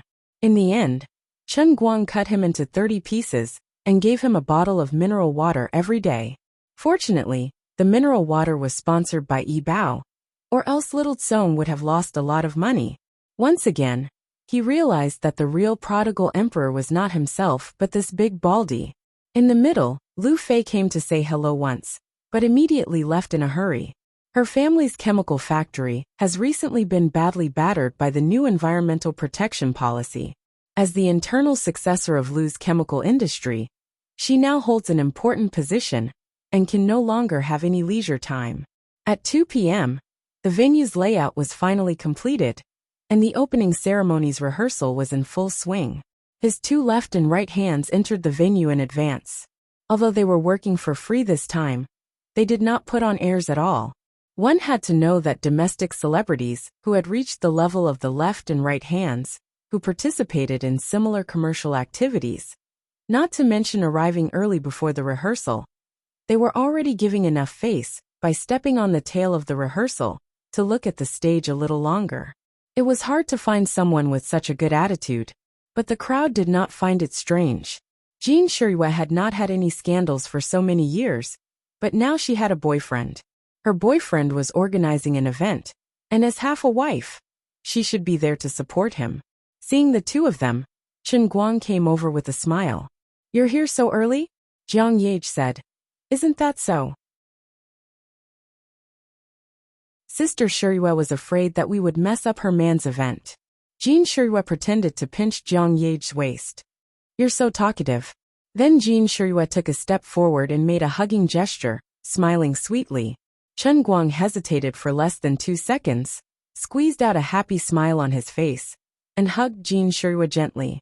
His nose smelled the faint fragrance coming from Jin Shirue's body, and he comforted himself like this. They were acting. Although that was the case, the two's chests were tightly pressed against each other. There was no taboo at all, and there was no way to avoid it. It was a very standard intimate hug between people in love after a short separation. Jin Shirue's is also quite big, thought Chen Guang. Jiang Yage stood in the middle of the crowd, watching the two of them hugging each other, feeling sour in her heart. Jin Shirue gently hugged Chen Guang with a sweet look on her face. It was unknown whether it was her acting or her sincere action, but she looked at Jiang Yage out of the corner of her eyes and sighed silently. "Yage, I'm sorry." Chen Guang was also a little embarrassed at this time, but now he was the world's best actor. Of course, no one would find out if he interacted intimately with Jin Shirue in public, but it was just a simple hug. Why didn't she let go? "Your best friend is looking at me with eyes that want to eat people. Don't make trouble. We'll go back to Yanjing after the opening ceremony tonight. This is our last day of vacation, and we have to work on the new album." Jin Shirue got closer and whispered in his ear. Chen Guang was embarrassed, but he didn't show it on his face. "Thank you for your hard work today. You have to fly like this during the vacation."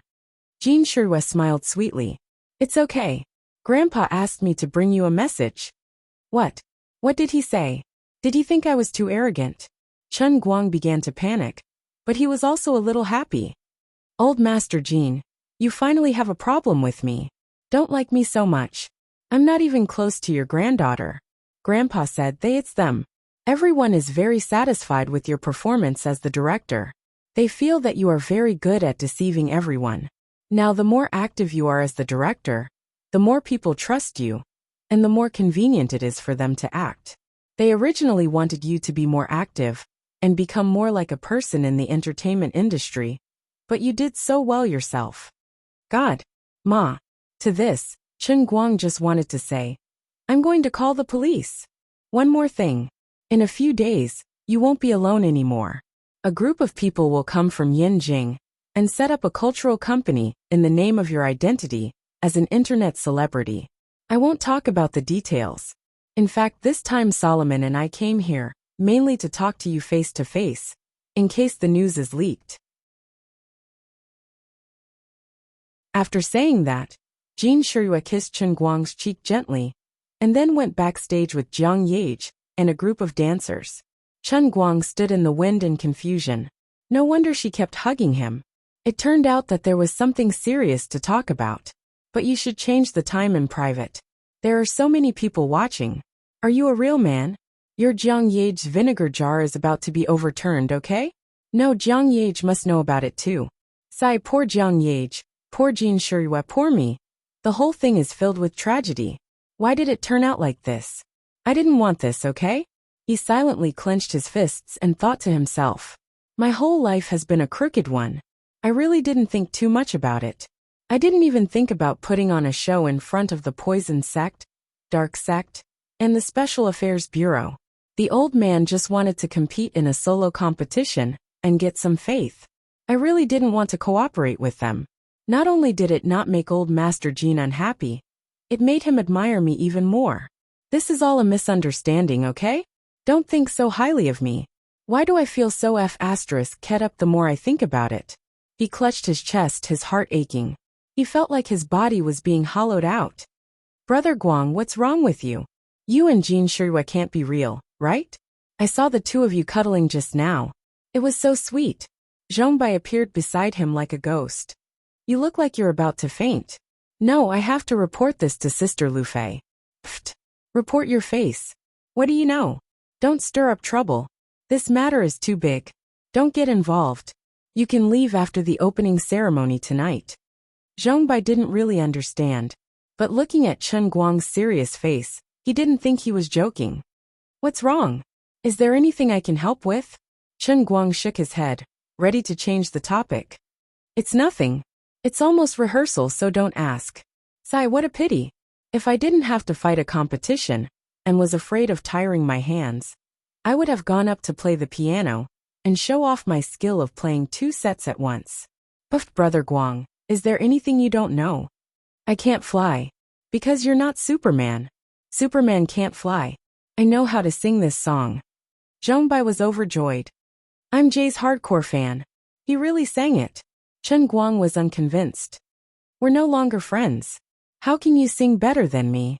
Zhongbai was confused. Isn't that normal? Singing better than you? That's not so. Easy. Get lost. At 7 in the evening, the audience gradually arrived at the venue. At 8, the opening ceremony officially began. In tonight's opening ceremony, Chen Guang would only play against one person, Brother 9 Millennium's Miracle. Other than himself, he was recognized as one of the invincible mid-laners in the world. He was a top player who had fought his way into the top 4 of the International Invitational Tournament. Since it was the opening match, of course, there had to be a highlight. You're tuning in to the Li Mei's Wuxia Whispers YouTube channel. We're so grateful for your support, and don't forget to subscribe to join us on this incredible journey through captivating stories. Your generosity through donations truly makes a world of difference, as it's the primary source of revenue that allows me to expand and enhance this channel for you. Thank you from the bottom of my heart for being a part of this adventure.